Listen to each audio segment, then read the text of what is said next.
Our Incarnation of the Strongest Sword God audiobook by Kevin. Chapter 2441, Zero Wing's Tyranny. Chapter 2441, Zero Wing's Tyranny. Stone Forest City's public opening had shaken the Cold Spring Forest. Many expert players and teams within the area had dropped what they were doing and ran toward the city. As a result, a long line had formed outside of the city's entrance. At a glance, one could easily spot over 10,000 players lined up, and the line continued to grow as time passed. Many of the players in line were here to witness the rumored sacred leveling ground in Cold Spring Forest, while a small number were waiting to verify if Stone Forest City had truly opened to the public. Although the system would not lie, nobody was certain that Zero Wing wouldn't just close its city again. After all, Stone Forest City offered a massive number of benefits. Struggle ensued between the various major powers and wealthy players every time Zero Wing held a leasing auction for the city's private houses. And as a result, every house was rented for astronomical sums. If Zero Wing had really opened Stone Forest City to the public, players wouldn't have to rely on renting private houses to enter the city. As long as they paid the entrance fee, they could rest within the city's walls, which would drastically reduce the value of Stone Forest City's private houses. The powers Zero Wing had allied with also paid a certain price to access Stone Forest City, and now that the city was open to the public, those powers wouldn't have to continue paying the guild. Most importantly, by opening Stone Forest City to the public, Zero Wing would be sharing its leveling advantage with outsiders, greatly reducing the advantage the guild held. Hence, closing the city again wouldn't exactly be possible for Zero Wing. Zero Wing's gone mad with greed. It's charging 10 silver per person to enter the city. That's practically daylight robbery. A Tier 3 female cursomancer radiating a dark aura complained, frowning. She wanted nothing more than to slay the Tier 2 NPC knight that collected the entrance fees. Ordinary guild cities only charged several dozen copper as entrance fees. Even the guild cities that had been established near level 100, neutral maps only charged 2 silver per person. Yet Stone Forest City charged 5 times that. Although current players had already reached very high levels and found more avenues to earn money, they also had to bear more expenditures. When players fought level 100-plus monsters, in particular, their equipment lost durability at an alarming rate, even if they were fully geared in top-tier equipment. As a result, the repair fees were excruciating. Furthermore, players had to purchase potions and tools for grinding. Once these costs were deducted, players could only save a small number of coins each day. Currently, even level 100, Tier 2 experts only made a net profit of 40 or 50 silver per day, and that was limited to ranged experts. Melee experts would be lucky to earn 30 silver each day in net profit. Unless players were extremely lucky and obtained a precious item or material, they wouldn't make much money. Although players could grind low-level monsters for materials and earn more money, doing so was putting the cart before the horse. If the various major powers experts removed themselves from the front line, they'd quickly be left behind.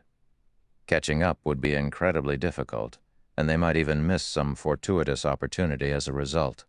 Hence, no matter how poor frontline players were, they wouldn't walk away from the front line just to earn a little money. At the moment, players were only entering the city, not renting hotel rooms, yet they had to pay 10 silver per person. If the city charged each player so much to enter the city, it would earn 100,000 gold for every 100,000 players. 100,000 gold. At this stage of the game, not even first-rate guilds could earn that much money in a day. Of course, Zero Wing would only earn that much if 100,000 players visited the city on a daily basis.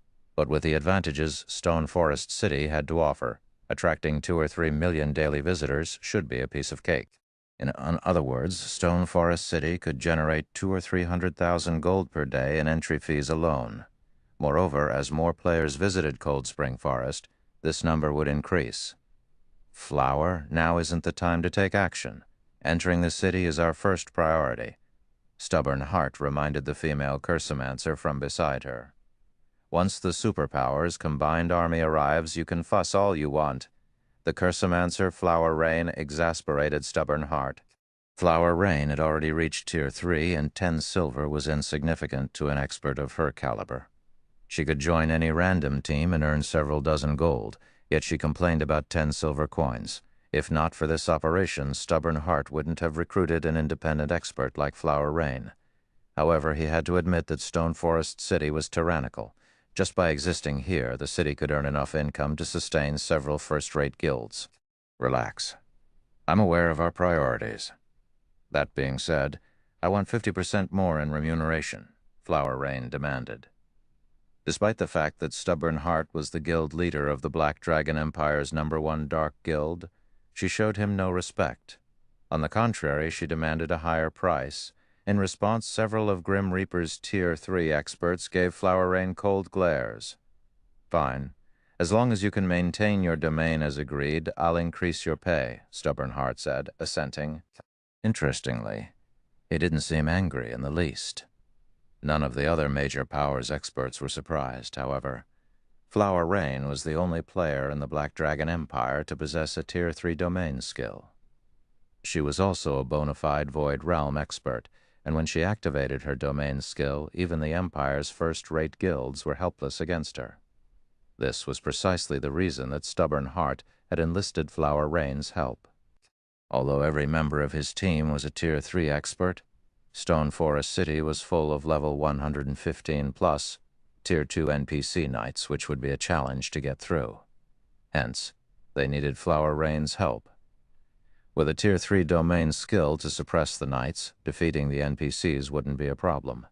Even if a large number of Zero Wings Tier 3 experts joined the fray, they could complete their task and capture the City Lord's mansion. So once Stubborn Heart agreed to her price, Flower Rain stopped wasting time and gave the Tier 2 knight her 10 silver. As Flower Rain entered the city, a Tier 3 berserker beside Stubborn Heart spoke up, "Boss, that's 50%.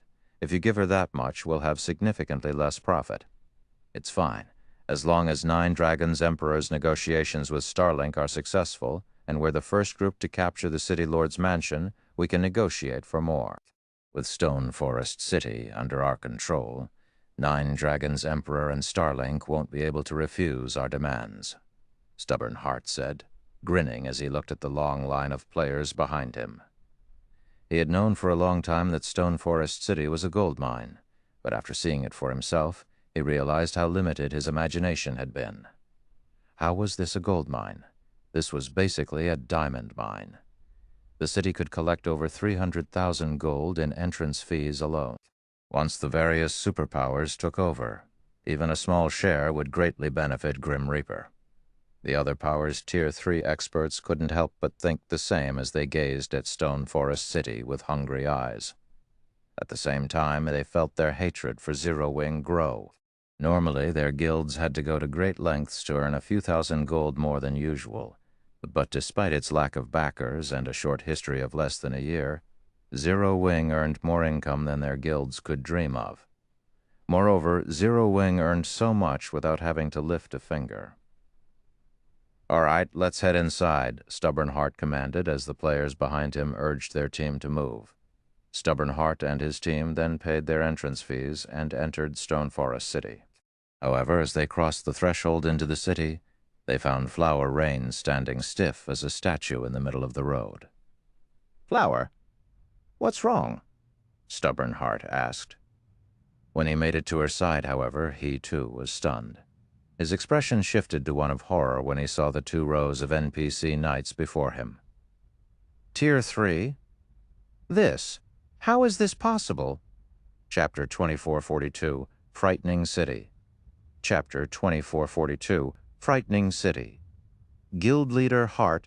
Stubborn Heart's words and his subsequent pause confused the various major powers' Tier 3 experts behind him.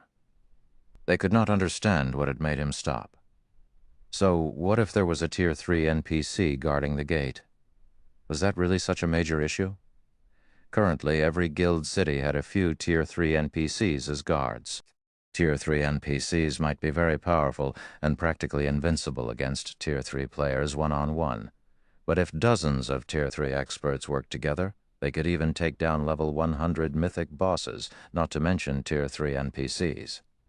However, when the various major powers' Tier 3 experts caught up to Stubborn Heart, they too were stunned. What's going on?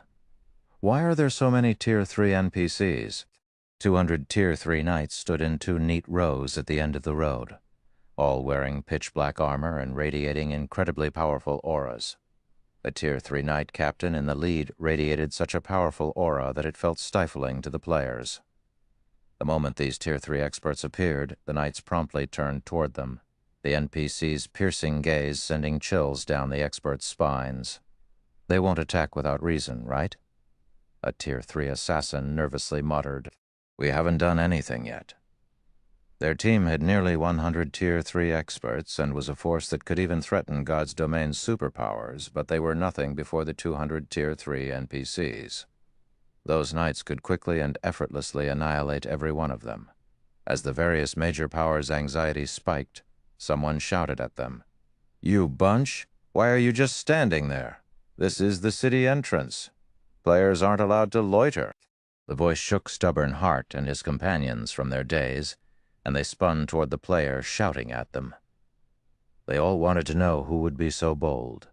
They spotted a level 102 Tier 2 Berserker wearing Zero Wings Guild emblem. Tier 3 experts like them would have no issues destroying a Tier 2 Berserker.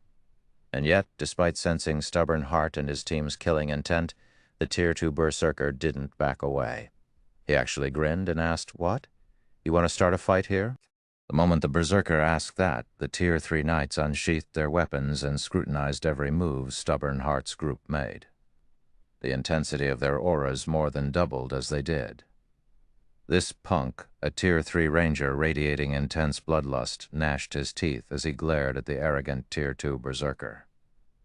However, when the ranger saw the Tier 3 knights readying, his scalp went numb. "If we were anywhere else, I'd teach him a lesson." As a dark player, he had slain plenty of experts in the fields, including several dozen peak experts from first-rate guilds. With his strength, even the various superpowers had to tread lightly, and yet a Tier 2 Berserker from Zero Wing dared to look down on him. It was humiliating. "All right, enough. Let's head inside. This isn't the place for a fight." Stubborn Heart warned the ranger softly, his gaze glued on the Tier 3 knights. They had nearly 100 Tier 3 experts. But if they picked a fight with those knights, the NPCs would annihilate them in under a minute. They had only recently reached Tier 3, while the Tier 3 NPCs had them outmatched in weapons, equipment, and Tier 3 skills and spells. "It seems you're morons, after all. Remember, this place is Stone Forest City. This is no place for your shenanigans," the Zero Wing Berserker said, nodding in satisfaction as Stubborn Heart obediently led his team into the city. "Amazing, Zero Wing's patrol member is so awesome. He even dares to berate Tier 3 experts. It seems Stone Forest City is a different world. If that had happened in any other guild city, that Berserker would have died for treating Tier 3 experts so disrespectfully. Of course, Stone Forest City is different. Don't you see those Tier 3 NPCs? If those Tier 3 experts had attacked, none of them would leave the city alive. It seems we won't need to worry about Tier 3 bullies in Stone Forest City." The Tier 2 experts new to Stone Forest City couldn't help but gape after seeing Zero Wing's Tier 2 Berserker scold Stubborn Heart's group. They had never thought that Stone Forest City would be that safe. Tier 2 players had to be extremely careful around Tier 3 experts in other guild cities and most NPC cities. Accidentally provoking a Tier 3 expert would seal their fate. It didn't even matter if they had done so in the middle of the city.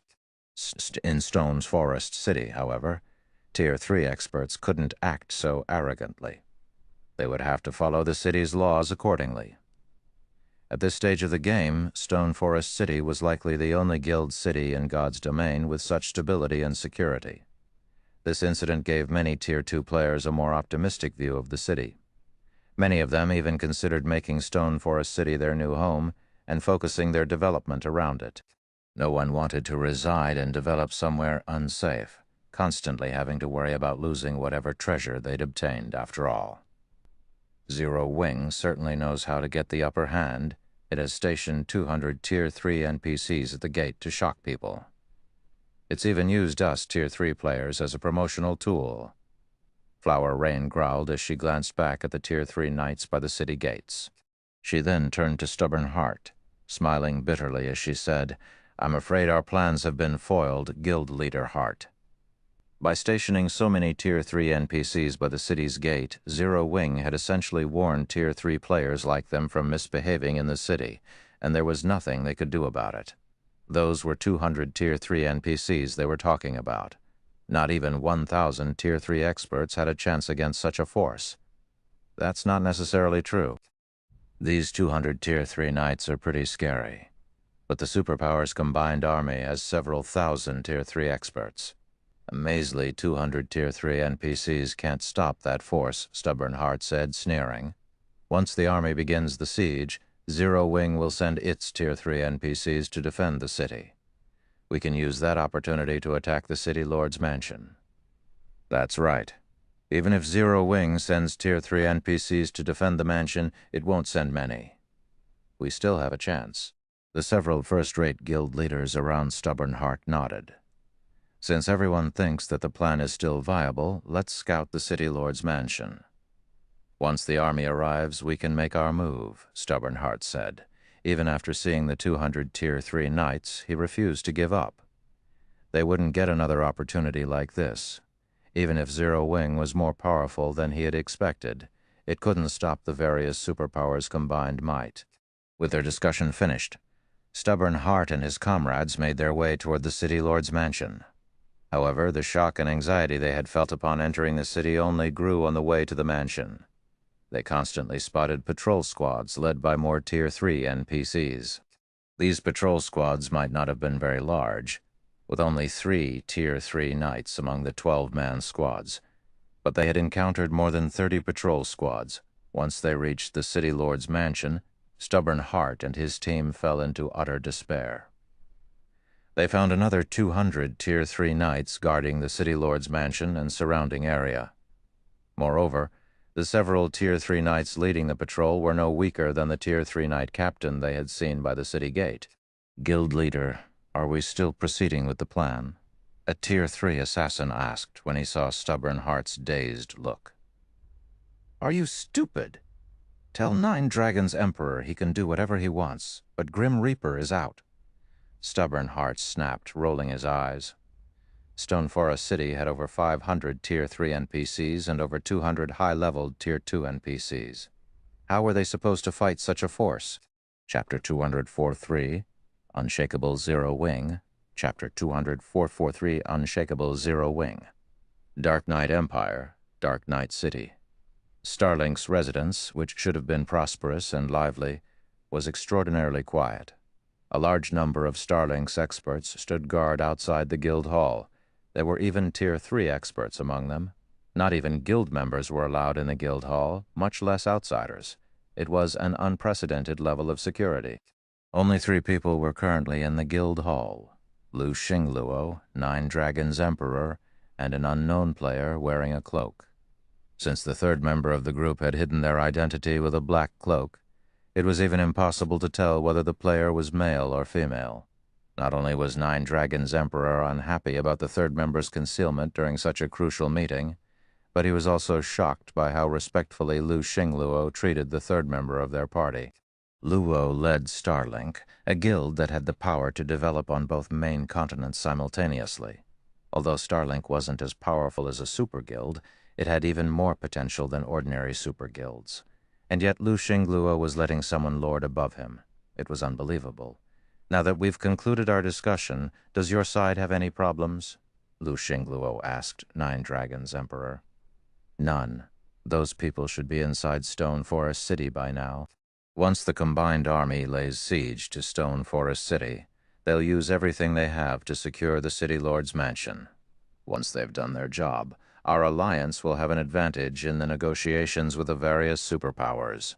Nine Dragons Emperor confidently replied to capture Stone Forest City and topple Phoenix Rain from her pedestal. Nine Dragons Emperor had invested much in this upcoming operation. He had even offered huge concessions to the Black Dragon Empire's dark forces and gathered nearly 100 Tier 3 experts. He had vetted the experts thoroughly, ensuring that they were in no way connected to other superpowers. With this, he wouldn't have to worry about Zero Wing stopping the group outside of Stone Forest City. Zero Wing's relationship with the various superpowers was quite tense, after all. No one would be surprised if the guild denied entry to members of non-allied superpowers.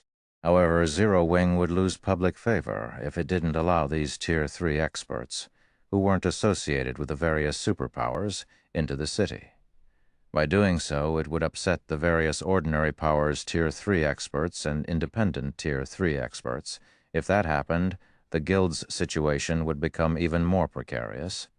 Not only would it have to face the various superpowers, but it would also have to worry about the game's ordinary powers and independent experts. As Nine Dragons' Emperor finished his statement, the mysterious player beside him received a message. Nine Dragons' Emperor watched the cloaked player's atmosphere change as they read it. Although he couldn't see the mysterious person's appearance, he was more than capable of sensing someone's emotional shifts as a peak expert.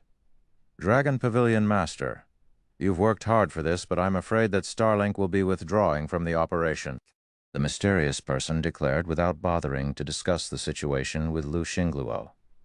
What do you mean? The declaration confused Nine Dragons' Emperor. Have you given up on Stone Forest City? They had already laid the groundwork to cut off Stone Forest City's profits. They were only waiting for the various superpowers' combined army to siege the city. Yet this mysterious person had suddenly decided that Starlink would stay out of the fight. This cloaked player had to be toying with him. The announcement stunned Lu Xingluo as well. He couldn't understand why the mysterious person had chosen to forsake the opportunity to secure a gold mine like Stone Forest City. No, I simply doubt this operation's chances of success, the mysterious person explained, shaking their head. How can it fail? I admit that Zero Wing is very strong, but it's nothing compared to the various superpowers' joint army. Once my people secure the City Lord's mansion, Stone Forest City will be ours for the taking. Nine Dragons' Emperor snarled, furious. I don't mind allying with the other superpowers if Starlink intends to give up, but you'd better not regret your decision. Regret? The mysterious person could not help but chuckle. If you think you can find a new partner, Dragon Pavilion Master, feel free, but I'm sure that no superpower in God's domain will want to work with you. Just as Nine Dragons' Emperor was about to argue, he received a message from Martial Dragon. The message was simple. Stubborn Heart and the others have abandoned their partnership. Nine Dragons' Emperor could only stare at the message, dumbfounded. What exactly had happened? As soon as Starlink gave up on their alliance, Stubborn Heart's group had informed him of the same. Was Zero Wing so heaven-defyingly powerful that it had bought off both groups? Nine Dragons' Emperor couldn't think of another explanation for the sudden development. This was an excellent chance to capture Stone Forest City. Why would anyone ignore such temptation? Don't overthink things. The reason we've decided against this operation is simple, as if the mysterious person had read Nine Dragons' Emperor's mind. They calmly continued. No power in God's domain can do anything against Stone Forest City. How is that possible? Nine Dragons' Emperor instinctively refuted the idea. Even if Black Flame and the Secret Pavilion are protecting the city, they can't stop several thousand Tier 3 experts. Ah, but what if the city is protected by 500 Tier 3 NPCs? The mysterious person asked. 500 Tier 3 NPCs. That impossible. How can Zero Wing possibly have so many Tier 3 NPCs? Not even Kingdom's capital cities are protected by so many Tier 3 NPCs. Nine Dragons' Emperor shouted. He was now sure that this mysterious player had to be messing with him. If you don't believe me, take a look for yourself, the mysterious person said, and they sent Nine Dragons' Emperor a recording from inside Stone Forest City. By the time Nine Dragons' Emperor finished the video, he was dazed. The recording included 2 segments. The first half showed 200 Tier 3 NPCs guarding Stone Forest City's entrance, while the second half displayed the 200 Tier 3 NPCs patrolling around the City Lord's mansion. Although he wasn't there in person, Nine Dragons' Emperor could sense the NPCs' incredible pressure. Those knights could even eliminate an army of several thousand Tier 3 experts. Meanwhile, news quickly reached the various superpowers, including Twilight City's Dragon Phoenix Pavilion, a guild city that's protected by over 500 Tier 3 NPCs. Isn't guild leader Black Flame a little too impressive? Who would dare attack Stone Forest City now? Blue Phoenix's jaw dropped when she heard about Stone Forest City's knights. Not even an NPC Kingdom's army could stand against 500 Tier 3 NPCs.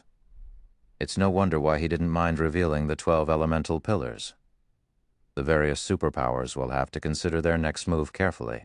If they act rashly, they'll be the next to be eliminated from the competition, Phoenix Rain said, a bitter smile forming on her face as she read her subordinate's report. Not only did Zero Wing possess the 12 elemental pillars, but it had also proven strong enough to safeguard the advanced ancient barrier scrolls. As of today, the Eastern Continent's status quo would undergo a huge shift. Phoenix Rain marveled at Zero Wing's foundations. A Tier 3 assassin knocked on her office door and entered the room. The assassin then reported, "Phoenix Pavilion Master. The Great Pavilion Master requests your presence to discuss an important matter." Chapter 2444, Power Expands. Chapter 2444, Power Expands. As the sun began to set, players flocked to the streets of White River City, with some players choosing to set up or browse through street stalls, and some meeting up with friends to visit bars and restaurants. Everyone was merely going through their daily life. The only thing different today was that practically everyone in the city was discussing the same topic, Stone Forest City. Hey, have you heard? Stone Forest City actually has over 500 Tier 3 NPCs guarding it. A level 101 Guardian Knight, enjoying a glass of beer in a bar, said to his companion beside him. Who wouldn't know that? The video showing the city's internal situation has long since gone viral on the official forums, a level 102 elementalist retorted as he rolled his eyes at the Guardian Knight. Heh, I'm not referring to that, the level 101 Guardian Knight said, waving his hand. I have a good friend who managed to become the core member of a superpower, and he told me a juicy secret. Originally, the superpowers were planning to launch a joint attack on Stone Forest City. However, because of those Tier 3 NPCs, they all decided to give up on the endeavor. Now, some of these superpowers are even thinking of partnering with Zero Wing. Although the current Zero Wing is not comparable to actual superpowers in many aspects, due to the advantages of Stone Forest City, some superpowers are already acknowledging Zero Wing as a superpower. If Zero Wing really gains a few more superpowers as partners after this incident, I believe it won't be long before it actually becomes a superpower in God's domain. My friend also said that now is a good time to join Zero Wing. If we wait until Zero Wing becomes an actual superpower, it will be much more difficult to join then. My friend is planning to withdraw from his guild and has invited me to join Zero Wing together with him. After giving the matter some thought, I decided to go with him. Why don't you come with me with your strength once we join Zero Wing?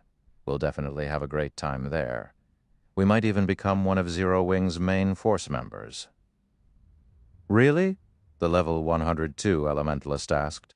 At this moment, let alone this elementalist, even the other experts inside the bar who had overheard the Guardian Knight's words were tempted.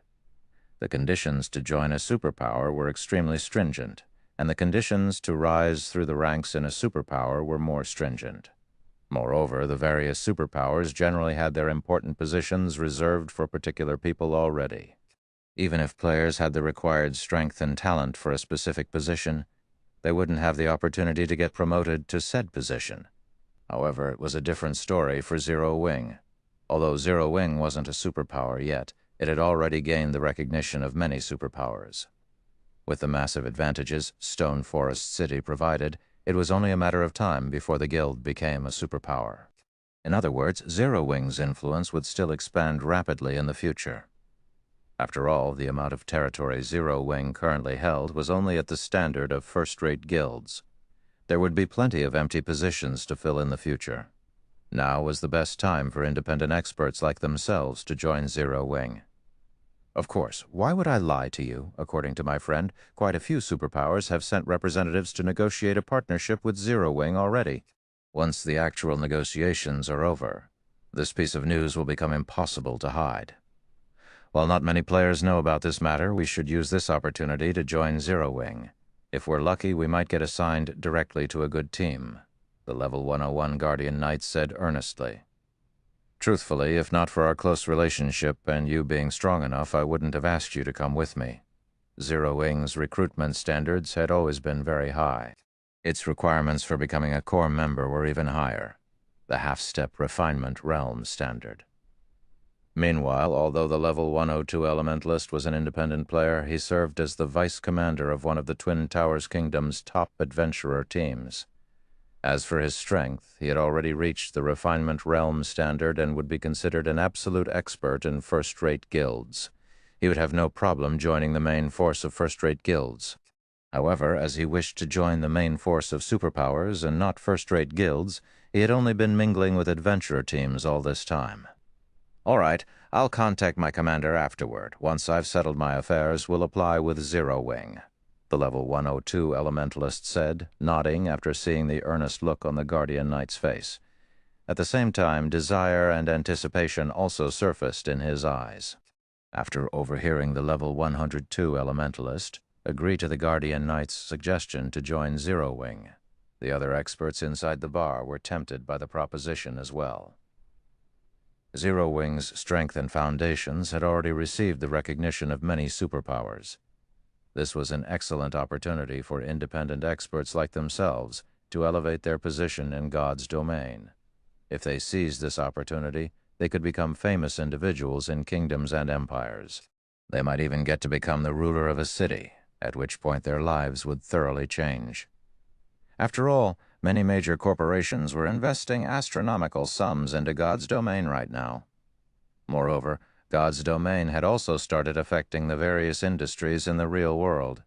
Meanwhile, during the time White River City's expert players were gravitating toward joining Zero Wing, and heroic woman was currently observing Zero Wing's residence from an advanced restaurant nearby. Vice Guild Leader. Those people have stated that they are powerless over this matter. Unless we have some way of dealing with those Tier 3 NPCs, they aren't willing to take action. A tall man exceeding 2 meters in height reported after entering the private room the beautiful woman occupied. How interesting. It seems Zero Wing really has kept a lot of secrets hidden. When Cold Shadow heard her subordinate's report, not only did she not react in rage, but she even smiled. Since that is the case, we'll shift to Plan B. We'll give up on purchasing Zero Wing for now and search for a replacement on the eastern continent to fulfill the guild's task first. At the same time, notify the old instructor about this matter. Have him figure out a way to deal with Zero Wing in Fenglan City. Even if he can't deal with Zero Wing in God's domain, I refuse to believe that he can't do anything in the real world either. Although she did not know how Zero Wing managed to secure so many Tier 3 NPCs.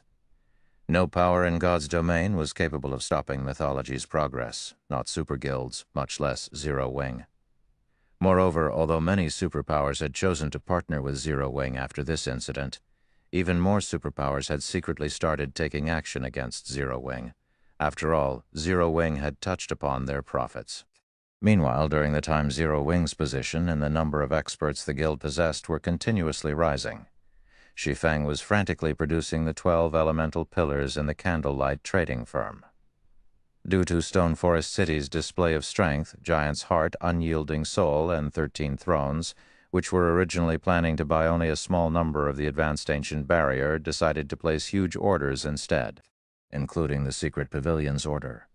Shi Feng now had to supply a total of 700 sets of 12 elemental pillars, far beyond his expectations. As a result, Shi Feng had become rich overnight, including the income Stone Forest City generated. Only a few superpowers in existence could rival the liquid funds he currently had on hand. This was especially true in regard to magic crystals. Currently, Shi Feng had 4 million magic crystals on hand. Even after expending some on the 12 elemental pillars production, it would still have a frightening amount left. Guild leader, thus far, 3 superpowers have come to seek a partnership with us. They're willing to use a portion of their realms of refinement legacies to exchange for the 12 elemental pillars. Moreover, during this period, a large number of experts have applied to join the guild. Currently, we have accepted over 2,000 experts, among which over 30 are in the refinement realm. A few Tier 3 experts have also joined us. At this rate, it won't be long before we have more than 100 Tier 3 experts and 200 refinement realm experts, Aqua Rose reported excitedly as she looked at Shi Feng. 200 refinement realm experts. This number might not be comparable to what superpowers possessed, but this many refinement realm experts would resolve Zero Wing's manpower shortage. Moreover, the guild could also field many more exploration teams in level 100 neutral maps. We have so many already? Shi Feng was surprised to hear Aqua Rose's report. He never thought that revealing his Night Division's strength would bring such excellent results to the guild. Originally, he had only planned to use the Night Division as a deterrent against the various superpowers. After all, if Zero Wing truly fought against the various superpowers' joint army, the best result would be a Pyrrhic victory since Tier 3 NPCs were not invincible. Moreover, they were as difficult to resurrect as personal guards. Players, on the other hand, were different. Even if players died, they would be as good as new in less than an hour. At worst, they would lose some combat power. However, they would still be Tier 3 players, and their combat power would still triumph over Tier 2 players. This was also the reason why expert players were the true representation of a guild's foundations and strength, while NPCs only served as a supporting tool and could never become a guild's true power. Meanwhile, if the number of refinement realm experts Zero Wing had reached 200, then Zero Wing would have the capital to truly contest with the various superpowers over hegemony in God's domain. However, just like you've anticipated, the various superpowers have also started taking joint action in level 100 neutral maps. Not only have they started targeting our people, but they've also placed restrictions on materials for high-level potions and tools. This situation has forced us to purchase materials from the secret pavilion at a high price, Aqua Rose said, frustrated. Although Zero Wing had won the war without shedding any blood, and received acknowledgement as an equal from many superpowers, it had also become an eyesore for many other superpowers. Now these superpowers no longer treated Zero Wing as a negligible existence, but as a competitor. They sure have moved quickly. Shi Feng smiled bitterly, shaking his head. Have Fire Dance and the others get ready. Once I'm done making the 12 elemental pillars, we'll head over to the western continent. Shi Feng was not surprised by the actions the various superpowers took. After all, there was only so much profit to go around in God's domain. It was only natural for Zero Wing to face heavy resistance when trying to get a larger cut of the cake. However, he did not pay much heed to this matter, because he had a much more worrisome problem to deal with, which he had been ignoring due to the guild's inadequate strength. Now that Zero Wing possessed a city in a level 100 neutral map, and he had become a lord himself, he had no choice but to worry about the aggression of the dark forces.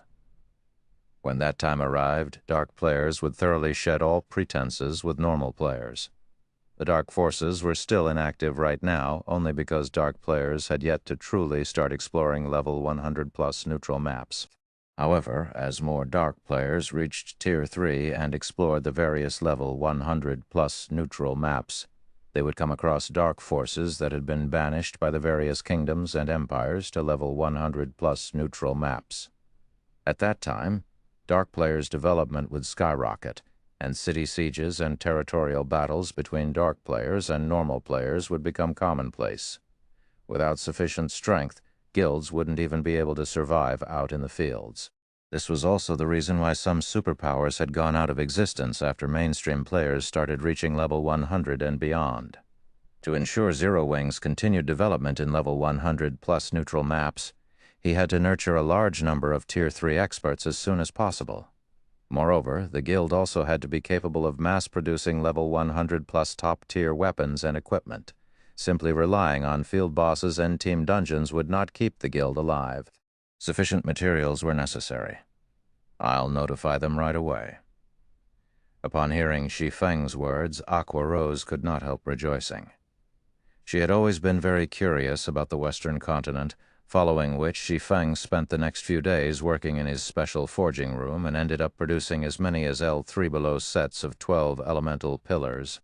At the same time, his efforts had also brought him to level 110, his leveling speed not the slightest bit slower than that of players grinding out in the fields. Of the L3 tubular sets, 800 sets were meant to fulfill the orders from the Secret Pavilion and Zero Wing's other partners, while the remaining 500 sets were reserved for Zero Wing's expert teams. During the time the various superpowers were making use of their 12 elemental pillars to achieve extraordinary results in level 100 neutral maps, Shi Feng led Aqua Rose and other members of Zero Wing's core upper echelon to the Demon Wolf Mountain Range's teleportation gate. After spending 20,000 magic crystals, Shi Feng's team of 10 transformed into streaks of light and disappeared into the Silver Gate. The intercontinental teleportation took several minutes to complete. When everyone opened their eyes again, what appeared before them was a desert, completely devoid of life. So this is the Western continent. Aqua Rose was surprised as she looked at the endless desert around her. The reason for her surprise was the scarcity of mana in this place. The ambient mana was actually thinner than even the mana in the Eastern Continent's Forbidden Lands. She could tell that she would have great difficulty casting Tier 3 spells here, despite her high-ranking mana body. Weaker Tier 3 players might not even be capable of using their Tier 3 skills and spells, and might be limited to skills and spells of weaker tiers. Sure enough, the mana density here is much lower than on the Eastern Continent. When Shi Feng sensed the ambient mana, he was similarly overwhelmed by a sense of discomfort. It had already been a long time since he had experienced such a low mana density environment. However, he did not dwell on the matter, just immediately recorded the coordinates of the teleportation gate here and summoned his Thunder Eagle. He then took a look at the system map and brought everyone toward the nearest NPC city. The desert that housed the teleportation gate was much larger than Shi Feng initially expected, taking more than 2 hours of flight to exit. During their journey, they had discovered plenty of level 100+ Great Lords and Grand Lords, and even level 120 mythics. Fortunately, the Thunder Eagle was sufficiently fast, so they were able to escape these mythics' attack range in time. Had they been using land mounts, they would have most definitely suffered annihilation. Guild leader, there's a battle involving tens of thousands of players over at that demonic silver mine, Aqua Rose said, curiosity gleaming in her eyes as she gazed at a nearby mine from the Thunder Eagle. Demonic silver mine was merely a grade 3 vein, yet it had actually incited a battle between tens of thousands of players. Moreover, not only were the participants of this war level 105+ experts, but there were even 100-odd Tier 3 experts among them. This was practically a war between two superpowers, the Azure Chamber of Commerce. When Shi Feng studied the players fighting below, he noticed that the commander of the mine's defenders was someone he was familiar with, Yan Xiaoqian, a genius on the Azure Chamber of Commerce's fast track. Chapter 245, you have two choices. Chapter 245, you have two choices. Guild leader, is it someone you're familiar with? Aqua Rose asked curiously when she saw Shi Feng muttering to himself. The Western Continent was utterly foreign to Eastern Continent players like themselves. Although the distance separating the two main continents was not as great as the distance between the main continents and the various other worlds, in God's domain it was as if a barrier existed between the two main continents. Not only was information on the two main continents segregated, but even the cultures of the two continents differed significantly. For example, players of the same class would give the impression that they possessed a completely different class depending on which continent they played on. Their combat styles would be quite dissimilar. On the Eastern Continent's side, battles were fought using mainly a combination of combat techniques and skills or spells, with mana control playing only a supporting role. Meanwhile, on the Western Continent, battles were fought using mainly a combination of mana control and skills or spells, while combat techniques were only for support. Aside from the difference in combat styles, the greatest contrast between the Eastern and Western continents was the management styles that the various kingdoms and empires adopted. On the Eastern continent, NPC kingdoms and empires relied on their national armies to manage their cities. On the Western continent, however, NPC cities were managed by the Adventurers Association. The various kingdoms and empires' armies only served to maintain the safety of their respective countries' borders and fend off the main forces of the demonic creatures. As there existed many demonic creatures on the Western continent, armies of demonic creatures regularly invaded kingdoms and empires. In fact, these demonic creatures would launch attacks on towns and cities once every 2 or 3 days, which was much more frequent than the monster sieges on the Eastern continent, and sometimes even capture those on the borders.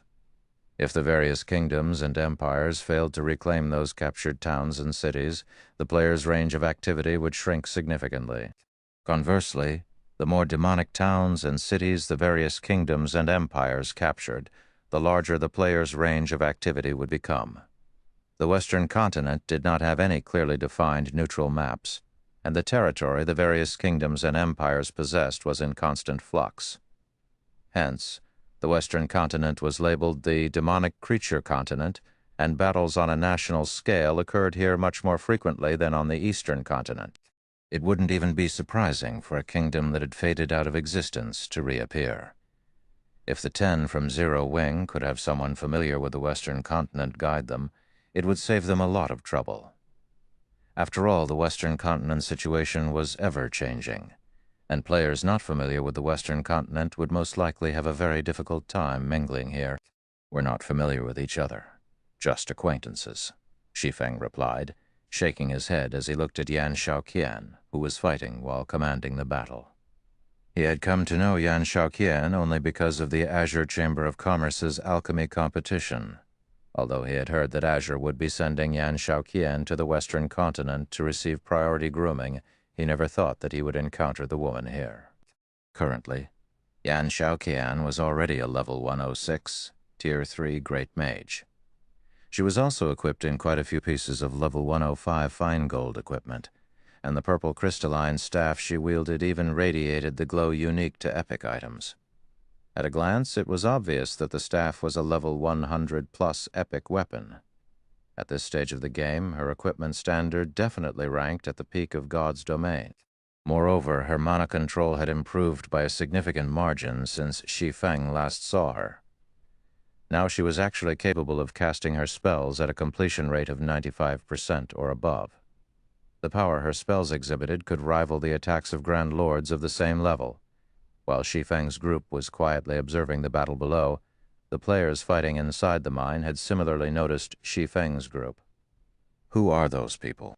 Don't they know that this is a battle between Azure and Divine Tribe? A Tier 3 Berserker King, who was an elder of the Azure Chamber of Commerce, muttered, a frown forming on his face as he looked at the players atop the Thunder Eagle. At this point, even the various superpowers of God's domain still couldn't afford to underestimate Tier 3 experts. Meanwhile, from what the Berserker King could tell, Shi Feng's group of 10 were all Tier 3 experts. To ordinary superpowers, they would indeed pose a significant threat. However, to superpowers like the Azure Chamber of Commerce and Divine Tribe, a force of 10 Tier 3 experts was nothing to worry about. Nevertheless, on the Western continent, what the various powers found most troublesome was when other people suddenly appeared in a battle between two powers. This was because nobody could guarantee whether this third party would simply spectate and do nothing, or try to take advantage of the situation. Hence, whenever a third party appeared, the two combatant powers would first take care of this unknown factor before resuming the battle. The Azure Chamber of Commerce and Divine Tribe were superpowers that everybody on the Western continent knew of. Now, however, someone had actually ignorantly barged into their battle. Black Flame? Why is he here? Yan Shaoqian revealed an astonished expression when she spotted Shi Feng sitting on the Thunder Eagle. Doesn't he operate on the Eastern continent? Yan Shaoqian had a very strong impression of Shi Feng. After all, Zero Wing was responsible for her loss to Silent Wonder during Azure's alchemy competition, which, in turn, lost her family the ruling rights to the chamber. Aside from that, Shi Feng's identity as a Tier 3 player had also shaken the entire competition venue. Back then, not a single superpower had managed to produce a Tier 3 player, yet Shi Feng had succeeded in becoming one himself. Even Long Xianglong, one of Azure's Grand Elders, had taken the initiative to acknowledge defeat against Shi Feng. This was something unprecedented. Moreover, she had previously inwardly ridiculed Shi Feng for being so foolish as to give up on partnering with Azure and toss away an excellent opportunity to obtain the Western continent's resources. She never thought that Shi Feng would actually appear on the Western continent now. "Xiaoqian, do you know them?" the Berserker King Elder asked when he noticed the shock on Yan Xiaoqian's face. At this point, Yan Xiaoqian was a future Grand Elder that the Azure Chamber of Commerce was nurturing vigorously. Although she was currently only an ordinary elder, her position, combined with her identity, granted her a status that was far superior to ordinary elders. She was well within her authority to argue with even the Chamber's Vice Guild leaders. If Shi Feng's group were Yan Xiaoqian's acquaintances, then the Azure Chamber of Commerce would overlook the group's transgressions. However, if they weren't acquainted, then Azure definitely wouldn't let the group off the hook. We're somewhat acquainted. To be precise, they are Silent Wonder's friends, Yan Xiaoqian said after giving the matter some thought. If possible, Yan Xiaoqian really did not wish to acknowledge her acquaintance with Shi Feng. After all, Silent Wonder was her rival, and Zero Wing was Silent Wonder's supporter. Wonder's friends, when the Berserker King Elder heard Yan Xiaoqian's words, the hostility in his eyes disappeared. However, this matter will be problematic. Divine Tribe's side definitely won't let them off the hook. The Long family had already acknowledged Silent Wonder as its future heiress. Since the Long family now held the ruling rights for Azure, Silent Wonder's position in the chamber was higher than even the chamber's Grand Elders. Hence, any friend of Silent Wonder's was naturally Azure's friend as well, only as they were currently busy defending the mine, they could not spare any manpower to rescue Shi Feng's group. Just as the Berserker King Elder finished speaking, Divine Tribe's army dispatched a force of several hundred players to intercept Shi Feng's group. Among these players, as many as 20 were Tier 3 players. And leading this detachment was McCaffrey, the vice commander of one of Divine Tribe's trump card legions. Due to his special legacy, McCaffrey possessed a gigantic body 3 meters tall, which earned him the nickname Morning Giant. Even Tier 3 domain realm experts couldn't last very long in a fight against him. In the next moment, the giant bat McCaffrey rode arrived before Shi Feng's group. As he glared at Shi Feng's group, the dark aura enveloping his body made the surrounding space uncomfortably hot. "I don't know who you people are, but since you dared set foot into Divine Tribe's battlefield, then don't think you can leave easily," McCaffrey said in a rough and deafening tone. "You all have 2 choices. The first is to apologize and hand over 10 pieces of level 100 plus fine gold equipment as compensation. As for the other option, believe me, you will not like it very much." Upon hearing McCaffrey's words, the Divine Tribe members around him sneered as they looked at Shi Feng's group. At the same time, they also took out magic scrolls to seal the surrounding space and track the souls of Zero Wing's members. It was obvious from the actions of Divine Tribe's members that they were proficient in fighting against players that possessed flying mounts. However, to the surprise of Divine Tribe's members, Shi Feng and his companions remained indescribably calm, even after hearing McCaffrey's friendly warning. In fact, there was even a hint of pity in their eyes. What's going on, for a moment? Divine Tribe's members were confused as to which side was stronger and which was weaker in this confrontation. "I'll give you 2 choices as well, then. The first is to apologize and pay compensation. I don't want much. Just 100 pieces of level 100 plus fine gold equipment will do. As for the other option, I believe you won't like it very much either," Shi Feng retorted, his mouth curving in a calm smile as he swept his gaze over Divine Tribe's members. Chapter 2446. Repent. As soon as Shi Feng finished speaking, silence fell over the area as Divine Tribe's members gawked at Shi Feng, their eyes wide in shock. Shi Feng had not spoken very loudly. Ordinary players standing 20 yards away from him wouldn't have been able to make out his words. However, everyone present was an expert.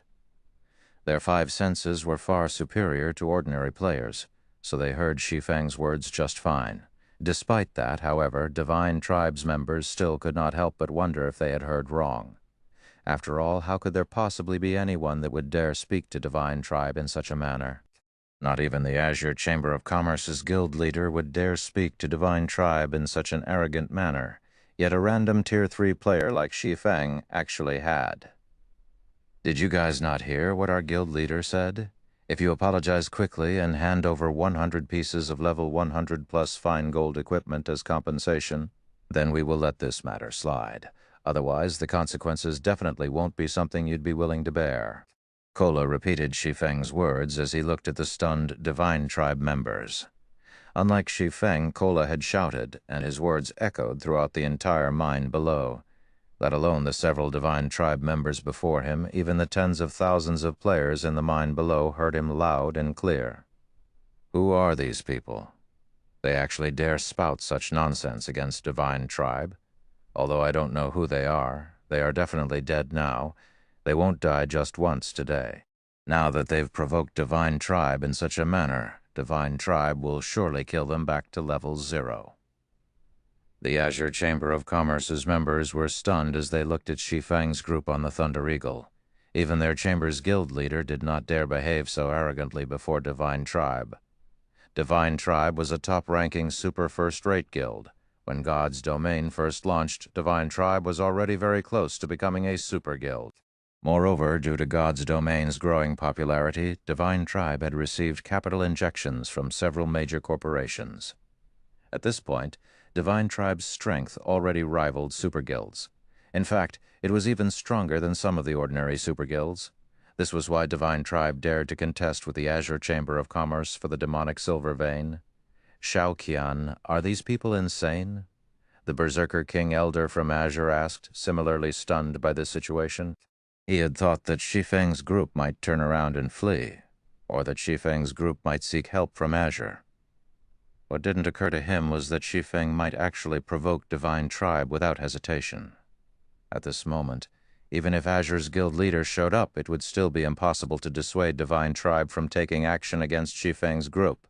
Yan Shaoqian was likewise confused by this situation. If possible, she really wished to ask Shi Feng what he was thinking. He can't be thinking that this place is like Demonstone Town and that nobody can do anything to Tier 3 players, right? As Yan Shaoqian looked at Shi Feng, the only explanation she could think of for this situation was that he believed that no superpower would dare to touch him just because he was a Tier 3 player. After all, the various superpowers had shown the swordsman great respect back at Demonstone Town. However, the situations now and then were completely different. Back then, Shi Feng could indeed act arrogantly as a Tier 3 player, as none of the various superpowers could do anything to him. Now, however, every superpower had at least several dozen Tier 3 experts under their command. Let alone Tier 3 peak experts, even Tier 3 apex experts no longer had the qualifications to act arrogantly before the various superpowers. This was especially true on the Western continent, which was infested with demonic creatures. Players living here had much more combat experience than players living on the Eastern continent. The legacies and various items used by the Western continent's players for combat were also much stronger than those found on the Eastern continent. Let alone dealing with Tier 3 players, the various superpowers wouldn't have trouble dealing with even Tier 3 NPCs. After all, the armies of demonic creatures had commander-level monsters that could rival NPCs when it came to intellect. In the end, however, the various superpowers had still slain those intelligent monsters. While Yan Shaoqian and the other members of Azure were stunned by Shi Feng's crazy actions, McCaffrey suddenly smiled on the giant bat's back. "Very good. It seems you didn't come here in ignorance, otherwise you wouldn't have the guts to provoke Divine Tribe," McCaffrey said, a cold glint flashing in his eyes as he looked at Shi Feng. "This will make things simple. Repent of your provocations. Otherwise, only eternal hell awaits you all." As soon as McCaffrey said so, the several Divine Tribe experts around him activated the magic scrolls in their hands, not only sealing the surrounding airspace, but also placing a tracker on the souls of Shi Feng's group. This way, even if Shi Feng's group died and resurrected somewhere else, they could still track down the group. At the same time, The several hundred Divine Tribe Tier 2 experts positioned on the ground beneath the Thunder Eagle formed multiple magic arrays and cast large-scale combination spells. Several fire pillars and lances of light immediately emerged from the ground and flew straight at Shi Feng's group. The power of these spells not the slightest bit weaker than the Tier 3 spells of actual Tier 3 players. In fact, some of these spells could rival even Tier 4 spells in terms of power. Boom, boom, for a moment. The airspace the Thunder Eagle occupied turned into a sea of flames. The shock waves from the explosions were palpable even over 100 yards away. What a waste. Originally, these spells were supposed to be used on Azure's Tier 3 peak experts. Now we're actually squandering them on these people, a Tier 3 red-haired female elementalist standing behind McCaffrey said, clicking her tongue. 10 days ago, Tier 3 players were indeed existences that the various superpowers could not afford to underestimate. However, the situation was different now. The various superpowers had secured not only the means to resist Tier 3 players, but also the means to kill Tier 3 players. In the face of a combination spell cast by 30 Tier 2 players, even monstrously strong Tier 3 players would fall if they were careless. Not to mention they had used 7 of such combination spells this time. All right, get ready to use the Raise Dead Scrolls and resurrect them. I want to let them know how foolish it is to provoke Divine Tribe, McCaffrey said, gesturing at the players holding Raise Dead Scrolls to move forward. The Raise Dead Scroll was a precious tool that could be found only in ancient ruins. The scroll's original function was to resurrect comrades that had fallen in battle. However, it was also useful when they wanted to repeatedly kill enemy players. Yet, after the Divine Tribe members holding the Raise Dead Scrolls tried to resurrect Shi Feng's group, they could not help staring at their scrolls in confusion. "What's wrong? Why aren't you resurrecting them?" McCaffrey demanded after seeing that the Raised Dead Scrolls remained in his subordinate's hands. Vice Guild Leader, for some reason, these Raised Dead Scrolls can't resurrect them. The scrolls might be broken, a Tier 3 Ranger reported. Broken? McCaffrey was a little surprised at this situation. He then returned his gaze to the sea of flames before him. The Raised Dead Scrolls had never failed to activate before. If the resurrection failed, then that could only mean one thing. The target of resurrection was still alive. In the next moment, the flames started scattering, and the perfect figure of the Thunder Eagle appeared hovering amidst the remnant flames. Surrounding the Thunder Eagle was a barrier that thoroughly isolated the flying mount from the inferno. This barrier was the product of Shi Feng's absolute domain. "Since you're done attacking, it's my turn now," Shi Feng declared. He then raised his arm and started incanting, casting Flame Domain on McCaffrey's group. Chapter 2447, 7 Luminaries Rings True Power. Chapter 2447, 7 Luminaries Rings True Power, as Shi Feng started chanting. A twofold magic array with a 60-yard radius appeared above McCaffrey and his several hundred members. A large-scale destruction spell? Not bad. When McCaffrey saw the 2 gigantic crimson magic arrays above him, he was slightly surprised. He had never thought that a swordsman like Shi Feng would possess such a rare spell. He immediately shouted to his subordinates, "Everyone use instantaneous movement scrolls and get out of here." Large-scale destruction spells were no longer foreign to God's domain's various powers. Such spells were commonly used during guild wars, as they were the most effective in large-scale combat. Hence, the various powers had thought of an appropriate countermeasure. They'd use instantaneous movement scrolls to escape the spell's AoE as quickly as possible. Although large-scale destruction spells were frighteningly powerful, they had very long cast times. Once one noticed a player casting a large-scale destruction spell, they could easily flee the attack with an instantaneous movement scroll. Of course, large-scale destruction spells still had massive effects. Guild wars were generally chaotic, involving extremely large numbers of players.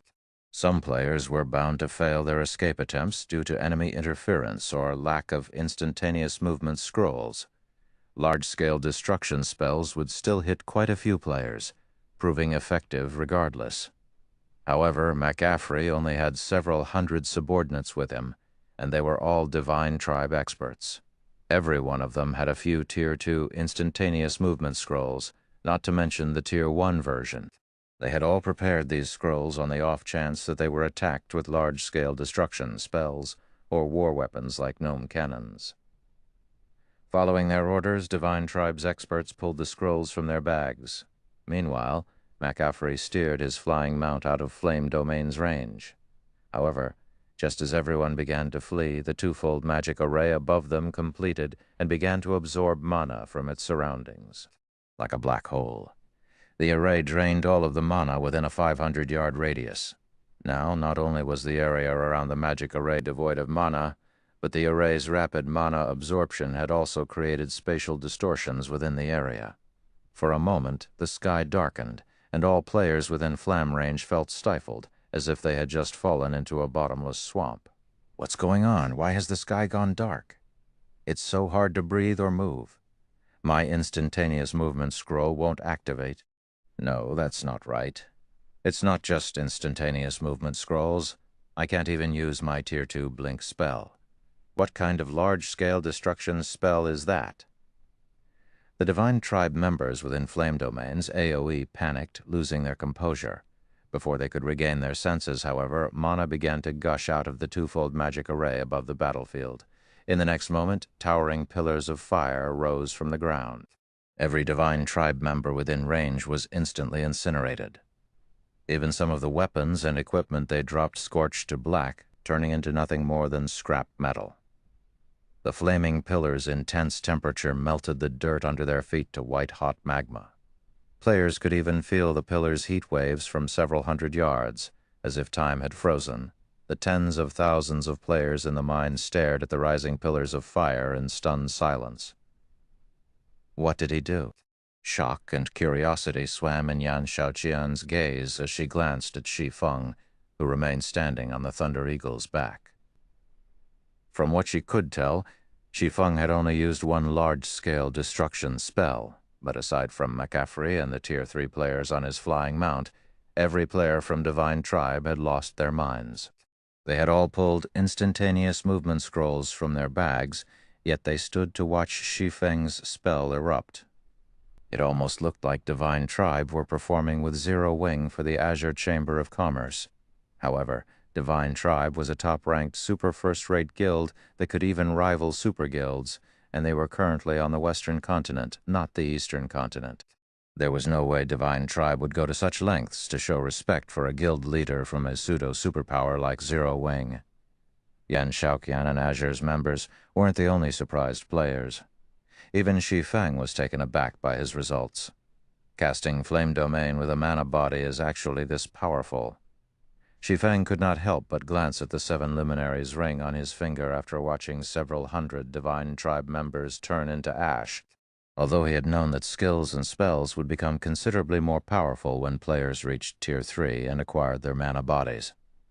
He hadn't thought that the 7 Luminaries ring's activatable skills would become this strong. He had only intended to use Flame Domain to scatter Divine Tribe's members. Their team's combination spells were a challenge to deal with, and if he allowed Divine Tribe's Tier 2 experts to use those spells freely, even he would struggle against them.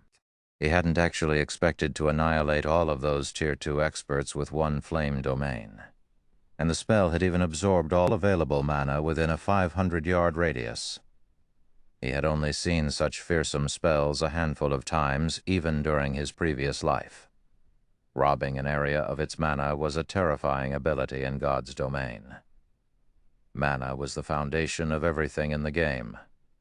It was both the source of life and the source of power. Exposing a player to an area devoid of mana was even more torturous than sending someone into the vacuum of space. Not only couldn't players use skills and spells in an area empty of mana, but even survival would be a problem, especially for players that hadn't yet obtained a mana body. Exposure to such an area was practically fatal. While Shi Feng stared at his 7 Luminaries ring, McCaffrey gave the swordsman a grim look. This was the first time he had encountered a spell that could eliminate several hundred of his Tier 2 subordinates without giving them the chance to flee. Vice Commander, the spell that player just used is too powerful. It had devoured all mana within its range. Tier 3 players like us might be fine in such an environment, but Tier 2 players are sheep for the slaughter, the red-haired female elementalist behind McCaffrey said, as she watched Shi Feng's group with a serious expression. The other Tier 3 experts from Divine Tribe began to observe Shi Feng's group carefully as well. They no longer dared to write off the strangers as ignorant challengers. With Shi Feng's large-scale destruction spell, they wouldn't be able to rely on Tier 2 experts in an attack against Shi Feng's group. They could only rely on Tier 3 experts like themselves. Unfortunately, Tier 3 experts were still incredibly rare.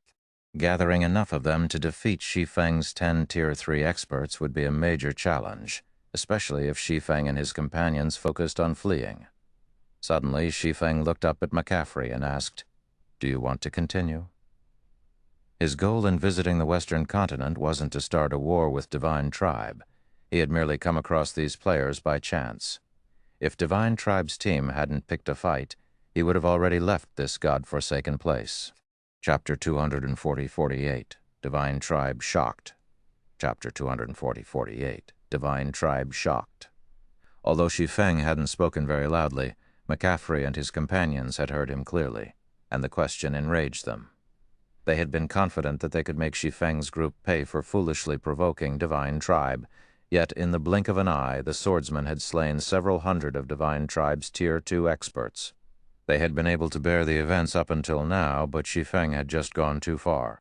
Shi Feng's tone had contained sympathy and compassion for those he saw as weaker than himself. He wasn't even treating them as enemies, but as a negligible distraction that he had no interest in. This was humiliating, an absolute embarrassment. Insane. Black Flame must be insane. Yan Shaoqian, who watched through a magic mirror, stared with wide, shocked eyes. She couldn't fathom how Shi Feng had become Zero Wing's guild leader with his personality. Rather, she was surprised that Shi Feng had survived this long in God's domain. It was a fact that Shi Feng had shocked McCaffrey with the power of his flame domain. The spell's effects had even surprised Yan Shaoqian. Meanwhile, the swordsman and his team had had more than enough time to leave the area via his flying mount. Had Shi Feng done so, the stunned Divine Tribe members might have let him and his team go. Yet not only hadn't Shi Feng left, but he had also proceeded to provoke Divine Tribe further. Was Shi Feng unaware that there were more than 7,000 Divine Tribe members in the mine with more than 60 fully armed Tier 3 experts? Shi Feng's large-scale destruction spell was certainly powerful, but all of such spells had very long cooldowns. Players would be lucky if they could use the same large-scale destruction spell twice in one battle. The watching players had only been stunned because it had been so long since a single large-scale destruction spell had slain hundreds of Tier 2 experts on the Western continent. Once Divine Tribe's experts regained their senses, they could easily destroy Shi Feng and his Tier 3 experts. The army that Divine Tribe had sent to siege the mine was one of its reorganized trump card legions, which was powerful enough to capture a guild city on its own. The army had more than one way to defeat Tier 3 players in their way. It wasn't limited to combination spells. However, what truly surprised Yan Shaoqian was Aqua Rose and the others' behavior from behind Shi Feng. Despite Shi Feng's rampage, none of them had tried to stop him. They had merely watched as if they weren't involved at all. She even wondered if Aqua Rose and her companions were from Shi Feng's guild. "Continue? Punk, you must be suicidal. You've only cast a powerful, large-scale destruction spell, yet you think you can behave as you wish before Divine Tribe." A Tier 3 ranger bellowed, enraged, from behind McCaffrey. Without even waiting for a command, the ranger retrieved 3 crystalline arrows, decorated with runes, from the quiver on his back, and fired them at Shi Feng. The instant these 3 crystalline arrows flew from the ranger's bow, they broke the sound barrier, releasing a sonic boom that rocked the area. Space itself began to destabilize from the arrow's power. These 3 projectiles were more than capable of heavily injuring a Grand Lord of the same level, and they were so fast that they became invisible to the naked eye. "I don't know who you people are, but since you've dared to provoke Divine Tribe, you will all die here today," the red-haired female elementalist coldly hissed as she began to wave her fiery staff, casting the Tier 3 spell Manifold Illusions without chanting an incantation. The 3 crystalline arrows split into a dozen copies, all locked on to Shi Feng. Not only were the arrows impossible to differentiate, but they also became more powerful. What? That Crimson Witch has mastered the spell combination technique? Yan Xiaoxian exclaimed when she saw the 12 arrows in her magic mirror. All magical class players dreamed of mastering spell combination at this stage of the game. Mastering the technique was even more difficult than mastering double speed casting, rivaling bronze combat techniques. Not even Yan Xiaoxian had managed to unravel the technique's introductory concepts. Throughout Azure, only the Chamber's chief elementalist had mastered the technique, but the elementalist was a true old monster. Even Duan Hanshan, from the Duan family, had to treat the old monster with respect. Ordinary domain realm experts simply couldn't hope to compare, and yet the Divine Tribe's Crimson Witch, who had only recently reached the domain realm, had mastered the spell combination technique. If players could pull the technique off, combining a spell with another spell or skill, the resulting attack would undergo a qualitative transformation and become powerful enough to transcend tiers. This was why all magical class players fought to master the technique. Just as the 12 arrows were about to reach their mark, Shi Feng unsheathed Killing Ray and brandished the sacred sword at the incoming projectiles. Shocked secret technique, lightning flash, peng, peng. As if the arrows had slammed into an impenetrable wall, they exploded and fell out of the sky just short of their target. They hadn't even made it within 5 yards of Shi Feng, much less injured the swordsman. Impossible. Crimson Witch's eyes bulged as she watched the arrows fall to the ground. That attack had been the combination of a Tier 3 spell and a Tier 3 skill. Although the combination hadn't been perfect, the attack had enough resulting power to rival a blow from a Grand Lord-ranked archaic species of the same level. Even if the attack couldn't instant kill a Tier 3 player, it should have been enough to send one flying. What, exactly, had just happened? Everyone watching was dumbfounded, especially Divine Tribe's Tier 3 experts. None had a better idea of how powerful Crimson Witch's spell combination technique was than they did.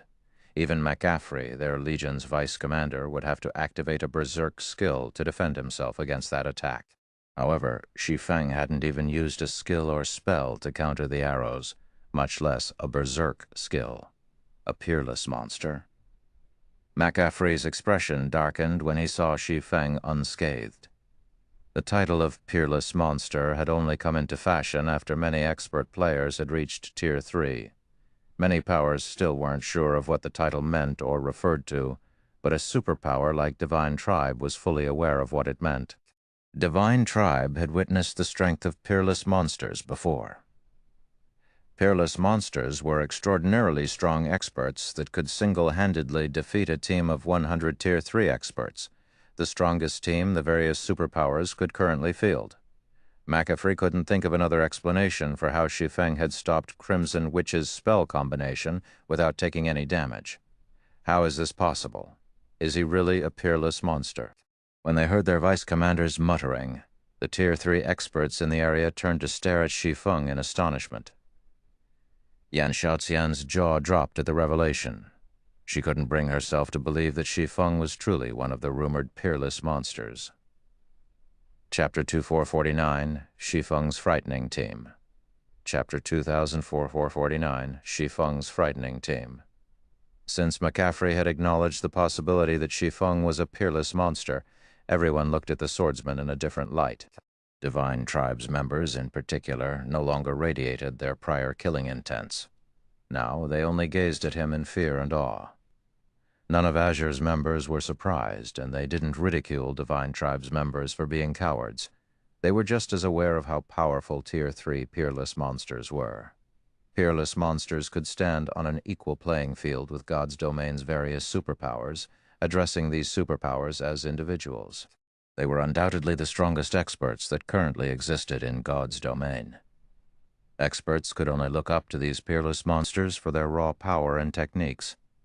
Tier 3 experts were especially aware of how massive the gap was between them. To experts, peerless monsters were like heroes to NPC humans. Heroes' strength was beyond common sense. They were simply out of normal people's reach. Silent Wonder has actually forged a friendship with such an expert. It seems I'll have to speak with those old fellows, as Azure Chamber of Commerce's Berserker King Elder watched Shi Feng from his magic mirror. His impression of Silent Wonder substantially improved.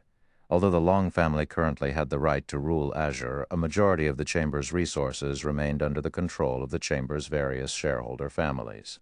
These families were roughly on par in terms of strength, and no one would accept someone's rule when they were just as powerful. To gain more power, these shareholder families would try to convince unaffiliated guild elders like him, which were the Chamber's main combatants, to support them. Naturally, this gave the guild elders a plethora of options. Generally, this Berserker King Elder maintained a neutral stance in Azure, but a few of his close friends had chosen a side. One of them refused to support the Long family and tended to vote against its wishes. Before today, he had never cared about what that friend did. The Long family's hold on Azure wasn't exactly secure. However, now that he had discovered that Silent Wonder, the Long family's heiress, had a relationship with a peerless monster, his friend would have to consider the Long family's directives carefully, particularly Silent Wonder's interests. Killing Tier 3 experts was an effortless task for a peerless monster. Such players wouldn't need traps or ambushes to kill Tier 3 players, and unless his friend had the protection of another peerless monster, he would dig his own grave by acting against the Long family. While Azure's guild elders secretly planned on how to build a closer relationship with the Long family's Silent Wonder, Crimson Witch stared at Shi Feng with a grim expression from the back of McCaffrey's giant bat. "You must be mistaken, Vice Commander. How can he possibly be a peerless monster? Everyone is aware of the peerless monsters on the Western continent, and that guy doesn't match any of their descriptions," Crimson Witch argued, refusing to believe McCaffrey's assumption. Confidently, she continued. "He must have consumed some kind of potion that skyrocketed his strength before he came here. Fortunately, those potions' effects don't last long. As long as we drag this fight out, he'll expose his weakness." She instinctively refused the idea that Shi Feng was a peerless monster. There weren't that many in God's domain after all, and most of them were from super guilds, while the rest were from super first-rate guilds. However, she had never seen the six-winged guild emblem Shi Feng wore. How could he possibly be a peerless monster? No, I don't think he's just consumed a potion. Any potion that can increase a player's strength would make the mana around the player unstable. Regardless of how good his control over mana is, there's no way he could conceal berserk mana. I saw no sign of the mana around him going berserk when I observed him with my mana eyes. In fact, the mana he's radiating is even denser than yours, McCaffrey said, shaking his head. His fear finally began to show as he watched Shi Feng. How is that possible? Mana body is at peak gold rank, with a 97% completion rate. With the addition of her fire demon bloodline, only the guild leader and elders have denser mana than hers. How can that guy possibly surpass Crimson, the Tier 3 ranger beside Crimson Witch said. Crimson Witch's mana body was one of the best available in God's domain. Matching hers would already be impressive. Surpassing her would be almost impossible. I wondered if I had misinterpreted what I saw too, but I checked him with mana eyes multiple times, and the results were all the same. Moreover, the gap between him and Crimson is distinct, McCaffrey insisted with a bitter smile. From what he could tell, the mana radiating off of Shi Feng was nearly twice as dense as Crimson Witch's, although McCaffrey was reluctant to acknowledge this. His mana eyes had never failed him, and such a huge error in judgment was impossible. Strong mana body wasn't proof of one's strength, but anyone that could create a mana body as powerful as Shi Feng's couldn't be weak. A mana body's construction was an immensely difficult task, and without sufficient strength, doing so was impossible. There was something else that McCaffrey hadn't revealed to his comrades.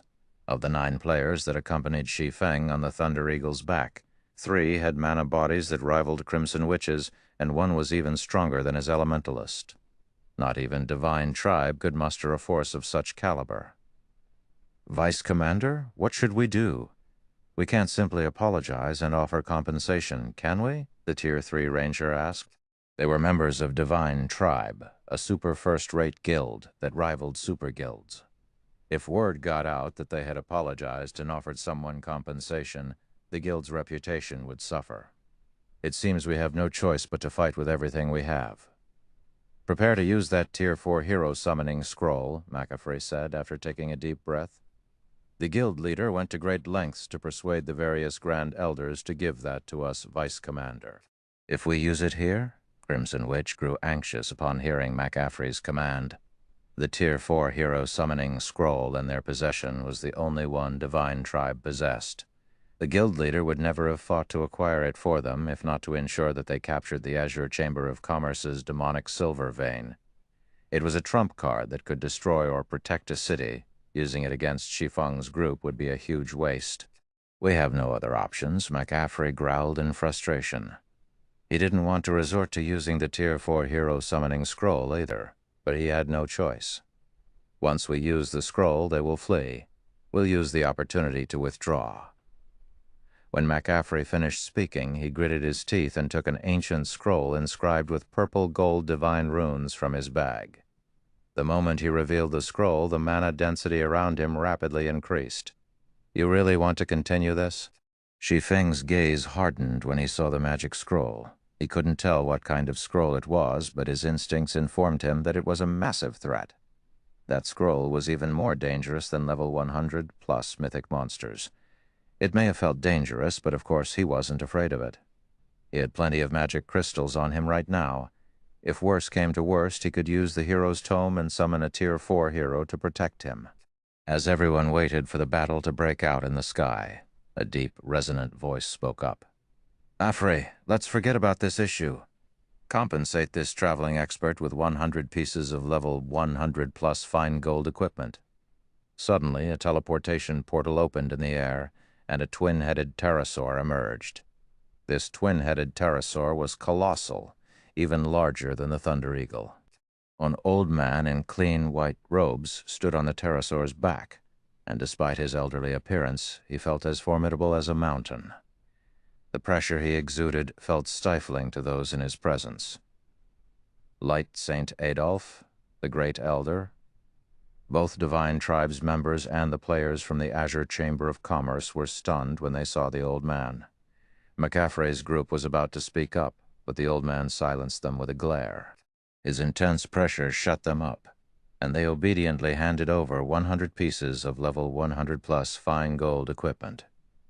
The situation utterly stupefied Shi Feng. He had never expected the Divine Tribe to act so decisively. His comment had been in passing. After all, they were talking about 100 pieces of level 100+ fine gold equipment. With so many top-tier items, they could transform a 20-man team. Moreover, purchasing level 100+ fine gold from the market was currently impossible. One could only barter for a trade. Out of blows, friendship grows. May I know if you might be interested in visiting Divine Tribe's Silver Lion City in the Silver Moon Empire? Adolf politely asked Shi Feng. That won't be a problem. I'd be more than delighted to, Shi Feng said, nodding. He had no qualms with Divine Tribe, and since the guild was willing to go out of its way to show him respect, he wouldn't behave boorishly. Moreover, his primary goal in visiting the Western continent was to visit the various NPC cities and gain an understanding of the Western continent's situation. If Adolf were willing to guide him, he wouldn't refuse the wonderful offer. Please follow me, Adolf said before leading Shi Feng's group toward the nearest NPC city and leaving McAfee and Divine Tribe's other dumbfounded members behind. Azure's members were just as flabbergasted by the development. What's going on? Who are those people? A moment ago, Shi Feng had annihilated several hundred Tier 2 experts from Divine Tribe. Yet not only had Divine Tribe willingly compensated Shi Feng with 100 pieces of level 100+ fine gold equipment, but Adolf, one of the guild's great elders, had also personally invited Shi Feng to visit Divine Tribe's main headquarters. Not even Superpower's guild leaders received such generous treatment. The situation even confused McAfee and his subordinates, let alone Yan Xiaoqian and the rest of Azure's members. Even if Shi Feng were a peerless monster, was it necessary to go to such lengths to please him? Chapter 2450, A City, Chapter 2450, a city, shortly after Shi Feng's group left. The situation in the demonic silver mine quieted down as everyone wondered about the identity of the group of strangers. He actually got an invite from Divine Tribe's Grand Elder? That guy must be extraordinary. It seems the Long family will rise through the ranks in the next annual competition. The Berserker King Elder from the Azure Chamber of Commerce thought as he gazed in the direction Shi Feng's group had disappeared in. He also felt an urgent need to deepen his relationship with the Long family. If players wanted to grow rapidly in God's domain, resources were an absolute necessity. However, items such as weapons, equipment, skill books, and combat techniques required a lot of time to obtain, especially for players that worked alone. If players wished to keep up with those on the front line while collecting these items, they'd need to accomplish everything, even if it meant working themselves to death. Hence, all expert players that wanted to grow stronger needed the support of a power which would allow them to focus on leveling and improving their combat standards. Because of this, outcompeting experts with a power support became very difficult for independent players. The Chamber's several main families controlled most of the Azure Chamber of Commerce's resources, and although guild elders, such as himself, controlled a small portion as well, it simply couldn't compare to the stock the main families had access to. These families were responsible for founding Azure, after all, and they held a large portion of the Chamber's shares. It was only natural that most of Azure's resources were allocated for them. In reality, the annual competition between the shareholder family's younger generation was a means to determine how those resources should be allocated. The upcoming annual competition would be particularly fierce, since the main families were planning to go all out.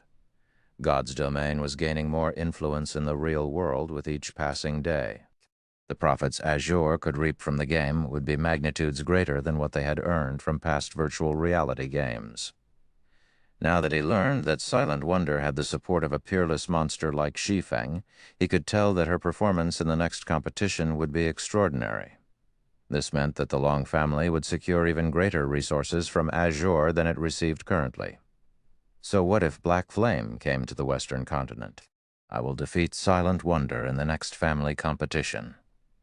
Yan Shaoqian glanced at the Berserker King Elder, overcome with disdain.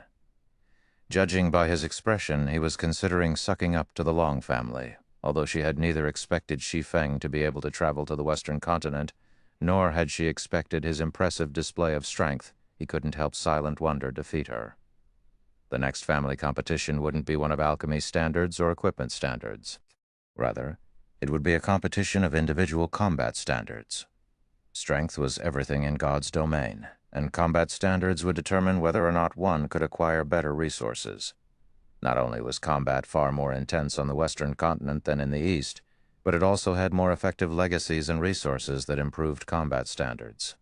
Fighting the invading demonic creature armies was particularly helpful when training one's combat standards, even if Zero Wing poured everything it had into Silent Wonder's development. She had no hope of matching Yan Shaoqian and the other geniuses from Azure, who fought and trained constantly in the West. This was exactly the reason that Long Shanglong had tried to bring Silent Wonder to the Western continent after the last competition. But Shi Feng had laughably insisted that Zero Wing would be of more help to Silent Wonder than Azure, a power that could travel between the two continents. After Shi Feng's group left, Azure and Divine Tribes ceased their fighting. McCaffrey, who was responsible for commanding the battle on Divine Tribe's behalf, was no longer in the mood for combat, and his troops had relaxed into a mild chaos.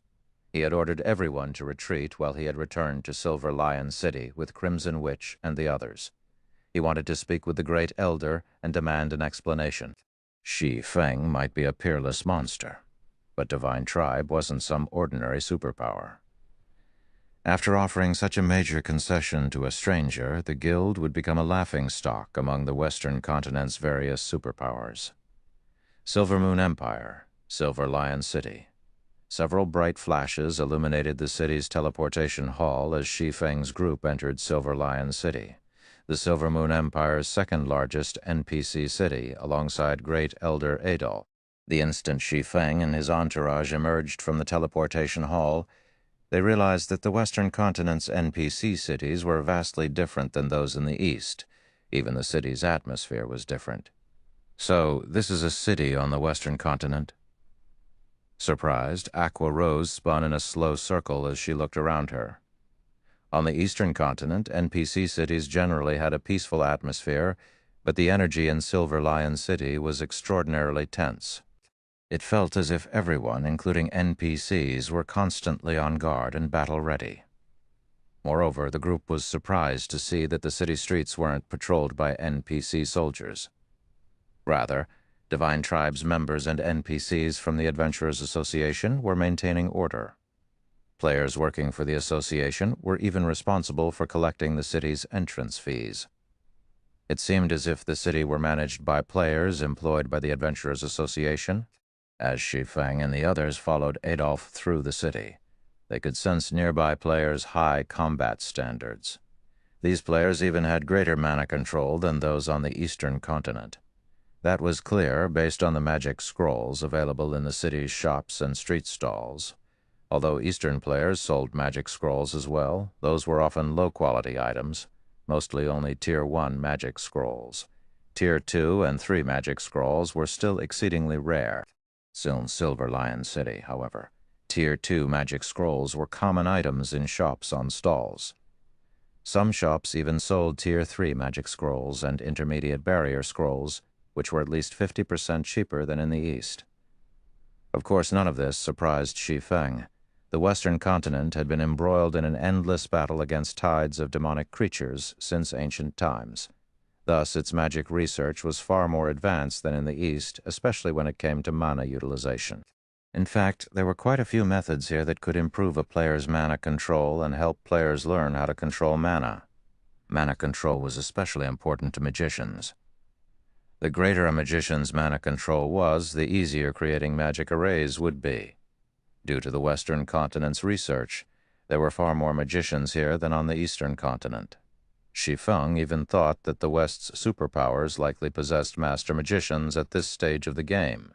With so many players taking up the magician subclass, there was no lack of manpower to create magic scrolls and magic array scrolls.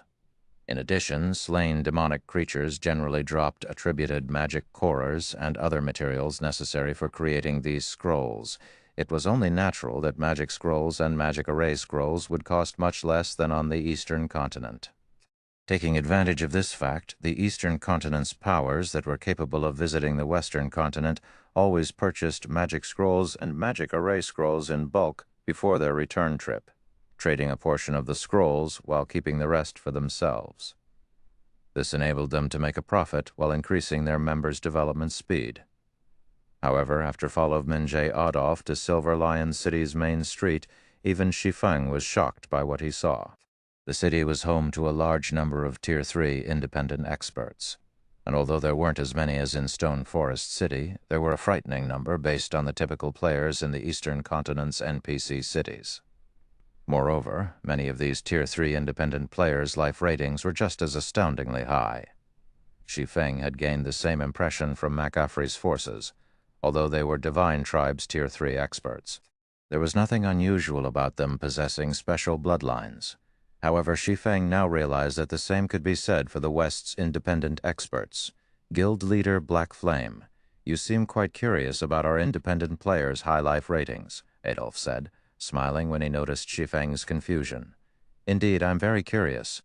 Logically, tools that can improve a player's life rating should be incredibly rare. Only the various superpowers should have the ability to acquire such items. Even exceptionally powerful independent players should have a hard time acquiring those tools. Yet here, so many of these independent players have accomplished the feat. It's truly surprising. Shi Feng nodded. Honestly, this is why I stopped McAfree and invited you here, Adolf said, chuckling. Divine Tribe wishes to negotiate a long-term business arrangement with you, Guild Leader Black Flame. One of the aspects we intend to offer is the special bloodline, which can increase a player's life rating. May I know if you are interested? A business arrangement? It seems you have done your research, Great Elder Adolf, Shi Feng said, smiling. I have. Even before McAfree reported your appearance to our main headquarters, I had investigated you and your guild thoroughly. There aren't many guilds that can outbid mythology, after all. Adolf agreed, nodding. I had never thought that you'd be capable of visiting the Western continent as well. If mythology learns about this, it'll likely be astonished. So, you stayed McCaffrey's hand to invite me to negotiate a partnership? Adolph's explanation surprised Shi Feng slightly. He hadn't expected news from the Eastern continent to make it to the West so quickly.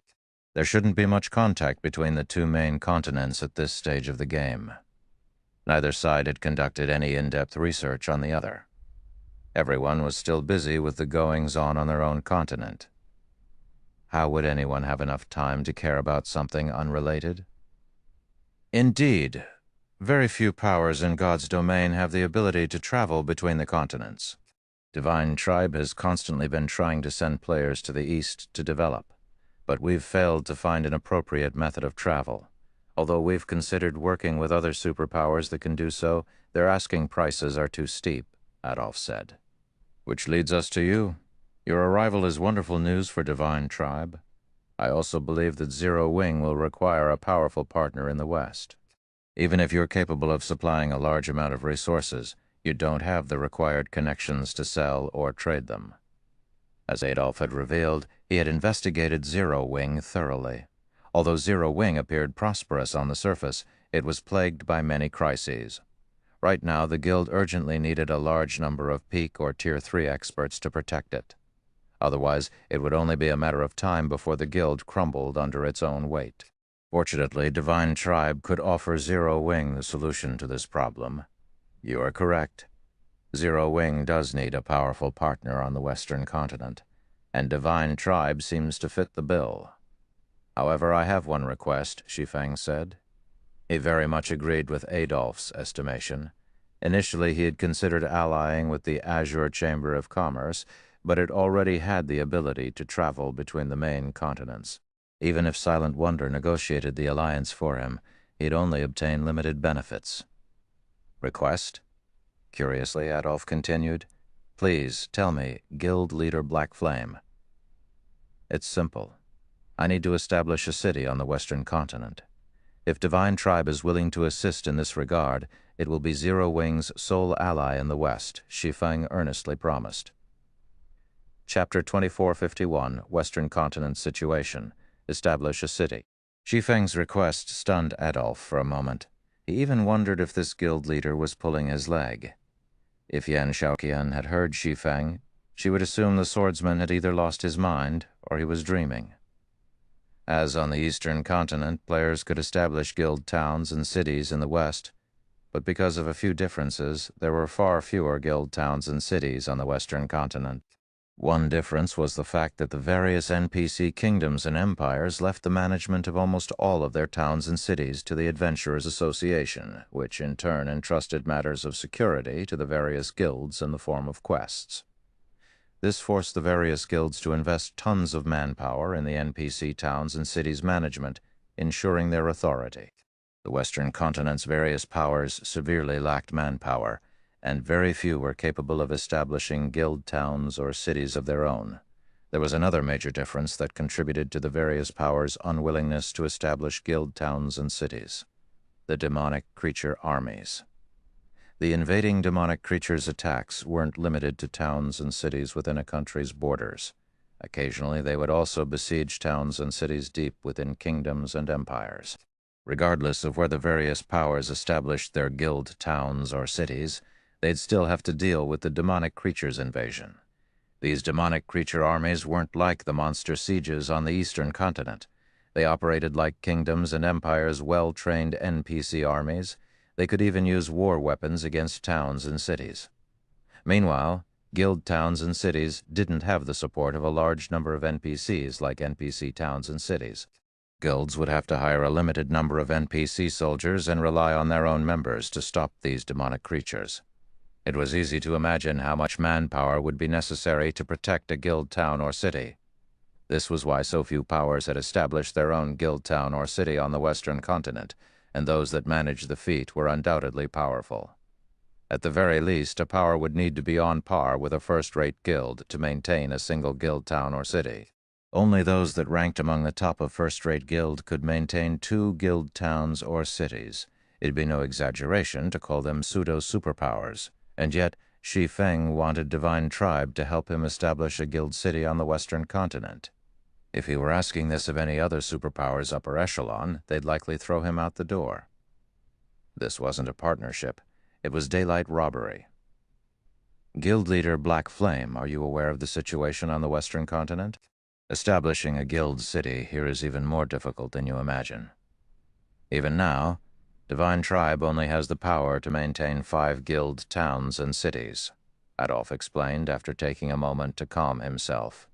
Constructing a guild city on the Western continent wasn't difficult, but protecting it was. No ordinary power could afford the amount of manpower and resources it would require. Zero Wing only had 10 players on the Western continent right now. Even if Shi Feng were heaven-defyingly strong, he couldn't defeat an entire army of demonic creatures by himself.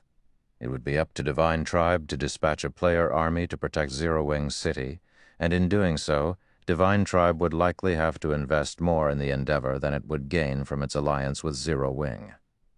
Zero Wing was only a pseudo-superpower in the East right now. It didn't have much influence, and it could only secure a limited amount of resources. Moreover, the manpower Divine Tribe would have to invest would be manpower the guild couldn't use in the future. It simply wasn't a worthwhile trade. I understand how difficult it is to establish a guild city on the Western continent, which is why I'm asking for Divine Tribe's help. Shi Feng nodded while chuckling. If your guild can agree, I am willing to purchase 3 million magic crystals of rare materials from Divine Tribe at market price.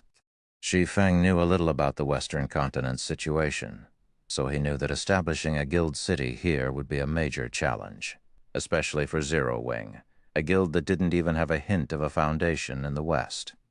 However, a guild city was necessary for Zero Wing's future development. Without one, the guild wouldn't have a foothold in the West and would be subjected to the local powers' suppression. This was why the various powers who could travel between the continents always established strongholds in both places. The Azure Chamber of Commerce's Demonstone Town, which stood outside of the Fire Dragon Empire, was one such example.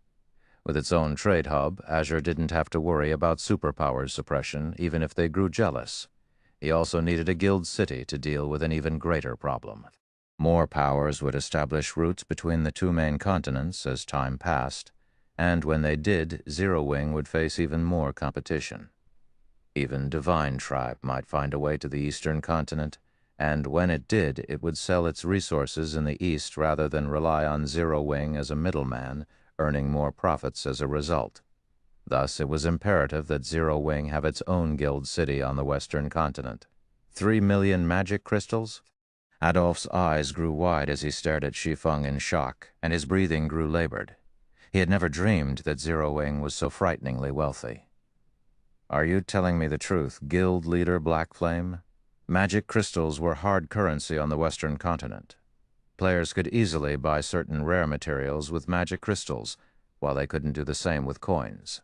Vendors even offered discounts if players were willing to pay with magic crystals. The Western continent wasn't like its Eastern counterpart. Not only were magic crystals scarcer, but demand for them was higher as well. Take the combat runes the various powers used, for example. Magic crystals were the main material to craft these combat runes. This was precisely why Divine Tribe had sent one of its trump card legions to capture Azure's demonic silver mine, despite it only being a grade 3 vein. The mine dropped magic crystals, 3 million magic crystals. It was an astronomical amount to any of the Western continent's superpowers. Not only would securing 3 million magic crystals allow Divine Tribe to surpass other superpowers when exploring level 100 neutral maps, but it would also resolve the guild's lack of materials for its combat rune research, allowing Divine Tribe to craft Tier 3 combat runes. Divine Tribe would be able to truly stand among the various superpowers. It might even have the potential to grow stronger than the continent's existing super guilds. Of course, but my offer does depend on your sincerity in our negotiations, Great Elder, Shi Feng replied. When he saw the burning passion in Adolf's eyes, he could not help but marvel at the magic crystal's effects. Although Shi Feng had been aware of how valuable magic crystals were on the Western continent, he had never expected the continent's powers to be this desperate for them. Adolf was on the cusp of becoming a peerless monster himself, yet even he seemed intensely excited at the prospect of so many magic crystals. After a moment of hesitation, Adolf gritted his teeth and said, "Deal. I can represent Divine Tribe in agreeing to your demands. However, Divine Tribe can only dispatch 80,000 elites and 20,000 experts to help you defend your city. Whether or not these players will be successful will depend on your arrangements. An army of 100,000 is sufficient, but I will need to borrow one of your trump cards to capture a city," Shi Feng agreed, nodding. An army of 80,000 elites and 20,000 experts was essentially the limit that any first-rate guild in the East could dispatch to a guild town or city. Unfortunately, maintaining the Western continent's NPC towns and cities needed too much manpower. "That won't be a problem.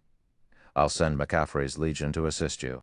However, I must warn you, if our Legion loses more than 30% of its players, they will retreat." Shi Feng's additional request didn't surprise Adolf. Capturing an existing hostile NPC city was the fastest way to establish a guild city in the West. Shi Feng and Adolf then signed a contract, solidifying their agreement. The contract stipulated that Divine Tribe would gather the rare materials Shi Feng requested within 7 days and grant Shi Feng access to a 100,000-man army to help him protect Zero Wing City for 3 months. In exchange, Shi Feng would pay Divine Tribe 3 million magic crystals. Divine Tribe would also become Zero Wing's sole ally in the West, and any materials Zero Wing required from the Western continent would be purchased from Divine Tribe, unless another party could offer the materials at a lower price. Once the contract was signed, McCaffrey was instructed to return with his Legion to Silver Lion City. Shi Feng was then given full authority over the Legion. Silver Lion City, Divine Tribe's guild residence, guild leader Black Flame. May I know what your plans are? With our current combat power, there are only a few resource cities and level 90 maps that we can capture. Considering the difficulty of protecting the city, I suggest we capture a resource city and a level 80 map instead, McCaffrey recommended as he pointed to areas on the map he held. Capturing a resource city and a level 90 map would be quite difficult due to the level 100+ NPCs or monsters that protected the cities. They would also encounter level 100 mythic combatants. Capturing a city and a level 80 map would be far less of a challenge. Although these areas were a lower level, guild cities could be transferred to a different location once they met the requirements. Moreover, Zero Wing was merely trying to secure a foothold on the Western continent, not contest for hegemony.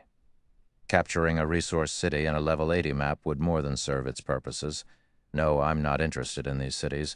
I want Star Valley's Starlight Fortress, Shi Feng declared, shaking his head as he pointed to a location several kingdoms away from the Silver Moon Empire. To be precise, he indicated a fortress in Star Valley, a forbidden land in the southern region of the Western continent. Securing this fortress was his main goal in visiting the West. Chapter 2452, Steel Giant Reappears. As soon as Shi Feng finished his statement, the meeting room full of several dozen players fell deathly silent, as Divine Tribe's members turned to give Shi Feng disdainful looks. "This guy's really ambitious. Crap, Star Valley? Does he think we're his personal subordinates? He actually wants us to go on a suicide mission." The Western continent's various superpowers were very familiar with Star Valley. They all dreamed of owning a town or city in the map. Not only was Star Valley rich in ores, but it was also home to plenty of ancient ruins. In addition, Star Valley housed one of the only 2 known Godmod regional dungeons on the Western continent. It was everyone's target for exploration and capture. And Shi Feng wanted to capture the Starlight Fortress in Star Valley. Guild leader Black Flame, that area is a level 100+ forbidden land. I'm afraid you overestimate the Silver Lion Legion. Even if with the Great Elder's 100,000-man army, I doubt we'll even get through the Starlight Fortress's gate, much less capture it, McCaffrey insisted. Rather than get angry at Shi Feng's goal, he offered a bitter smile. If Divine Tribe had the power to capture the Starlight Fortress, it would have done so long ago. There were too many benefits to owning a fortress in Star Valley to ignore. no superpower could ignore the temptation. However, not a single superpower had successfully captured one of Star Valley's fortresses. McCaffrey acknowledged that Shi Feng was incredibly strong, beyond the reach of ordinary Apex experts, but a handful of players wouldn't be enough to capture a fortress, especially one in a forbidden land. One would need an extremely powerful army to succeed. I understand your concerns, Vice Commander Affrey. I've done my own research on the Starlight Fortress. I'm sure, with the Silver Lion Legion's help, we can capture it, Shi Feng explained.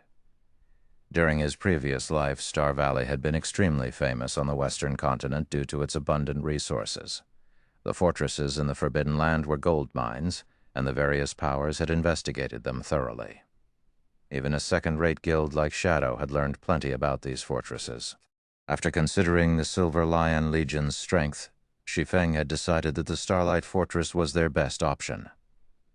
The Starlight Fortress was also one of the few fortresses that they had any chance of capturing.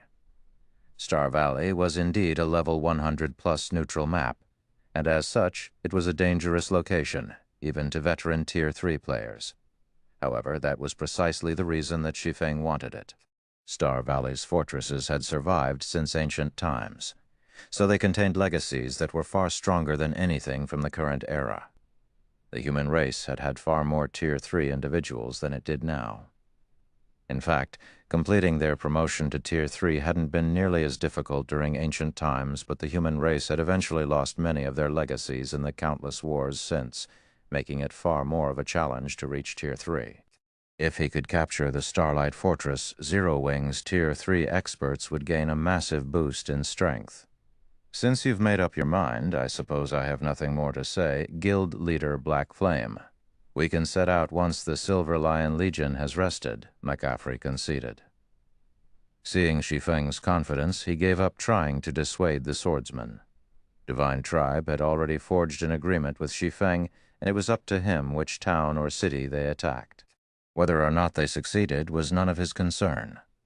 Following which, the Silver Lion Legion's 8,000 members prepared for their expedition to Star Valley. After the meeting, McCaffrey gave his report to Adolf. He wants to capture one of Star Valley's fortresses. Doesn't he realize that Star Valley is a special forbidden land, in which berserk skills are prohibited? Adolf was a little surprised when he heard the news. Players couldn't rely on their berserk skills in the Star Valley, which was why the various superpowers had so little hope of capturing its fortresses. Those fortresses strengthened the mythic monsters in the area, giving them far greater combat power than ordinary mythic monsters of the same level. Without berserk skills, not even Tier 3 players had a chance against those mythic monsters. Furthermore, each of Star Valley's fortresses contained more than one mythic monster. Based on the various superpowers reports, each fortress was guarded by at least 3 mythics. Some even had 5. A ton of great lords and grand lords had also garrisoned these fortresses. Just thinking about fighting all of those powerful monsters made Adolf's skin crawl. Even with Divine Tribe's trump card, the Tier 4 Hero Summoning Scroll, they couldn't capture a fortress of that caliber. Shi Feng, however, insisted on accepting the challenge. He is adamant that he's done his research, and he's confident that we can capture the Starlight Fortress. Crimson Witch explained from beside McCaffrey, her tone dripping with contempt. At this stage of the game, the various superpowers had barely scratched Star Valley's surface. They had barely begun to exploit the Forbidden Land's resources. To truly capture one of the Star Valley's fortresses, the various superpowers would have to wait until they had several thousand Tier 3 experts under their command. Without those numbers, killing the fortress's great lords and grand lords would be a problem, not to mention the mythic monsters. I want all of you to be careful. If you lose over 20% of your forces, retreat immediately, Adolf instructed after giving the matter some thought. The various superpowers have already begun to raid level 100 team dungeons, and they will conduct many more large-scale operations in the future. We can't afford to suffer serious losses at this crucial moment. Level 100 team dungeons are our guild's top priority. Understood, McCaffrey replied. He shared a similar opinion with the Great Elder.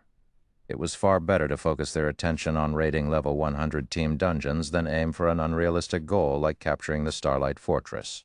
Level 100 team dungeons had the weapons and equipment they needed to boost their strength by a large margin.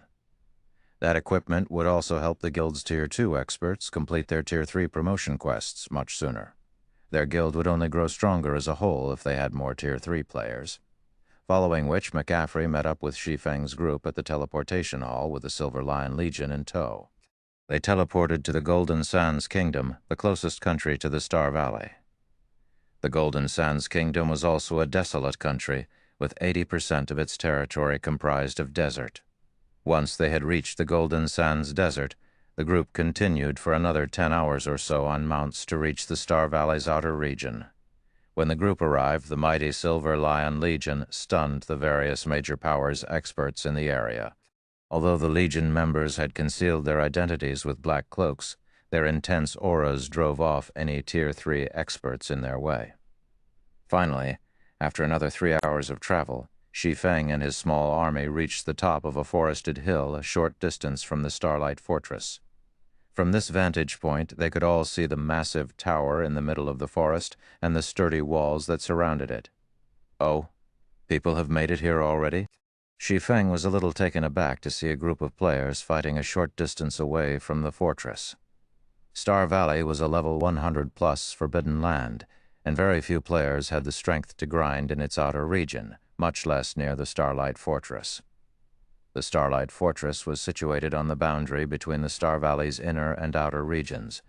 Even the weakest monster here was a level 105 Lord, and the strongest was a level 110 Mythic Boss. Not even the various superpowers' main forces dared to approach this area casually, and yet a group of players fought near the fortress's entrance. It was astounding. There were only 500 members of the team, and every one of them was an independent player. What a powerful adventurer team. They have over 30 Tier 3 players on a 500-man team, and the lowest level among them is level 105. This team can practically rival a top-ranked first-rate guild's main force, Crimson Witch commented.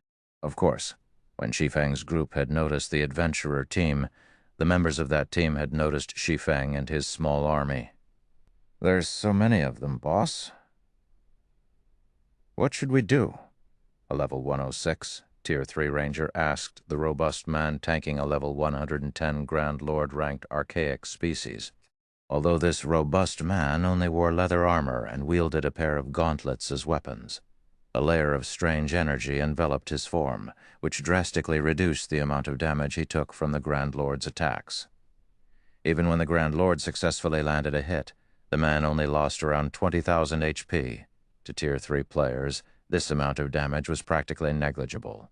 This quest boss is already in the red. Ignore them for now.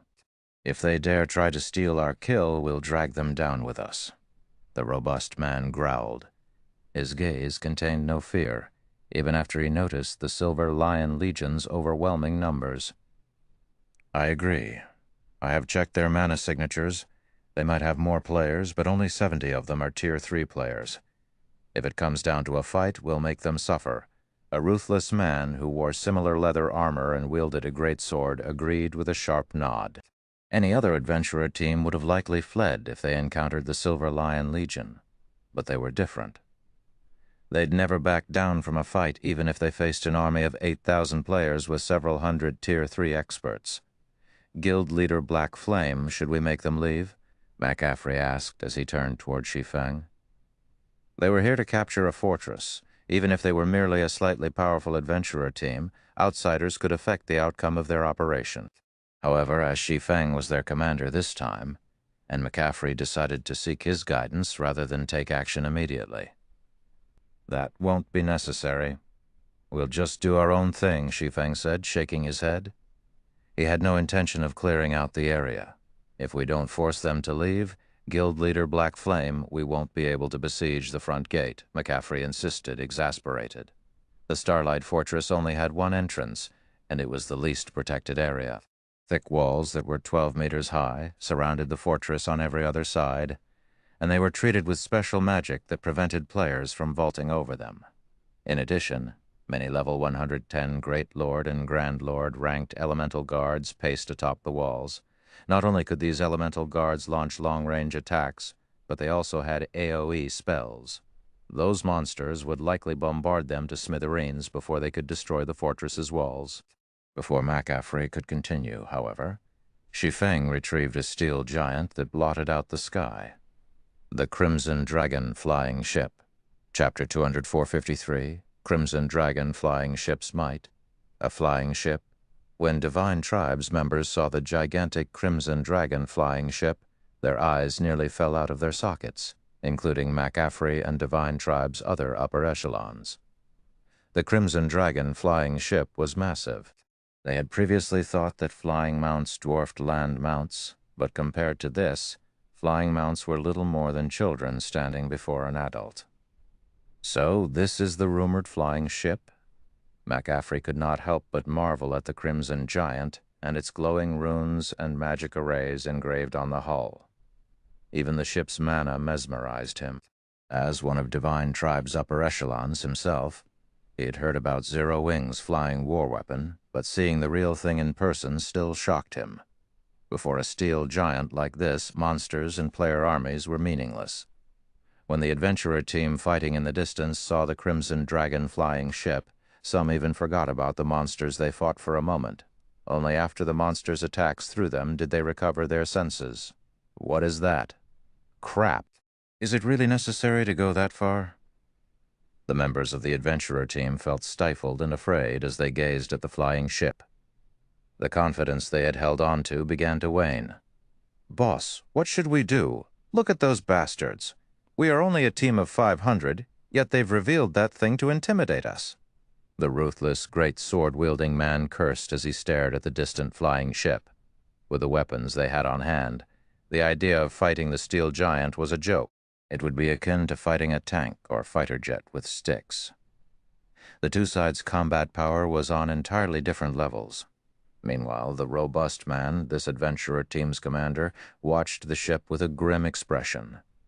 Even if he had to face several dozen Tier 3 experts all by himself, he would still have the courage to put up a fight. He was even confident he could escape with his life, even if he couldn't win. However, faced against the Crimson Dragon flying ship, he wasn't even confident in being able to escape. At this stage of the game, any player that spent considerable time in a major NPC city knew what a flying ship was, and although most didn't know exactly how powerful they were, it was easy to guess. Flying ships could fire magic cannons from the air, and even the weakest magic cannon had peak Tier 3 power. Moreover, magic cannons' attacks were AoEs. Players who couldn't fly would be nothing more than moving targets for such a vessel. Right now, their team was at the Crimson Dragon flying ship's complete mercy. If the players piloting the ship wanted them dead, they wouldn't even get a chance to flee. While the adventurer team panicked, Aqua Rose and her comrades boarded the ship while Divine Tribe's members watched. "Vice Commander Affrey, I'll try to open a break in the wall as quickly as possible. I'd like you to form a defensive line below the ship to clear out the monsters that will flood out of the fortress and help protect the Crimson Dragon flying ship from the fortress's flying monsters." Shi Feng addressed McCaffrey, who was still in a daze. Any other power would have to enter the fortress through the front gate, but with the Crimson Dragon flying ship, it didn't matter where Shi Feng's army attacked from. Hearing Shi Feng's instructions snapped McCaffrey out of his daze, and pulling his gaze away from the flying ship, he turned to Shi Feng advising, "Do you really want to go in through the wall, Guild Leader Black Flame? That fortress has survived since ancient times, and its walls are much stronger than those of a modern fortress. Even with a flying ship, I'm afraid it'll be a challenge to break down the wall." He had still dismissed Shi Feng's intentions of capturing the Starlight Fortress, but now he began to believe that this swordsman had the means to pull it off. Opening a hole in the fortress's defenses was the most difficult aspect of trying to capture one. All fortresses had an auto-repair feature. If players couldn't exploit that weakness before the wall began to repair itself, there would be no hope of success. Naturally, the weakest point in the fortress's outer defense was its front gate. The walls were far sturdier and had much higher durability in comparison. "Relax, we should have enough time. As long as the Silver Lion Legion can keep the flying monsters off the ship, we'll be fine," Shi Feng said, chuckling at McCaffrey's concern. "Can your Legion accomplish that?" Destroying the front gate was the simplest method of creating a weakness in the fortress's defense. But if players opened a path by destroying a section of the wall, the monsters within would be far easier to deal with. The fortress's walls were reinforced by magic arrays, which were linked to form a complete array that enveloped the entire fortress and strengthened its allied forces. This was why the monsters within were so much more challenging to defeat than monsters in the fields. If players could destroy a section of the walls, however, they could damage the magic array engraved onto it. This, in turn, would weaken the strengthening effect the array had on the monsters within. Unfortunately, destroying the walls was normally incredibly difficult for players, many times more difficult than destroying the gate. Teams that struggled to capture a fortress wouldn't resort to attacking the more fortified walls. This was precisely the reason that Shi Feng dared to challenge the Starlight Fortress. Without current players' strength, capturing it would have been impossible.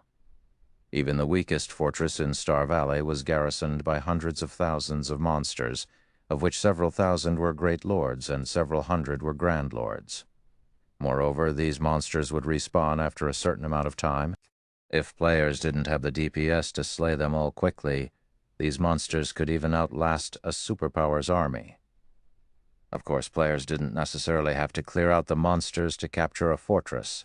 They only needed to defeat the fortress's guardian boss, but until they cleared out a certain fraction of the monsters, those monsters would become a problem during the guardian boss fight. Fortunately, only low-grade elemental creatures occupied the Starlight Fortress, and they weren't very intelligent, not even the mythic-ranked elemental creatures. They operated almost purely on instinct. If the fortress were occupied by creatures like magic elves, no one would have a hope of capturing it before players reach Tier 5. That won't be a problem. As long as we don't have to deal with the mythic monsters, there's no way the monsters without the fortress's buff will break, though the Silver Lion Legion's line, McCaffrey confidently declared. However, he still preferred that they attack the front gate instead. If they could actually capture the Starlight Fortress, they would have performed a miracle on the Western continent. Their names would go dowery in history. Wonderful.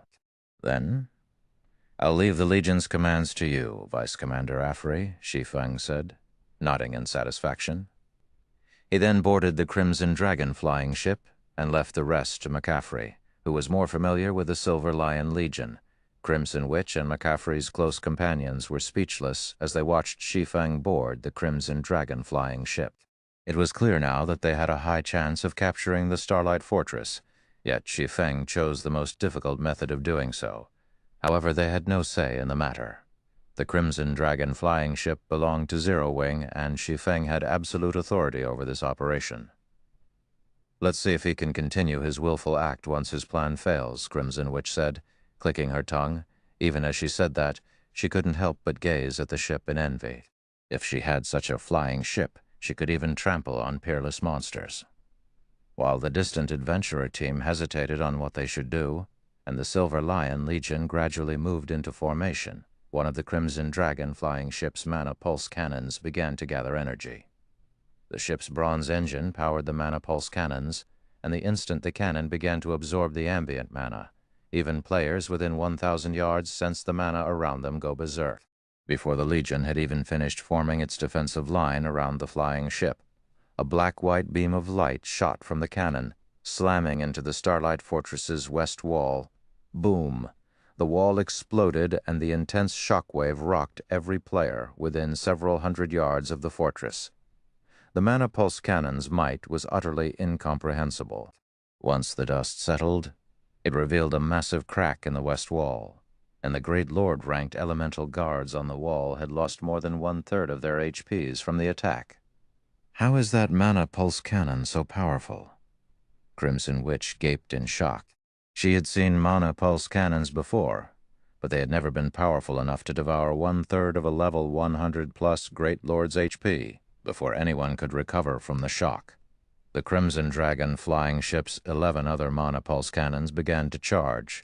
After a moment, 11 black-white beams bombarded the Starlight Fortress's west wall. Chapter 2454, Domain Class. Chapter 2454, Domain Class, When the 11 mana pulse cannons bombarded the Starlight Fortress's west wall, everyone in the vicinity felt as if Armageddon had begun as the world around them trembled. Destruction, shock, helplessness. Everyone gaped as they watched the beam attacks destroy the west wall, tearing space as they passed. Isn't this flying ship a little too strong? Crimson Witch wondered. Not only was the Crimson Dragon flying ship's mana pulse cannon extraordinarily powerful, but the ship also had 12 of them in total. It was practically a flying fortress. Inwardly, she was relieved that she hadn't started an all-out battle against Shi Feng's group by the demonic silver mine. If a battle had truly started, none of her legion would have left the mine alive, even if they had used their Tier 4 hero summoning scroll. Quinn Witch and the other Silver Lion Legion members weren't the only ones shocked. The adventurer team fighting not far from the Starlight Fortress's front gate was also stunned. A single shot from those mana pulse cannons had dealt a devastating blow across a 50-yard radius area.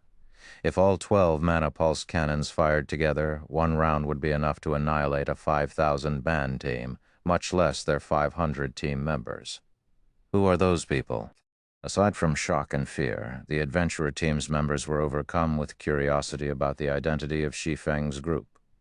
They were members of the Stormheart Adventurer Team, a top adventurer team that had survived multiple large-scale battles with demonic creatures. Stormheart was quite famous in the Golden Sands Kingdom and its several neighboring kingdoms. Once, a superpower had even approached them for help to capture a demonic creature town. Of all of the opponents Stormheart had faced before, however, none could hold a candle to the Crimson Dragon flying ship. Not even the various superpowers had such a powerful weapon. Could those players be trying to capture the Starlight Fortress? The ruthless man muttered incredulously as he watched the flying ship hover in the sky. Star Valley was a forbidden land, and its fortresses were considered forbidden lands within a forbidden land. Current players simply didn't have the strength to venture to such places. On average, the monsters within these fortresses were level 110 plus, and there were usually easily more than 200,000 of them. The fortresses were even home to level 110 plus mythic monsters. For these mythic monsters, killing current Tier 3 experts would be child's play. Even now, the various superpowers were only capable of exploring the areas around Star Valley's fortresses. They'd have to wait until they had several thousand Tier 3 players to have even a chance of capturing a fortress. The monsters weren't even the most difficult part about capturing Star Valley's fortresses. Opening a hole in the fortress's defenses was the true challenge. If a team failed to do so, they'd never be able to send players into the fortress, making it impossible to kill the Guardian boss and secure the fortress token. That seems to be the case. Why else would they attack the Starlight Fortress directly? Stormheart's commander replied, similarly watching the flying ship with fear and awe. He had assumed that Shi Feng's group had simply come to grind in the area and had only revealed the Crimson Dragon flying ship to scare away their adventurer team. He had never thought that those players actually intended to capture the fortress, which not even the various superpowers dared to try. Before everyone could overcome their shock over watching the mana pulse cannon's bombardment, the brilliant light enveloping the Starlight Fortress began to fade, revealing massive cracks in the wall. The Great Lord ranked elemental guards stationed on the wall had also been obliterated. What power? One round of attacks was enough to cause so much damage? McCaffrey couldn't help his growing excitement when he saw the cracks.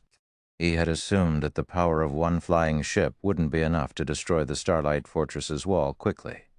And if he had been right, their chances of capturing the fortress would have been dismal. They wouldn't have had enough time to clear out the fortress's monsters and find the Guardian boss before the wall repaired itself. However, it seemed that he had been wrong and they actually had a high chance of success. Although he didn't know how much durability the West Wall had lost, he had enough experience in sieging demonic creatures' cities and fortresses to know what kind of power it took to crack one of those walls based on his experiences. He calculated that the Starlight Fortress's wall had lost at least 2% of its durability, which meant the wall would fall after 50 rounds of attacks. A fortress normally needed around 2 days to repair a destroyed wall. If they could destroy the wall with 50 rounds of attacks, Not only would they have enough time to clear out the fortress's monsters, but they'd also have enough time to kill the Guardian boss multiple times over. Zero Wings members aboard the Crimson Dragon flying ship, however, had a different opinion, guild leader. This fortress's wall is formidable. One round of our attacks was only enough to crack it. It's practically as solid as the walls around major NPC cities, Aqua Rose said, astonished when she saw how little damage the west wall had taken. She was very familiar with the power of the Crimson Dragon flying ship's mana pulse cannons. Every one of their attacks was at the Tier 4 standard, even stronger than ordinary mythic monsters' attacks. One blast was enough to deal significant damage to a guild city's walls, and yet the wall around the Starlight Fortress had barely taken any damage after 12 mana pulse cannons had fired. The wall was almost as tough as the wall around White River City. White River City had already been promoted multiple times. Even if mythic monsters attacked, the city wouldn't take any damage. They'd likely have to attack for a long time to open a hole in the Starlight Fortress's wall. Every time they fired the mana pulse cannons, it cost them money. Although the cannons weren't as expensive as the mana pulse cannons in guild towns and cities, each shot still cost 100 magic crystals. I'm satisfied with this outcome. If the fortress activates its defensive magic array and reinforces the wall, we won't break through even after 2 solid days of attacking, Shi Feng said, chuckling and shaking his head. The Starlight Fortress had survived since ancient times, standing even after numerous battles. How could an advanced flying ship possibly destroy it that easily? If the Starlight Fortress were so fragile, it wouldn't have lasted this long. He didn't particularly mind the magic crystals they spent. He had plenty to spare. If he had needed magic crystals so badly, he wouldn't have tried to capture a fortress in the first place. While Shi Feng and his party waited for the mana pulse cannon's cooldowns to end, they heard a deafening roar from within the Starlight Fortress. Even from several thousand yards away, they could hear it clearly. The Starlight Fortress's gate then opened, and swarms of elemental creatures flooded out. Flying elemental creatures launched themselves from the fortress. At a glance, there were easily over 50,000 monsters, and every one of them charged at the Silver Lion Legion and the Crimson Dragon flying ship. Why are there so many? McCaffrey felt his scalp tingle as he watched the incoming swarm. Even in the worst-case scenario, there should have only been 10,000 or so monsters spilling out of the fortress, according to his initial estimates. But more than 50,000 charged toward them, including more than 100 Grand Lords. The Grand Lords alone outnumbered the Silver Lion Legion's Tier 3 experts. Before McCaffrey could issue a command, however, a 30-meter-tall Starlight Behemoth flew from the fortress. The instant the Starlight Behemoth emerged, the ambient mana seemed to submit to its control. What? A domain-class mythic, Crimson Witch exclaimed, paling when she saw the flying monster. Expert players like her were no longer strangers to the concept of domains. Almost all Tier 4 NPCs had one, and while within their domains, NPCs could move and fight in a world that was tailored to them. This was why Tier 4 NPCs were so powerful. Tier 3 NPCs couldn't defeat such a being, even with a numerical advantage. Fortunately, monsters were dumb, unlike NPCs. They relied on their physical prowess in battle, but even so, they could contend with NPCs of the same tier. Monsters that had reached the Tier 4 mythic standard were particularly hardy, powerful enough that even Tier 4 NPCs of the same level would struggle to defeat them. Domain-class mythic monsters had their own domain. Even Tier 4 NPCs would have to flee from a group of domain-class mythics. She had never dreamed that such a powerful monster would dwell within the Starlight Fortress, and it had just flown out of the fortress to greet them. Chapter 2455, World Descends. Chapter 2455, World Descends. I thought only mobs were supposed to come out. Why is the fortress's guardian boss out here too? Why is this guardian boss so powerful? Shouldn't domain-class mythics be world bosses? The Starlight Behemoth's appearance shocked the Silver Lion Legion. The joy they had felt after seeing the Crimson Dragon flying ships might vanish when they saw the Starlight Behemoth's gigantic, translucent body. Now, only fear swam within them. Thus far, the various superpowers had only discovered a handful of domain-class mythic monsters, and every one of them was on par with a natural disaster. Those monsters could even guard an entire map. In fact, some level 90-plus world bosses were merely domain-class mythics, and the various superpowers' forces had proven ineffective against them. Even after relying on special items, they had been annihilated. A domain was simply unstoppable. This was why Tier 3 NPCs were no match for their Tier 4 counterparts, even when they outnumbered the stronger NPCs. Within another's domain, one's overall performance would suffer significantly. Just casting spells and activating skills became excruciatingly difficult within a hostile domain. One would be fortunate to exhibit 50% of their normal combat power in such a fight. To make matters worse, the domain would strengthen its users' overall performance as well. Even in a fight between a Tier 3 NPC and a Tier 4 NPC of equal strength, the difference would be qualitative with the domain active. Needless to say, the difference would be even greater between Tier 3 players and a domain-class mythic. "Commander, we need to retreat. Nobody can stop that domain-class mythic boss. If we don't run now, it'll slaughter us," the ruthless man from Stormheart shouted at his commander Crow when he saw the Starlight Behemoth. Not only was the Starlight Behemoth individually powerful, but its domain would also strengthen the army of 50,000 monsters. Such a force would have no issues taking down a guild city, much less the Silver Lion Legion's 8,000 members. With the fortress's elemental creatures focused on the Crimson Dragon flying ship, they had a chance to escape. If they waited until these monsters destroyed the ship and massacred the Legion, they'd be next. "It seems our raid is impossible. Inform everyone to retreat," Crow commanded as he gazed at the Starlight Behemoth. He had wanted to linger to witness the historical moment the Starlight Fortress was captured, but that no longer seemed like a wise idea. Of the various superpowers he knew of, none could even defeat a level 90-plus domain class, mythic-ranked world boss. Not even the 5 great super guilds. Meanwhile, the Starlight Behemoth was a level 113 domain class mythic boss. Starlight Behemoth, Toriande, Realm Lord Olas, Starlight Creature, Mythic, level 113, HP 4,000,000 Oquint Work 1,013, we're 1,004,400,430,000,000. 4,000,000 Starlight Behemoth would regain 4,000,000 HP every 5 seconds with its battle recovery. If players couldn't deal 8,000,000 damage each second, their attacks would be utterly worthless against the monster.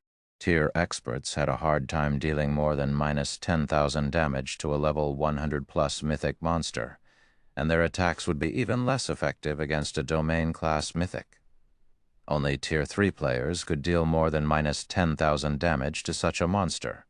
Assuming that a Tier 3 player could deal minus 20,000 DPS to the Starlight Behemoth, a team would need over 400 Tier 3 players to overcome the Guardian boss's battle recovery. Where was a power supposed to find 400 Tier 3 players at this stage of the game? Not even the Crimson Dragon flying ship would make much of a difference. Flying ships were war weapons. They might be useful against dumb mobs, but against a mythic monster that could fly, the ship would even struggle to land a hit. Furthermore, the Crimson Dragon flying ship's mana pulse cannons had very long cooldowns. To put it simply, it would only be limitedly effective against a domain-class mythic boss. While the Stormheart Adventurer team fled, panic overwhelmed the Silver Lion Legion as they watched the Starlight Behemoth fly toward them. "The Starlight Behemoth is too fast, Vice Commander. We won't have enough time to get everyone out of here safely. We'll have to leave some players behind to slow it down. Please issue the command," Crimson Witch begged McAfee as she watched the Guardian boss approach. None of them had expected the Starlight Fortress to house a domain-class mythic. Shi Feng had doomed them all. Since the situation had already become desperate, the only thing they could do now was figure out a way to reduce the Legion's losses as much as possible. The Silver Lion Legion was Divine Tribe's strongest force. If it were annihilated, the guild would suffer. It seems we have no choice. Hearing Crimson Witch's pleas, McAfee reluctantly pulled the Tier 4 hero summoning scroll from his bag. Current Tier 3 players had no hope of stopping a level 113 domain-class mythic. If none of them could stop the Starlight Behemoth, the Silver Lion Legion would be slaughtered. He had no choice but to rely on the Tier 4 hero to pin the Guardian boss down, buying enough time for everyone to escape. It might be possible to rely on the Tier 4 hero to raid the Starlight Behemoth if it were alone, but it wasn't. Not only did the Guardian boss have the support of 50,000 monsters, but its domain even strengthened the monsters around it. Not even 4 Tier 4 heroes could defeat this horde. While McCaffrey prepared to use the Tier 4 hero summoning scroll, Shi Feng walked onto the flying ship's deck and quietly watched the Starlight Behemoth's army. Crap. He's not even going to run? Does he assume he can use his flying ship to get away? Maybe he's in denial. He was clearly hoping to capture the Starlight Fortress, but now that there's a domain-class mythic, his hopes have been dashed. The Silver Lion Legion's Tier 3 experts, who were panicking on the ground, were confused when they saw Shi Feng on the Crimson Dragon flying ship's deck, appearing relaxed. The ship could fly and quickly, but its speed was nothing compared to the domain-class mythics'. Once the flying ship, which relied on mana to remain in the air, was within the Starlight Behemoth's domain, its movement speed would plummet. If Shi Feng turned the flying ship around and fled now, he'd have a chance of getting out of there alive. But if he waited until the ship got caught in the Guardian boss's domain, neither he nor his ship would escape. However, while the Silver Lion Legion's members wondered if the sudden development had dealt too much of a mental blow for Shi Feng to handle, the swordsman pulled a golden ring from his bag. He raised the golden ring and began to chant an incantation. When Shi Feng finished the chant, he revealed a faint smile as he glanced at the Starlight Behemoth's approaching mana field. He then sacrificed 5,000 magic crystals to the Ring of Gospel and activated Miniature World. The sky began to tremble as the phantom of a new world appeared above them all, separating the sky from the land. Everyone immediately sensed that their connection to the outside world had been severed, and a frightening pressure overwhelmed them. This pressure didn't originate from a single point, but assaulted them from all directions. They all felt as if they had just been plunged into a hostile plane of existence. As Miniature World activated, the Starlight Behemoth's mana field began to visibly recede. The mana that had previously submitted to the Guardian boss began to rebel. Rather than strengthen the Starlight Behemoth, it began to suppress the Realm Lord. The Starlight Behemoth's basic attributes decreased rapidly 5%, 7%, 10% in just 3 short seconds. The Guardian boss's basic attributes had been reduced by 20%. As for the elemental creatures following it, not only had they lost 30% of their attributes, but their movement speeds and reaction speeds had also significantly decreased. Impossible. He shattered a mythic-ranked Realm Lord's domain? Crimson Witch exclaimed, her jaw hanging open as she watched the Starlight Behemoth's mana field vanish completely. Chapter 2456, Flying Ship vs. Starlight Behemoth. Chapter 2456, Flying Ship vs. Starlight Behemoth. He destroyed the boss's domain and suppressed it. What did he do? Crimson Witch wasn't the only player shocked to watch the Starlight Behemoth's domain shatter. No one could believe their eyes. They had never thought that Shi Feng had such an ability. Current players were no match for a Tier 4 being's domain. Some superpowers had tried to use Tier 4 domain scrolls against true Tier 4 domains, but they had barely been a match for the beings they had fought. Some Tier 4 domain scrolls were even weaker, and the superpowers that had relied on them had been suppressed by their enemy's domain. In contrast, not only had Shi Feng shattered the Starlight Behemoth's domain, but he had also suppressed the Guardian boss. It was unbelievable. When Miniature World activated, the Starlight Behemoth paused for a moment mid-flight. However, it then bellowed angrily, and its entire body began to radiate dazzling starlight. It was trying to expand its domain again and break free from Miniature World. Unfortunately, no matter how much the Starlight Behemoth struggled, it couldn't escape the skills effect. Mana control even has such a huge effect on magical items. Miniature World's results even stunned Shi Feng. He hadn't actually expected the Ring of Gospel's skill to suppress a realm lord to such an extent. All tools were ineffective against world bosses. Players had to rely on their own power. However, the Starlight Behemoth was not a world boss, and thus tools could be used against it. This was certainly a benefit since players couldn't use berserk skills in Star Valley. He had used Miniature World to suppress other mythic monsters, but until he had gained his mana body, he hadn't been able to use the mana concentrated within the Ring of Gospel. Now that he was a master magician as well, he more or less understood how the Ring of Gospel's magic arrays operated. He could now guide some of the concentrated mana into those arrays. Even so, he had never thought that the results would be this powerful. His only aim had been to destroy the Starlight Behemoth's domain. He hadn't dared to hope that Miniature World would suppress the Guardian boss as well. The Ring of Gospel proved far more effective than when he had used it blindly before. Of course, after giving the matter some thought, Shi Feng found it reasonable. He had already upgraded the Ring of Gospel to the fragmented legendary rank, and world power was already stronger than domains. Now that he could use some of Miniature World's true power, even if it were only a fraction, a Tier 4 domain was no match for him. Not even the Starlight Behemoth could resist this power, and could only watch as the ability suppressed its basic attributes. After this discovery, Shi Feng snapped back to the battle and glanced down at McAffrey below the flying ship. "Vice Commander Affrey, prepare to greet the enemy. Try to slow those mobs down as much as possible, especially the monsters that can fly." "I'll deal with the boss," Shi Feng shouted. This, McAffrey could not help but hesitate as he turned back to the elemental creature's army. Disregarding the horde of Lord-ranked monsters, the army had over 100 level 110-plus Grand Lords.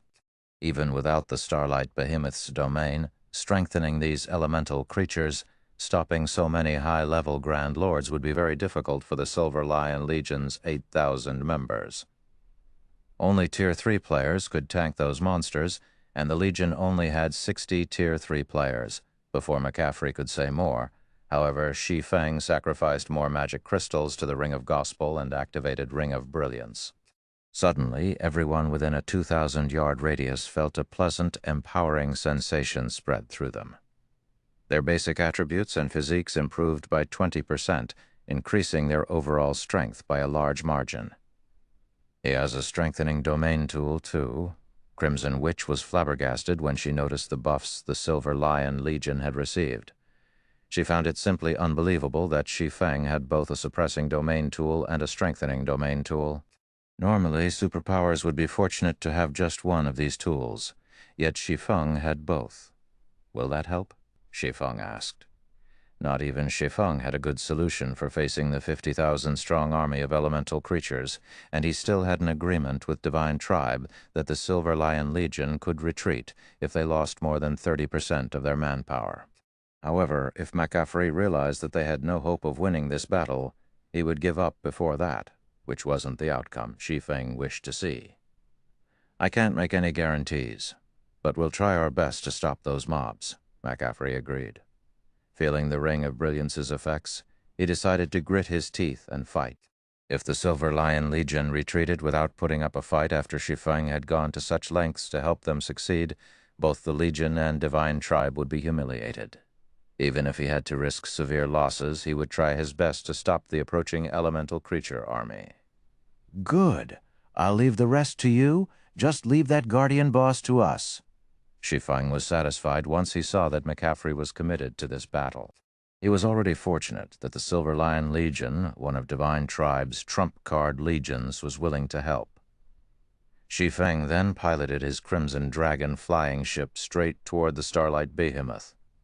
What do they really intend to challenge the Starlight Behemoth? Everyone was dumbfounded as they watched the ship approach the Realm Lord in the air.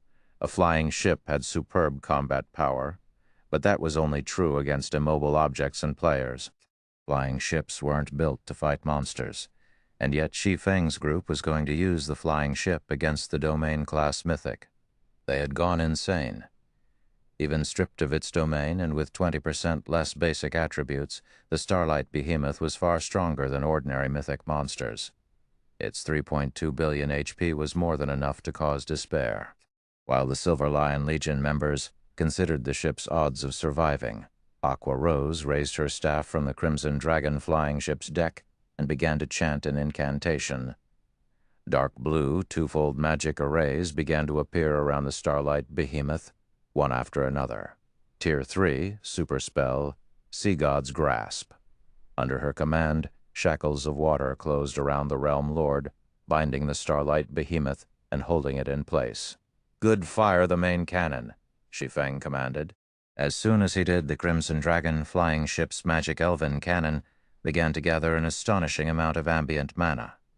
It then fired a searing hot white beam with a 200-yard radius at the Guardian Boss's head. Boom. As the shot collided with the Starlight Behemoth's face, the forest below shook violently. The Silver Lion Legion's members almost lost their footing due to the shock waves, even from several hundred yards away. As the white beam's light faded, it revealed a colossal crater in the previously dense forest. Flowers, grass, trees, even the elemental creatures that had been in that area left no trace of their presence, utterly obliterated.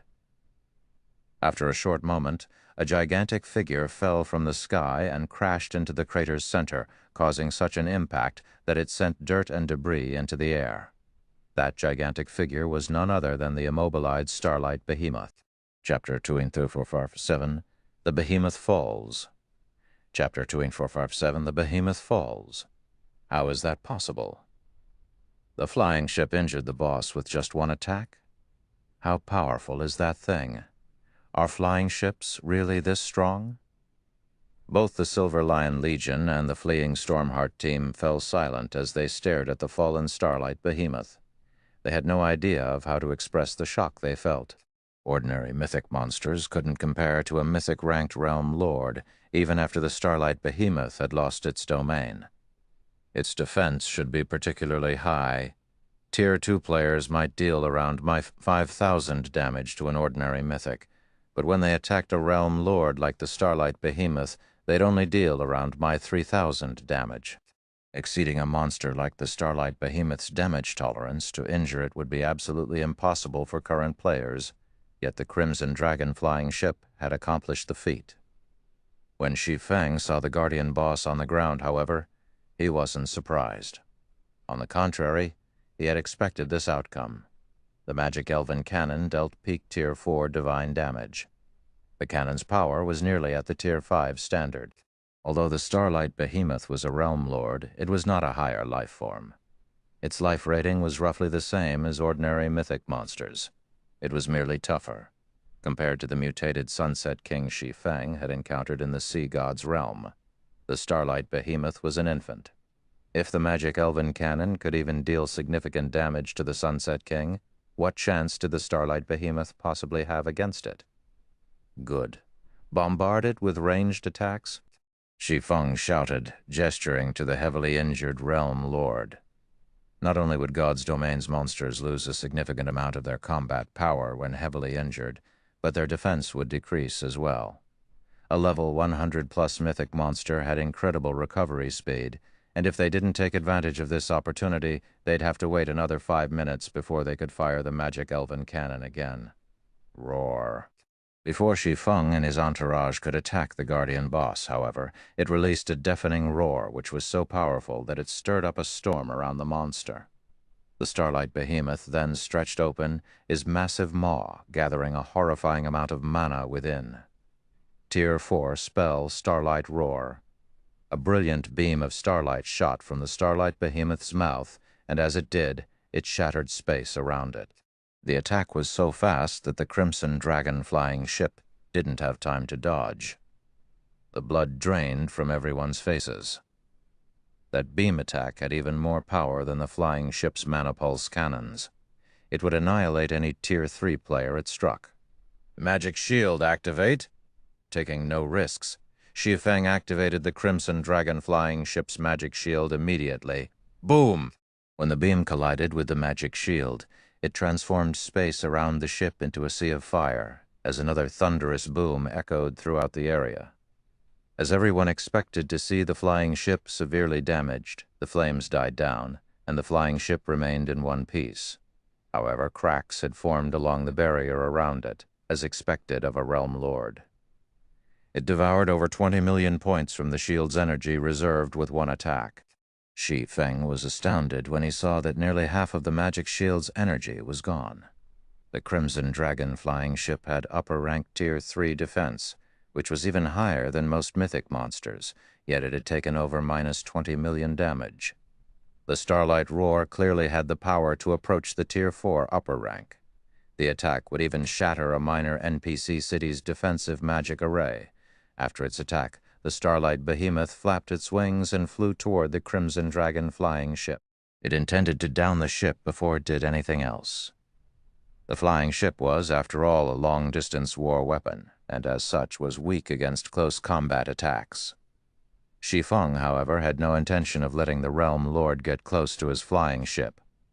Before the Starlight Behemoth had even ascended, he had driven the ship toward the rear of the Silver Lion Legion.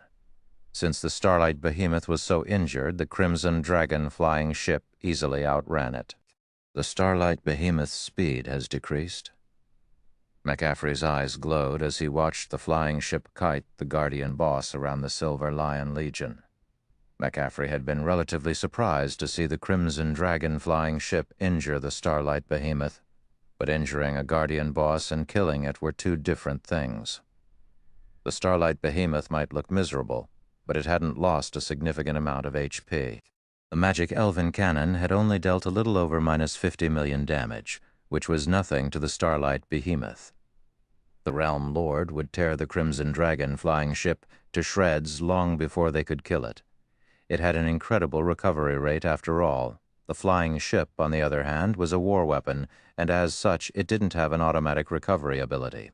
Every point of durability it lost in this battle would be permanent until repairs could be made.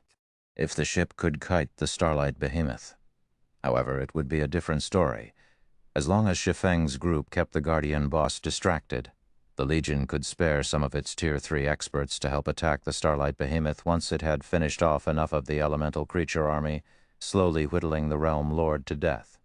But before McCaffrey could finish his thought, the Crimson Dragon flying ship stopped moving. What is he trying to do? Does he still plan to face the Starlight Behemoth head-on? The Silver Lion Legion's members were confused when they saw the ship come to a halt. They couldn't fathom what Shi Feng was trying to do.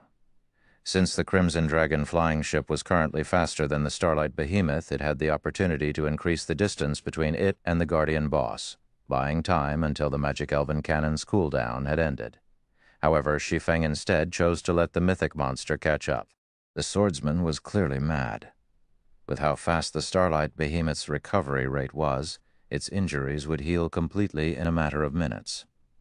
While the Starlight Behemoth grew closer, and the Silver Lion Legion grew more nervous, Shi Feng revealed the Bible of Darkness and activated demon summoning. A colossal pair of doors suddenly appeared before the flying ship, and as they parted, dense dark energy flooded through, transforming a 100-yard radius into a bubble of darkness. Once the doors were fully open, an 8-meter-tall one-horned demon flew through them.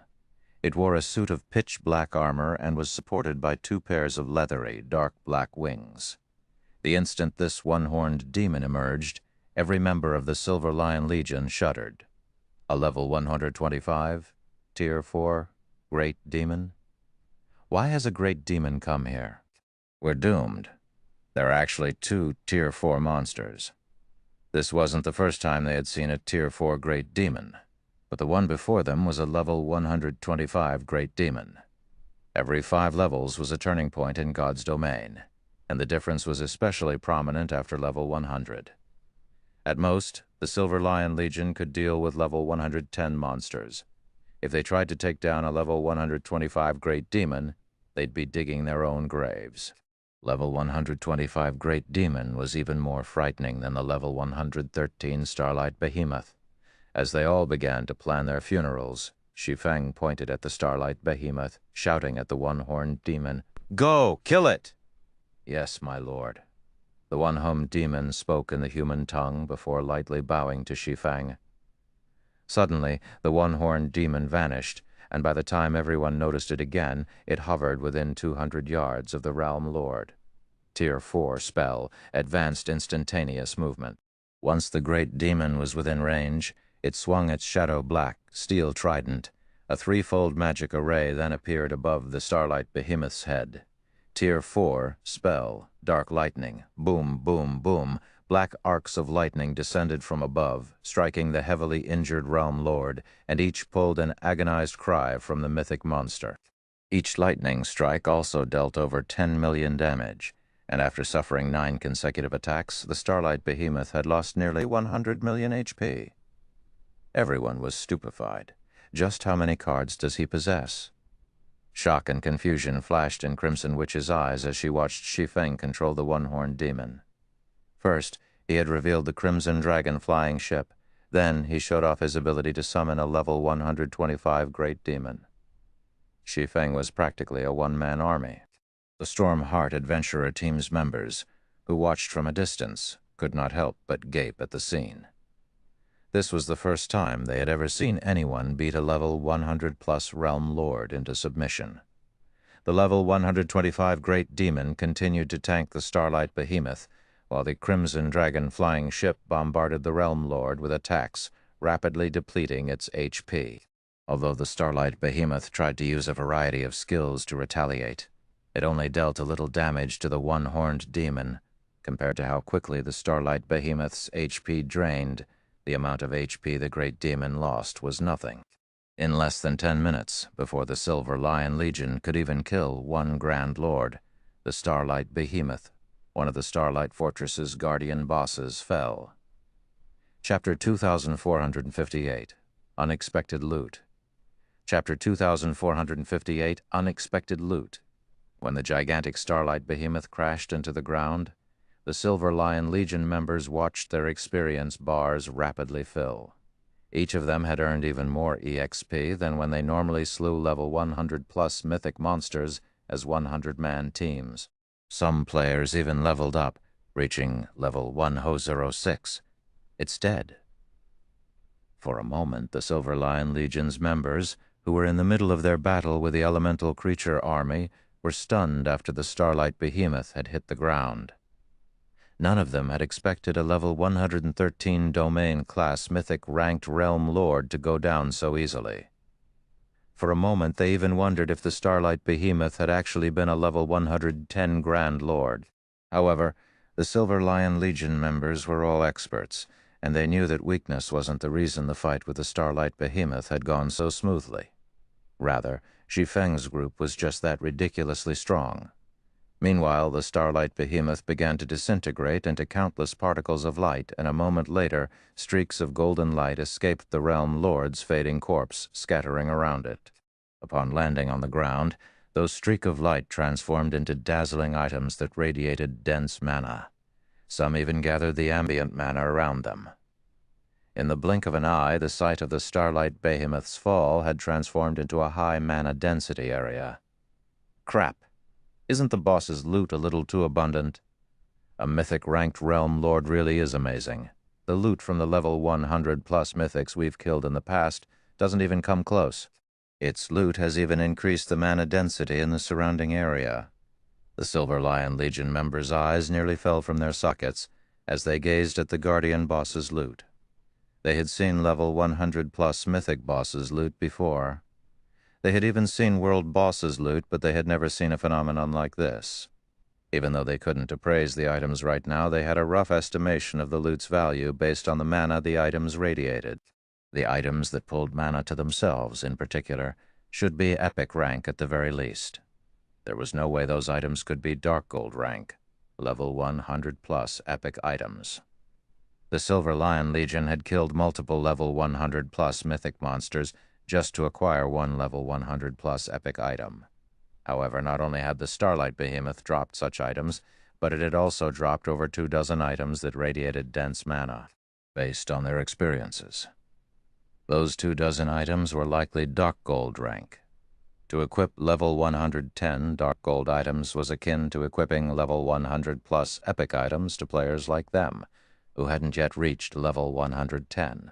Although level reduction gemstones that they could use with level 100 plus weapons and equipment were rare and costly, the cost was negligible compared to equipping level 110 dark gold weapons and equipment now. If a Tier 3 player could fully gear themselves in level 110 dark gold equipment while at level 105, they'd even be able to tank level 110 mythic monsters, not to mention level 110 Grand Lords. McCaffrey and Divine Tribe's other upper echelons couldn't help the envy they felt. Divine Tribe hadn't obtained a single piece of level 110 dark gold equipment yet. It didn't even have much level 105 dark gold equipment, and as for level 100 plus epic weapons and equipment, the guild had almost nothing. Unfortunately, Divine Tribe and Zero Wing had agreed that a monster's loot would go to whichever team was responsible for slaying it. If both sides contributed to a monster's death, they would distribute the dropped items based on their contributions in the fight.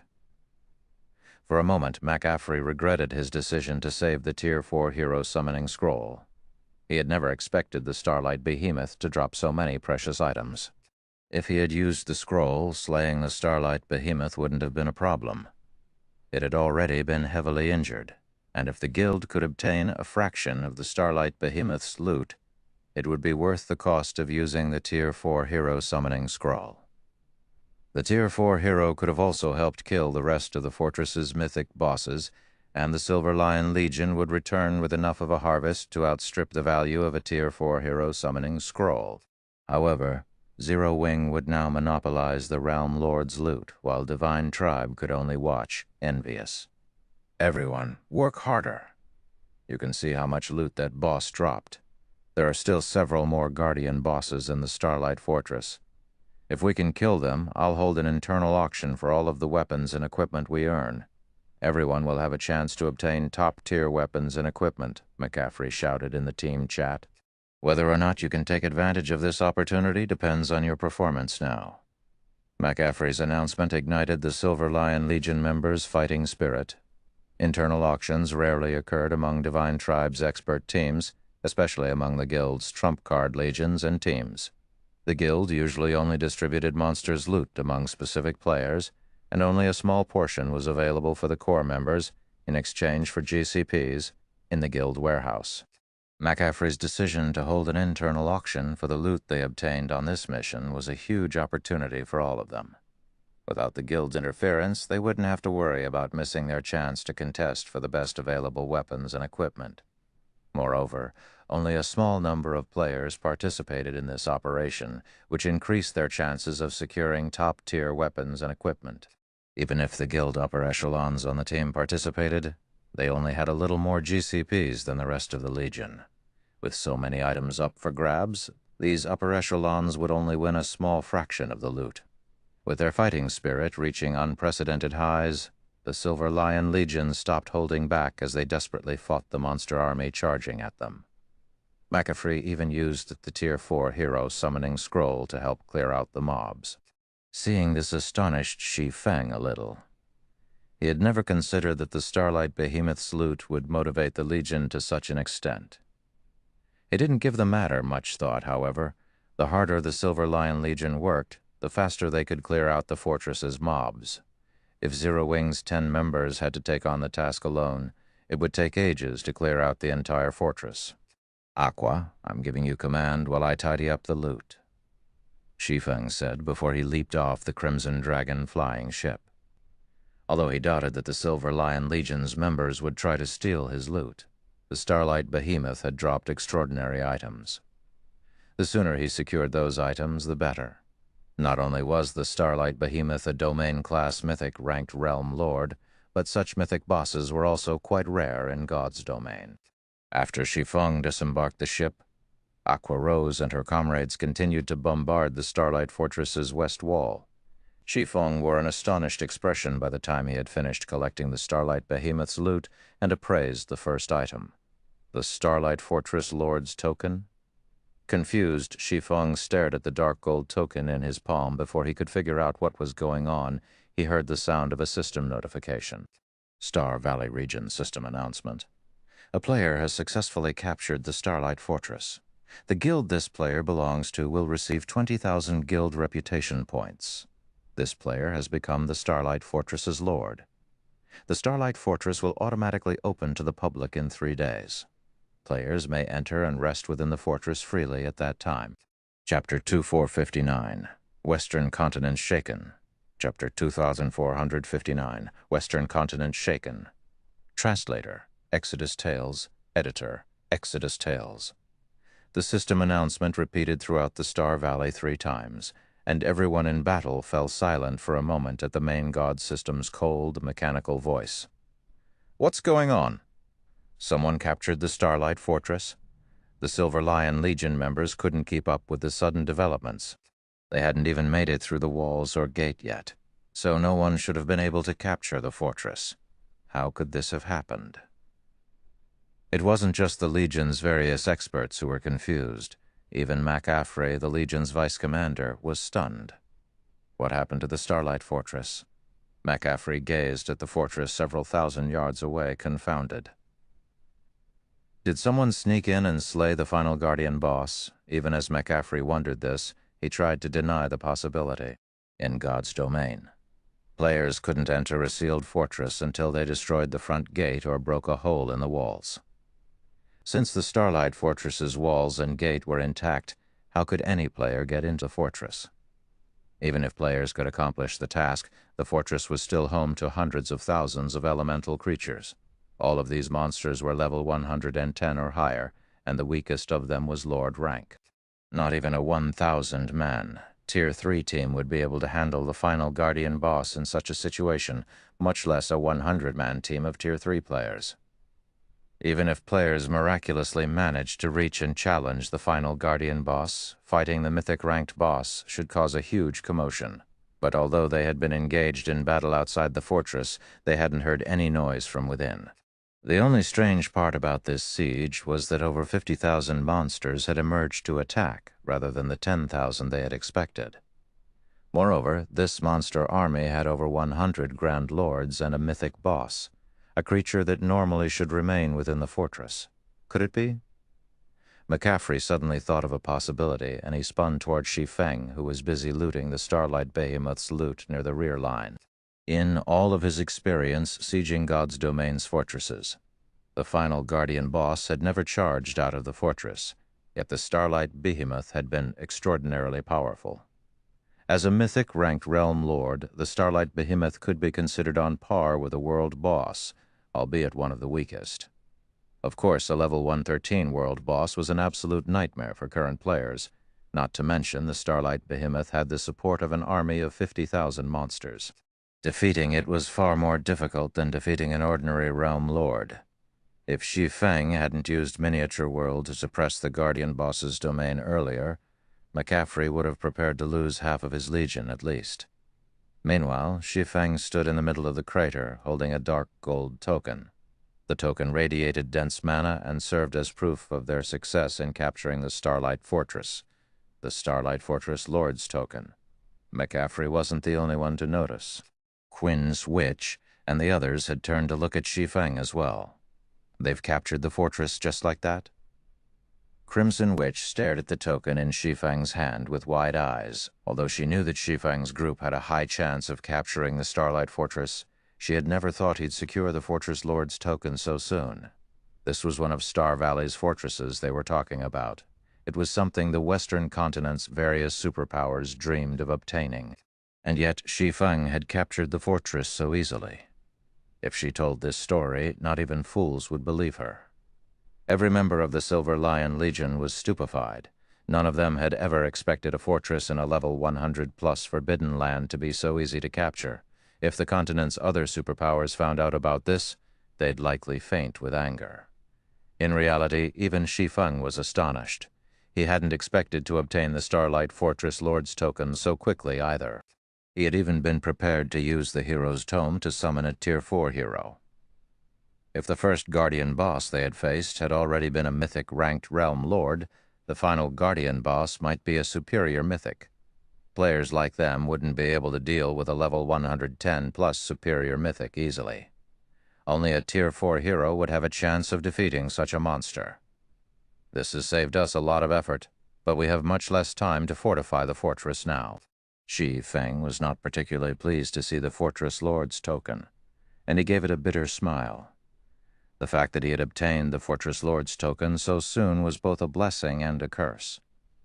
Now that he had secured the Fortress Lord's token, he would have full control of the Starlight Fortress's magic array. Although he still had to reach the fortress's core to activate the defensive magic array, it would no longer buff the monsters within, now that he had the token. This would make capturing the fortress far easier. Now he only needed to clear out the monsters in the Starlight Fortress, and he wouldn't have to destroy the fortress's wall or gate to do it. He could simply waltz through the front gate. The only problem was that he needed to clear out the monsters and strengthen the fortress's defenses within 3 days, before the fortress opened to the public and players began to flood in. Without adequate defenses, managing the fortress would become troublesome, and the various superpowers might use the opportunity to take it from him. Unfortunately, sealing the fortress and preventing players from entering wasn't possible. The Starlight Fortress was in Star Valley, a forbidden land. God's domain's forbidden lands weren't controlled by any kingdom or empire, and almost all of their fortresses had survived since ancient times, created before the Great Destruction. Forbidden lands' fortresses weren't like those in neutral maps or guild towns and cities. Even with the Fortress Lord's token, one would not gain full access to the fortress. They couldn't open or seal the fortresses as they wished. This was also the reason that any power to capture a fortress in a forbidden land was forced to send a large number of members to garrison the fortress. In truth, the main god system's settings for this weren't unreasonable. Forbidden lands had far more abundant resources than other maps. If a power could acquire full control of an ancient fortress in a forbidden land, it would be nigh impossible for other powers to break through the defenses and take it from them due to the defensive mechanisms that had also survived since ancient times. The power that had first captured the fortress would have permanent access to the Forbidden Land's resources, while everyone else would have to watch from the sidelines. This certainly wasn't a fair situation. Take the Starlight Fortress, for example. It might only be a small fortress, but once its defensive magic array was activated, only Tier 5 beings would be able to break it. In an era where the gods had gone into seclusion, Tier 5 powerhouses stood at the peak of God's domain. Even emperors had to show proper respect. These powerhouses could wipe out entire kingdoms. Not even empires would get away scot-free after provoking such an individual. Shi Feng had thought that he'd have 3 full days to bolster the Starlight Fortress's defenses after he captured it. But now he had to waste some of that time clearing out the hundreds of thousands of monsters within. While Shi Feng and the others continued their fight against the Starlight Fortress's monsters, the Stormheart Adventurer team watched from a distance with dropped jaws. "Who are those people?" the ruthless, great sword-wielding man muttered as he stared at the system announcement in shock. "They've actually managed to capture the Starlight Fortress. We don't know who they are, but this will certainly cause an uproar across the continent," Crow, Stormheart's commander, said. He couldn't help but glance Shi Feng's way. The various powers and expert teams all wanted to conquer Star Valley, but players couldn't remain in the area for very long, which slowed their exploration progress in the Forbidden Land. Although the various superpowers had frequently tried to capture fortresses within Star Valley, none had succeeded. Now that someone had, Crow didn't even want to imagine how this event would change Star Valley. While Stormheart's members discussed the matter amongst themselves, news of the Starlight Fortress's capture spread like wildfire throughout the western continent. Chapter 2460, Swarming Starlight Fortress. Chapter 2460, Swarming Starlight Fortress. Silver Moon Empire, Silver Lion City. "What did you say? Zero Wing has already captured the Starlight Fortress?" Adolf was momentarily stunned when he heard McCaffrey's report. "Impossible, your group only left a while ago. Even if you hadn't rested, how could you have slain several 100,000 monsters in the fortress so quickly?" Adolf felt as if McCaffrey were playing a joke on him. Zero Wing and the Silver Lion Legion hadn't even been gone from Silver Lion City for more than a day, and the Starlight Fortress was home to hundreds of thousands of monsters, the weakest of which was Lord Rank.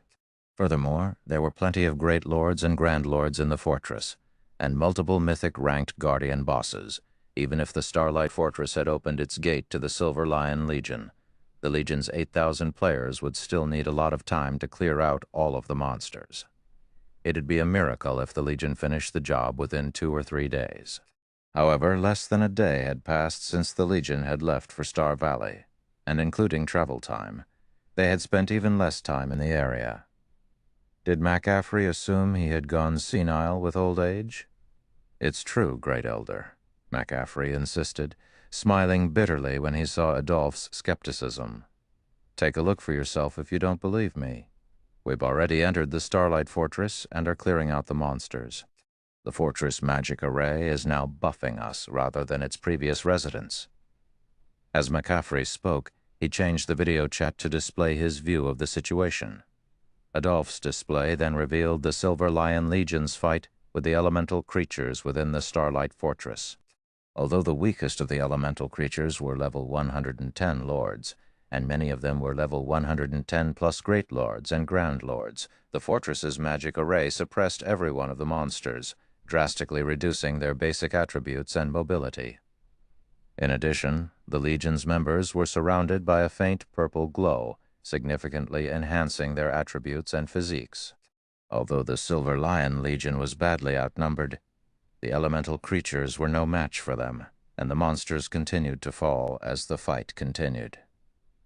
Seeing this made it obvious that the Starlight Fortress was now under player control, otherwise the fortress's magic array wouldn't behave in such a way. How is this possible? Adolph stared with wide eyes. They were talking about one of Star Valley's fortresses. Even if several superpowers worked together, they still couldn't capture a fortress in this level 100-plus forbidden land, much less Divine Tribe alone. Great Elder, I doubt it will be long before the other superpowers hear of this. The main god system had announced the Starlight Fortress's capture in a regional announcement. We couldn't keep this a secret if we wanted to, McCaffrey cautioned. He could sympathize with how Adolph felt at the moment. When Shi Feng had first declared that he wanted to capture the Starlight Fortress, McCaffrey had assumed the swordsman was both insane and ignorant. The West's various superpowers had to expend a lot of resources and manpower to obtain a single town, yet Shi Feng wanted to capture a fortress in a level 100-plus forbidden land. Clearly, he hadn't been taking the Western continent's superpowers seriously. Star Valley had leveling resources that were unique to the area. It was also home to the West's only 2 known God Mode regional dungeons. It was no exaggeration to claim that owning one of Star Valley's fortresses was on par with owning several Grade 1 veins. If the various superpowers were capable of capturing these fortresses, they would have already done so. How could a pseudo-superpower like Zero Wing possibly succeed where the various superpowers had failed? In the end, however, Shi Feng had succeeded. Moreover, the strength Zero Wing had displayed was far beyond anything McCaffrey could have imagined. When it came to laying siege to fortified locations, Zero Wing outstripped ordinary superpowers. In fact, not even superguilds would prove as adept as Zero Wing in this respect. The domain tools and the Crimson Dragon flying ship Shi Feng had revealed were godly tools during an offensive siege. Watching those tools in action had changed everything McCaffrey had thought he knew about siege battles before the Ring of Gospel and flying ship. Tier 3 experts were nothing. It seems I still underestimated Zero Wing. Not only can it travel between the continents, but it has even proven capable of capturing the Starlight Fortress. Not even super guilds have such firm foundations, Adolph said, taking a deep breath to calm himself. He also reevaluated what he knew about the guild known as Zero Wing. Since that is the case, I want you to give everything you have in assisting Zero Wing from now on. Also inform Black Flame that Divine Tribe is willing to go all out in helping his guild manage the Starlight Fortress. Not only will we send the Divine Hymn Legion and a 150,000-man expert army to garrison the fortress free of charge, but we'll also give Zero Wing 100 bottles of the special enchanted bloodline. In return, all Divine Tribe wants is a temporary residence in the Starlight Fortress. Adolph's declaration stunned McAfee. Do we really need to go that far, Great Elder? Setting aside the Divine Hymn Legion, we went to great lengths to save up 100 bottles of the special enchanted bloodline. If we give them all to Zero Wing, our guild's Tier 2 experts will have a much harder time reaching Tier 3 than other superpowers players. McAfee quickly tried to dissuade Adolf from his decision. The Divine Hymn Legion wasn't as strong as the Silver Lion Legion, but it was the guild's second strongest trump card legion. Normally, it was responsible for garrisoning the guild's important mining towns. If they transferred the Divine Hymn Legion to the Starlight Fortress, those mining towns' defenses would become a problem. The 100 special enchanted bloodlines were also supposed to be the capital divine tribe used to compete with the various super guilds. These bloodlines could help the guild quickly nurture Tier 3 experts. With another 100 Tier 3 experts, Divine Tribe could start raiding level 100 super large-scale team dungeons, instantly surpassing the various super guilds. Although Zero Wing had secured the Starlight Fortress, fortresses in Forbidden Lands weren't like those in other maps. Even after capturing them, players couldn't gain full control of these fortresses. Moreover, NPCs wouldn't be around to help manage the fortresses, and thus they would require a large number of experts to protect them long-term. Otherwise, it wouldn't be long before the ruling power started having problems. Since news of the Starlight Fortress's capture had already begun to spread, many powers would swarm to it in the near future. Meanwhile, Zero Wing had barely any manpower on the Western continent. Without Divine Tribe's help, defending the Starlight Fortress was impossible for Zero Wing. There was simply no reason for Divine Tribe to give Zero Wing 100 bottles of the special enchanted bloodline. We have to. You should realize that if we want a temporary residence in Star Valley, Zero Wing is our only option for an ally. On the other hand, Zero Wing can choose from many superpowers to ally with. However, small fortresses can only have one temporary residence, and we have to have it, no matter what. Adolf sternly informed his subordinate. The potential wealth and resources related to the Starlight Fortress couldn't be underestimated, especially the leveling resources. If Divine Tribe could secure a temporary residence in the Starlight Fortress, the guild's overall leveling speed would surpass the other superpowers by a large margin, 100 special enchanted bloodlines. Zero Wing really has lucked out. When Crimson Witch overheard Adolph's statement and tone, she knew the Great Elder had already made up his mind. She wasn't happy about it, but there was nothing she could do to change it. A lot of superpowers will be paying attention to the fortress, and it still isn't guaranteed that Zero Wing can defend its ownership. Hopefully, Zero Wing doesn't act foolishly. While Divine Tribe discussed the matter, the West's various superpowers began to grow restless. Interesting, it seems someone has proven capable of capturing the Starlight Fortress. Which power is it? Could it be a hidden superpower that has finally decided to spread its wings? Regardless, let's go take a look at the fortress. If this unknown power can't manage the fortress, this is the perfect opportunity to take it from them. The Western continent's various powers began to dispatch large expert teams, sending them to Star Valley. These teams only had one goal: take the Starlight Fortress. Thank you for listening to the story on KevinAudio.com. Chapter 2461, Fortress's Legacy. Chapter 2461, Fortress's Legacy. Star Valley. Starlight Fortress. Inside the dilapidated fortress full of level 110-plus elemental creatures, the Silver Lion Legion continued to push toward the fortress's core, although they faced more Great Lords and Grand Lords as they delved further into the fortress. Defeating these monsters became an easy task with the Tier 4 hero McAfee had summoned and the fortress's magic array buff. After grinding in the fortress for just 6 hours, every member of the Legion discovered that their experience bars had grown considerably. Their leveling speed here was several times faster than grinding in normal maps. Furthermore, the elemental creatures dropped substantial loot, including plenty of level 100 and mysterious iron equipment.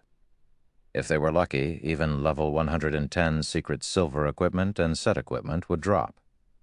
The equipment was top tier to the Silver Lion Legion's members. The highest leveled players among them were level 106, while many of them were still stuck at level 105. Currently, obtaining level 110 weapons and equipment was a major challenge for them. Set equipment pieces' attributes were generally half a rank better than ordinary equipment of the same rank. If players could collect the full set, the set's attributes would be a full rank better than ordinary equipment of the same rank, with some having even greater bonuses. Take the level 110 Secret Silver set equipment the Starlight Fortress's monsters dropped, for example, although the Hidden Blue set was only a level 110 Secret Silver set equipment. Not only would having 6 of the 8 pieces increase a player's casting speed by 20%, but it would also increase their spell's effects by 25%. With all 8 pieces of the set, it would increase one's spell completion rate by another 2% and casting range by 20% wearing this set. A magical class expert's DPS would be even higher than players in level 110 fine gold equipment.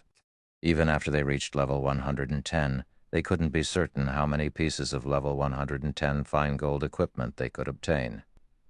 It was likely that only the guild's peak experts had any chance of securing a full set.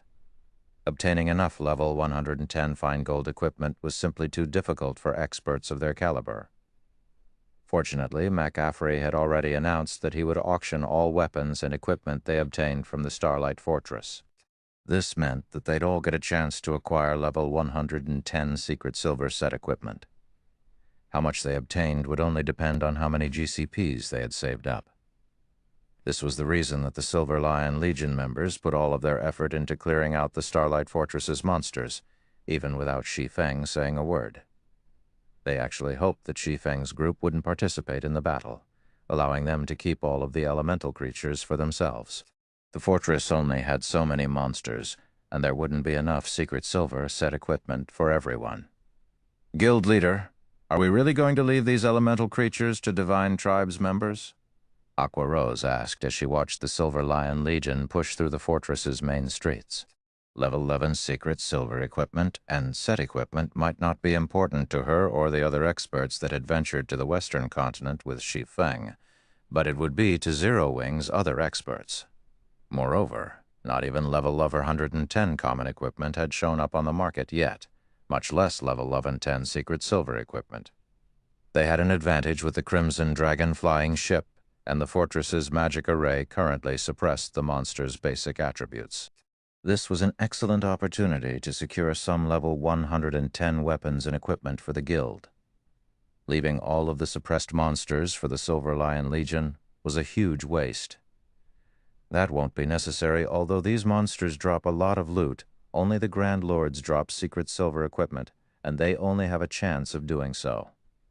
The drop rate isn't 100%, since the Silver Lion Legion is willing to help us clear out the fortress. We should allow them to benefit from the task, Shi Feng said, chuckling when he watched the idea of level 110 Secret Silver equipment tempt Aqua Rose. If we try to clear the fortress ourselves, it'll take us a long time. Besides, we have something more important to take care of. As per Shi Feng's agreement with Adolf, the Silver Lion Legion was only here to help Zero Wing capture a city. Now that they had captured the Starlight Fortress, the Legion had no reason to continue the fight. It was well within its rights to turn around and leave. The fact that the Silver Lion Legion was willing to slay the monsters within the fortress was good news for Shi Feng. If Zero Wing had to clear out the monsters on its own, he wouldn't have much time left to fortify the fortress. Something more important? After giving the matter some thought, Aqua Rose asked, "Are we raiding the remaining Guardian bosses?"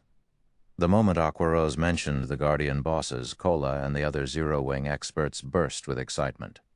They hadn't had a chance to participate in the fight with the Starlight Behemoth directly, so they were itching for action. "No," Shi Feng replied, shaking his head. "We'll be taking control of the Fortress Lord's mansion." The Fortress Lord's mansion? Guild leader, don't you already have the Fortress Lord's token? Aqua Rose inquired. The Fortress Lord's token was necessary to take control of the fortress as a whole, and it was the key component in taking over the Fortress Lord's mansion. Normally, when one obtained a Fortress Lord's token, they automatically gained control of the Fortress Lord's mansion. However, Shi Feng now informed them that they still needed to secure the mansion.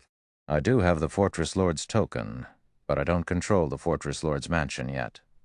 In fact, I don't even have partial control over it," Shi Feng explained with a bitter smile. Fortresses built before the Great Destruction weren't like more modern fortresses. When one gained the Fortress Lord's token for the latter, they would gain full control of the Fortress Lord's mansion. But that wasn't the case with ancient fortresses. Securing an ancient Fortress Lord's mansion would prove several times more difficult than capturing the fortress itself.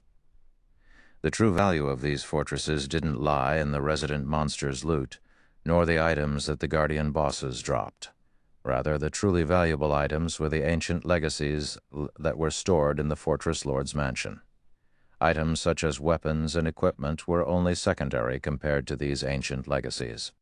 Most of the legacies ancient humans had left behind to reach Tier 3 had been lost to time, and as a result, present-day humans had a far more difficult time completing their Tier 3 and higher promotion quests.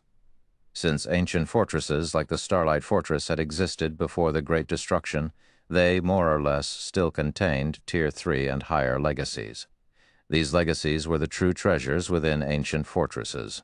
At this stage of the game, players only knew that it was difficult to reach Tier 3. They weren't aware that Tier 3 was only the beginning of their journey in God's domain. Once they completed their Tier 3 promotions, growing stronger would become many times more difficult. Why was this the case? The reason was very simple. After reaching Tier 3, players wouldn't receive any guidance from the system regarding ways to increase their strength. Take Tier 3 skills and spells, for example. These were the foundation for Tier 3 players' power. If players only relied on legacy skill points to acquire Tier 3 skills and spells, they wouldn't be considered a true Tier 3 player. To be a true Tier 3 player, one would need at least 10 Tier 3 skills or spells in their arsenal.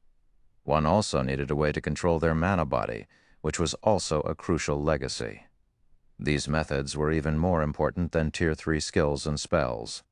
Although Shi Feng was already a master magician, and his control and understanding of magic arrays were far superior to other players, he only had basic control of his mana body. This was also the case for the Western continent's experts, who were particularly skilled at controlling mana. Their mastery with their mana bodies was still in the infantile stages. This was why current Tier 3 experts were no match for Tier 3 NPCs. Many of the legacies within ancient fortresses were related to mana body control, offering methods that allowed humans who had no physical advantages to survive in the dangerous environments that had survived the Great Destruction. Guild leader, how are we supposed to secure the Fortress Lord's mansion? Aqua Rose asked. She realized that Shi Feng wasn't joking when she saw his serious expression. If they could not secure the Fortress Lord's mansion, the Starlight Fortress would remain ownerless. If that didn't change before the fortress automatically opened to the public, Zero Wing would be left in a very awkward position. It's simple. All we need to do is pass the legacy trial in the Fortress Lord's mansion. If we fail, we'll only control the fortress on the surface, even with the Fortress Lord's token, Shi Feng replied. To put it simply, the Starlight Fortress Lord's token was a ticket to obtain the Starlight Fortress's legacy. How much of the fortress players controlled would depend on how much of its legacy they could activate. The various ancient fortresses' legacy trials differed in difficulty. The known difficulties were normal, hard, hell, asura, and god mode. The more challenging a legacy trial was, the greater its rewards would be, but clearing the trial would also require more players. Moreover, all legacy trials had a 1-week cooldown. Shi Feng then led Aqua Rose and the rest of his companions toward the Starlight Fortress's Fortress Lord's mansion. A magic array currently enveloped the mansion, and not even mythic monsters could break through the barrier, let alone players. Only the player that held the Fortress Lord's token, and those that player granted access to, could pass through the barrier. After walking up to the mansion's entrance, Shi Feng retrieved the Fortress Lord's token and started to chant an incantation. Silently, he prayed, "Please, don't let the Starlight Fortress's legacy trial be too high of a difficulty." He hadn't just chosen to capture the Starlight Fortress because its monsters were easier to deal with. Most of his reasoning was based on the fact that it was one of the few small fortresses in Star Valley that had a Fortress Lord's mansion with a weak mana signature. This meant that the legacy the Starlight Fortress protected wasn't particularly powerful, and the legacy trial shouldn't be overly difficult. If he had tried to capture a fortress with a powerful fortress lord's mansion, he would have wasted his effort if he couldn't secure control of the mansion after capturing the fortress. When Shi Feng finished the incantation recorded on the token, a dark purple fourfold magic array appeared on the mansion's main door. A set of gigantic golden doors then emerged, and as the doors slowly parted, an ancient aura gushed between them. Crap! Isn't this just a measly small fortress? Why does it have an Asura mode legacy trial? Shi Feng was utterly dumbfounded when he saw the golden doors. Chapter 2462, Gold Gate. Chapter 2462, Gold Gate. Aqua, Rose, and the others couldn't help their surprise when the set of golden doors appeared before the entrance to the Fortress Lord's mansion. Although the doors were only 8 meters tall, they radiated a sacred aura that tamed the nearby ambient mana. This aura even affected the mana within Zero Wing's members. Although the divine runes and images had been engraved on the doors, these runes and images were indiscernible when players tried to examine them. Even so, the blurred runes and images felt somehow heavy and inspired curiosity. What are the markings on the doors? I tried to examine them for a moment, but it made me feel even more exhausted than using advanced combat techniques multiple times in a row. Aqua Rose wondered aloud. After examining the engravings, she pried her gaze away from the doors. She had seen plenty of amazing items in God's domain, but this was the first time she had encountered something that could deplete her concentration so drastically after looking at it for a few seconds. She didn't doubt that if she had stared at the doors for a few more moments, her mind would have been overloaded. Fire Dance and the others also turned away from the doors, afraid they'd pass out if they continued to stare. God's Domain's players rarely fainted from concentration depletion, but if it happened, the results would be even more severe than from stamina depletion. When a player's stamina depleted, they'd lose the ability to move, but when they lost all of their concentration, they'd be forced into a deep slumber, which took an incredibly long time to recover from. This could be a fatal setback for players fighting on the front lines. This is normal. The information on this Gold Gate is a legacy that has been passed down from ancient times. Moreover, this is a relatively complete legacy and far more complex than the combat techniques we've seen thus far. It isn't something players can simply glance at, Shi Feng said. When he saw his teammates' curiosity, he revealed a bitter smile and continued, "If you look at this legacy for too long, your recovery could take more than 5 days. The legacy gates left behind in ancient fortresses fell into 3 ranks: Bronze Gate, Silver Gate, and Gold Gate. Each gate was stronger than the last, and the legacies they contained were more complete with each subsequent rank.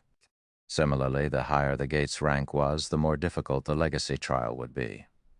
Many Tier 3 experts would already struggle to clear the normal and hard-mode legacy trials on the Bronze Gates. The Gold Gates only contained Asura and God-mode legacy trials, which were so difficult that even peak experts would despair at the challenge. Shi Feng had assumed that even in the worst-case scenario, the Starlight Fortress would house a Silver Gate. He had never considered that the Legacy Gate would be Gold rank. Taking control of this Fortress Lord's mansion would be nearly as difficult as capturing a large fortress's Fortress Lord's mansion. Has the system elevated the trial's difficulty because we're the first to capture an ancient fortress? Questions filled Shi Feng's mind as he gazed at the Gold Gate before him. Normally, small fortresses had, at most, silver gates, and medium fortresses would only have a small chance of containing a Gold Gate. He had never heard of anyone finding a Gold Gate in a small fortress. Forget it. Let's just take this one step at a time. Shi Feng shook his head, banishing his worries. He then gritted his teeth and led his team through the Gold Gate. If he refused to participate in the trial now that he had activated it with the Fortress Lord's token, he would have to wait for the token's cooldown to end before he could try again.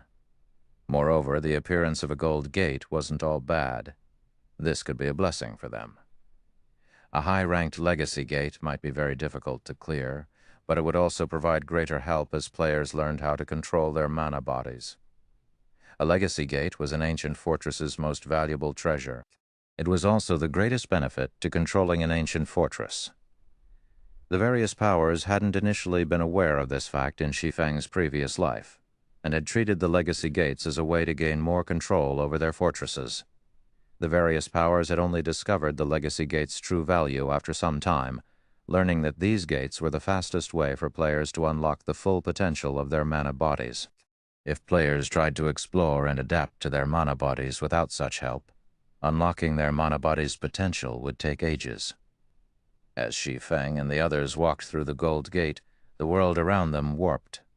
The world settled into place again, and Shi Feng found himself before a sacred golden mountain alone. This golden mountain was several thousand meters tall. Shi Feng couldn't even see where the mountain ended. The mountain's aura was just slightly less intense than that of the Tower of Four Gods. While bathed in the mountain's aura, Shi Feng felt an intense pressure bear down on him, reducing his mobility. So this is a Gold Gate's trial. Shi Feng looked around him, shocked. During his previous life, he had only ever entered a bronze gate, and he had only acquired the entry slot after paying a huge sum. Even so, he had paid the price gladly. If he hadn't, he would have had to rely on his own experiences to explore and adapt to his mana body, like independent players, wasting a lot of precious time in the process. The stronger one's mana body was, the more difficult it was to unlock its potential. Because of this, independent Tier 3 players struggled to surpass the various superpowers Tier 3 experts. Unfortunately, it couldn't be helped. It was simply a benefit of having access to a guild's resources. If that weren't the case, so many players wouldn't be so desperate to join the various superpowers. Within the Gold Gate, Shi Feng discovered that the difference between a Bronze and Gold Gate was far greater than he had expected. When he had entered the Bronze Gate, its environment hadn't affected his mental state, but within the Gold Gate he could feel a void in his mind. Within spaces that had thin traces of mana, such a mental state would be extremely helpful. While players operated in spaces that lacked mana, the harsh environments would affect their ability to learn and grow, even with the support of their mana bodies. While Shi Feng and the others quietly observed their surroundings, the phantom of a goddess in dark blue armor appeared before them all. "I am this Legacy Gate's creator, Iliadi, trial taker. You have 2 days to climb the sacred mountain and pass the trial. If you fail, you will be removed from this place. Only if 3 or more of you reach the sacred mountain's first shrine will you obtain the Starlight Fortress's bronze mark, securing your hold over the fortress. Remember, this is your only opportunity. You will not be allowed to reach this place again for another month," Iliadi explained, watching Shi Feng carefully. The moment Iliadi finished speaking, she vanished as if she had never existed. "Fortunately, we have 2 days." Shi Feng breathed out a sigh of relief after listening to the trial's introduction. He had only been given 1 day to ascend the sacred mountain when he had challenged the Bronze Gate in the past, but now he would have 2 days to complete the trial. Fortunately, this amount of time should be more than enough for Aqua Rose and his other companions to adapt to this environment. This was, after all, the first time they had entered a legacy trial. Before Shi Feng could celebrate his good luck, however, 3 knights in exquisite armor appeared on the sacred mountain. Each of the knights carried swords, and the weakest among them was level 110 and Tier 3. The moment these knights manifested, they charged toward Shi Feng. The knights were quick, and despite the lack of mana in the area, dense mana surrounded each of them. 3 knights with fully unlocked mana bodies right off the bat. Shi Feng was stunned as he watched the approaching knights. Chapter 2463, Basic Unlock. Chapter 2463, Basic Unlock. Sensing the intense amount of mana that coated the NPC knights' swords, Shi Feng wasn't willing to take unnecessary risks. He immediately unsheathed both of his swords and prepared for battle. He might not have been as worried if his opponents had merely been new Tier 3 NPCs or Tier 3 NPCs below level 100, but against 3 level 110 Tier 3 NPCs with fully unlocked mana bodies, he'd lose his life with the slightest mistake. The difference between a locked mana body and one that has been unlocked was like the difference between a refinement realm expert and an ordinary player. This was why some Tier 3 NPCs could serve as magistrates in the various kingdoms and empires, while others could only serve as a town or city's guard captain. Some weaker Tier 3 NPCs were even limited to guarding a palace's entrance. These different statuses were a result of the state of the NPC's mana bodies. Any Tier 3 NPC that could unlock their mana body's full potential would be an elite among those of the same tier. They were no longer ordinary NPCs, but experts. These Tier 3 NPCs could beat expert players to a pulp as easily as ordinary players. Reaching their target, the 3 NPC knights slashed their swords at Shi Feng from different directions. The knights were perfectly in sync, as if they had been comrades in battle for over a dozen years. 2 of the knights attempted to distract Shi Feng, while one attacked his blind spot. Furthermore, their attacks were powerful enough to throw great lords of the same level. If any other Tier 3 player stood in Shi Feng's place, it wouldn't be long before they were defeated. Unfortunately, the 3 knights couldn't fool Shi Feng. As a domain realm expert, he quickly determined their attack trajectories. Shi Feng instantly countered the knight attacking his blind spot, forcibly altering the knight's attack trajectory and guiding the weapon to collide with the other 2 knights' swords. Peng, peng, peng. The 3 knights stumbled back as a result of the collision, but Shi Feng didn't get off scot-free. He also stumbled half a step back, and his right arm trembled slightly from the impact. So, this is a Golden Gates trial? Shi Feng glanced down at Killing Ray, which vibrated with a low hum, astonished. He couldn't help but worry for Aqua Rose and the others.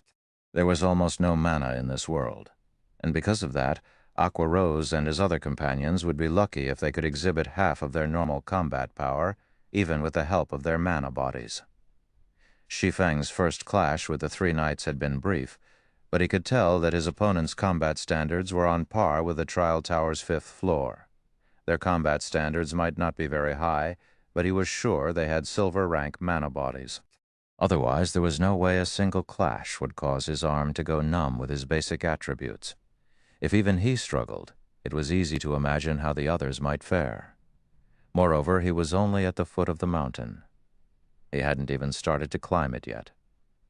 Ascending the mountain was the goal of this legacy trial, and as players climbed higher, they'd face stronger opponents. Fortunately, they weren't actually required to kill their opponents. As long as players survived against the mountain's residents for 30 minutes, they'd be allowed to pass, but that was still a challenging task. PvP fights rarely lasted more than 10 minutes, not to mention fights against NPCs, since such high-intensity battles required a lot of stamina and concentration. However, during his first clash with the knights, Shi Feng sensed the NPCs' mana circuits and how they used the mana within them. Normally, sensing such things in the outside world was quite difficult due to the abundant mana in the area, but the Legacy Gate space had barely any.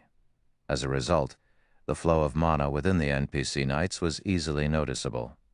Shi Feng wasn't a magical class player, but he could clearly sense their mana flow, only because these knights only possessed silver mana bodies. Their mana body's construction was far simpler than Shi Feng's epic ranked mana body. He wouldn't gain much insight from watching these knights fight. Even so, he'd gain more information than he had from unlocking his past bronze mana body. After Shi Feng had shoved the 3 knights back, they quickly regained their postures and launched another attack, giving Shi Feng no time to catch a break. This time, however, the knights opted for a different approach. One of the knights focused on attacking Shi Feng, while the other 2 consolidated their mana and waited for an opening. The knights now knew that they were no match for Shi Feng's techniques, and they had decided to overwhelm him with brute force. It left Shi Feng in a difficult position. His basic attributes were definitely higher than the Tier 3 knights, but with their mana empowering their swords, Shi Feng couldn't block the weapons without repercussions. He had no choice but to dodge and retreat. Fortunately, the mana only increased the force behind the knights' attacks. It did not increase their damage. 10 minutes, 15 minutes, 20 minutes. As the battle progressed, Shi Feng's excitement grew. He had learned and mimicked the method the knights used to conduct and use the mana within their mana bodies. It was like learning to draw a new magic array. The knights charged at him again, and Shi Feng silently guided the mana in his body outward, enveloping his sacred sword. This should be enough. He then swung Killing Ray at the Tier 3 knights' mana-coated swords. Boom. The sound of an explosion echoed from the foot of the mountain. The impact from the blow shoved the 3 Tier 3 knights stumbling back a step. In contrast, Shi Feng remained steady in his original position, and his arm no longer shook. Suddenly, the sound of a system notification reached Shi Feng's ears. "System, you have unlocked 5% of your epic mana body. I've finally grasped the method to unlock my mana body." Shi Feng was ecstatic as he glanced down at his weapon. He had finally learned to mimic the way these knights conducted and used their mana. Of course, he could not mimic the knights' methods perfectly, since they weren't compatible with his mana body. He needed to modify his approach. Moreover, he possessed an epic mana body, which had a more complex structure than a silver mana body. This was why he had only unlocked 5% of his mana body with that attack. It's no wonder why so many experts fought to enter gold gates in the past. I've made more than a fortnight's progress in less than half an hour. Seeing the 3 NPCs eye him hostilely, Shi Feng realized how astoundingly effective it was to train within a Gold Gates legacy trial. If an expert with a silver mana body stood in his place, they would have likely unlocked all of their mana body with one trip.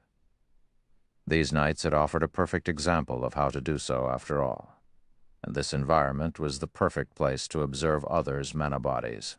This simply wasn't possible in the outside world. Following which, Shi Feng challenged the next group of NPC knights. He wanted to familiarize himself and adapt to the new sensation as quickly as possible. The second group consisted of 6 NPC knights, and they used a completely different method to employ their mana bodies. Individually, they were about as strong as the first 3 knights, but in the end, they were nothing more than lab rats for Shi Feng as he further optimized his epic mana body. Not only did Shi Feng encounter more knights as he climbed the mountain, but the knights also had higher-ranked mana bodies.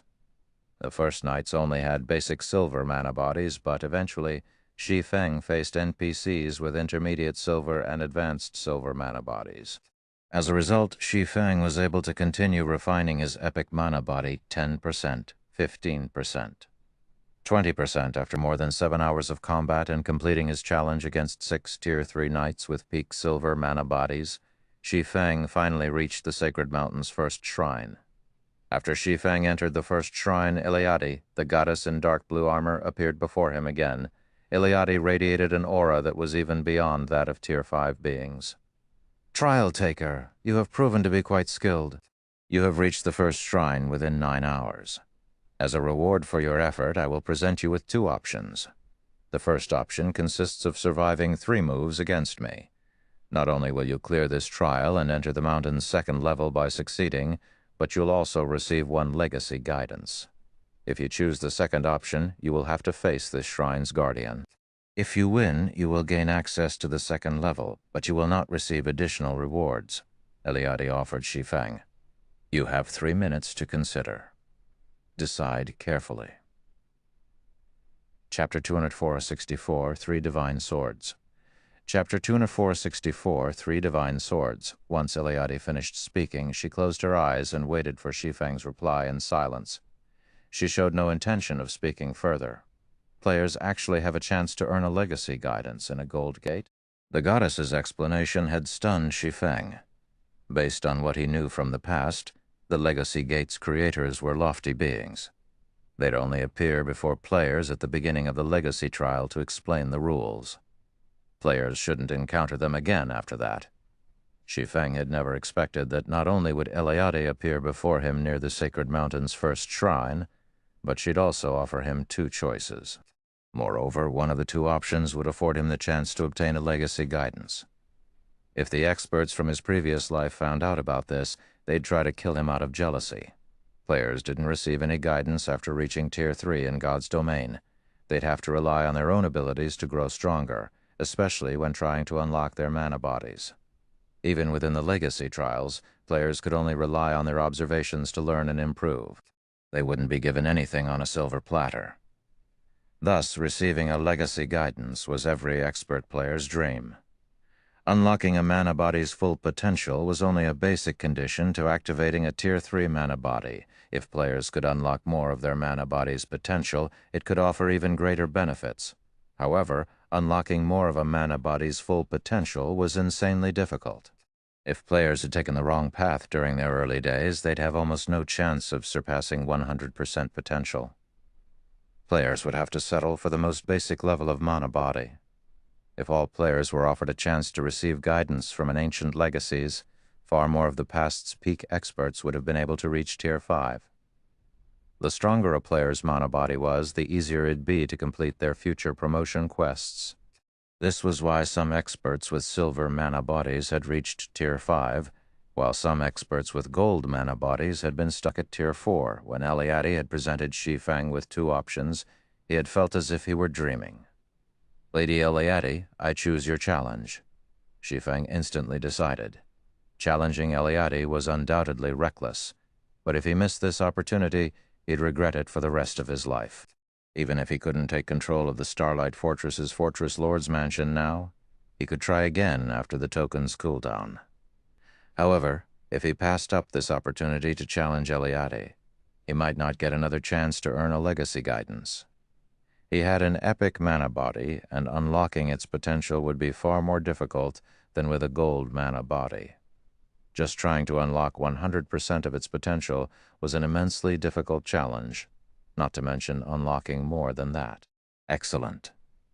You have made a wise decision. You will not receive another chance to challenge me, let alone obtain a legacy guidance, no matter how many times you come here, Eliade said as she opened her eyes. When she looked at Shi Feng, a hint of recognition flashed in her eyes. However, don't think that you can withstand 3 of my attacks. Even if I limit my strength to Tier 3, you have less than a 10% chance of completing my challenge with your sealed epic mana body. Eliade then pulled a blue greatsword whose tip had been buried in the ground before her and raised it above her head. A frightening amount of mana suddenly surrounded her, and a mana storm manifested around Eliade's greatsword. The storm was so powerful that it could even tear apart space. Shi Feng could sense that the phenomena weren't due to a skill or spell. Eliade was merely executing a normal attack. "Now, face me. First sword, light shadow." As she spoke those words, Eliade swung her greatsword down at Shi Feng, who stood over 40 yards away. A gigantic blade of mana appeared in the goddess's hands and descended on Shi Feng, splitting apart space as it passed. So, this is the true method of utilizing a mana body. Shi Feng was dumbfounded as the blade grew near. He had met many Tier 5 NPCs, but he had never met one that had such mastery over their mana body. Although Eliade had suppressed her strength to Tier 3, her normal attacks still had the power of a Tier 4 skill without hesitation. Shi Feng activated Heavenly Dragon's power. The legacy trial was located in a different realm. Although players were prohibited from using invulnerability skills, they could use any other skills or spells they possessed. This was why Shi Feng dared to accept Eliade's challenge. Divine runes immediately appeared around Shi Feng's body, substantially increasing his strength. He then brandished his swords at the descending mana weapon. Secret technique, lightning flash. Boom. When the weapons collided, the impact created a powerful shockwave that shook the surrounding area. Even the ground trembled at its might. The boom of the collision echoed across the entire sacred mountain. A figure then shot out of the dust cloud that encompassed the battlefield. It was none other than Shi Feng. Not only had he lost 1/5 of his HP, but he also failed to stabilize his footing after he landed, tumbling to the ground. Before Shi Feng could return to his feet, however, the goddess was already poised to attack again. This time, however, she positioned her sword beside her, prepared to execute a horizontal slash. Second sword, Holy Devour. Another mana storm brewed around her, threatening to devour everything in its path. This time, Shi Feng could feel the storm suck away the mana within him, and the pressure that bore down on him made it somewhat difficult to move. Shi Feng had no time to respond properly before the Eliade swung her greatsword. A torrent of fire manifested before Shi Feng, destabilizing space around it. These flames raged as if they needed to devour everything they touched, including space. These flames were more than twice as powerful as the earlier mana sword. Are you kidding me? Shi Feng's shock reached unprecedented levels as he watched the torrent of fire blast toward him. Normally, not even heroes could exhibit basic Tier 4 power with normal Tier 3 attacks. But not only did the goddess's horizontal swing contain Tier 4 power, but it was also at the intermediate rank. No one would believe him if he retold this tale. Despite his surprise, however, Shi Feng didn't hesitate. Realizing that he couldn't afford to hold back, Shi Feng activated Blade Liberation and executed Lightning Flash once more. Boom! Space exploded the moment the two fighters' weapons met. Like before, Eliade's attack sent Shi Feng flying, and this time it left him with less than 50% of his HP. However, before Shi Feng could stand up, he heard Eliade's voice. Third sword, Holy Annihilation. Eliade showed no intention of slowing her assault, leaping into the air. She rose above Shi Feng and swung her greatsword downward. This time, the goddess's attack didn't include any mana fluctuations, but Shi Feng discovered that he couldn't move.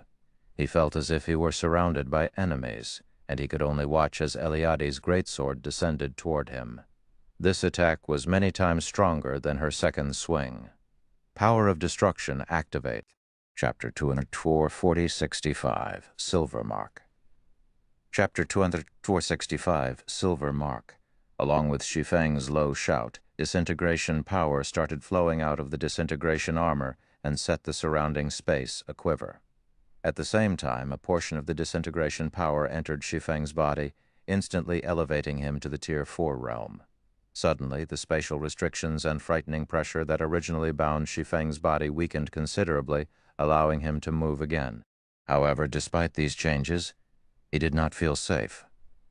On the contrary, his complexion turned even grimmer than before.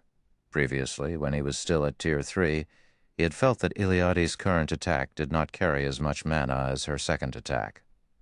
However, after reaching Tier 4, he realized just how wrong he was. Currently, the space within 50 yards of Eliade was actually filled with mana as dense as steel. In God's domain, mana's existence was akin to air. It would condense into a misty state only after reaching a sufficiently high density.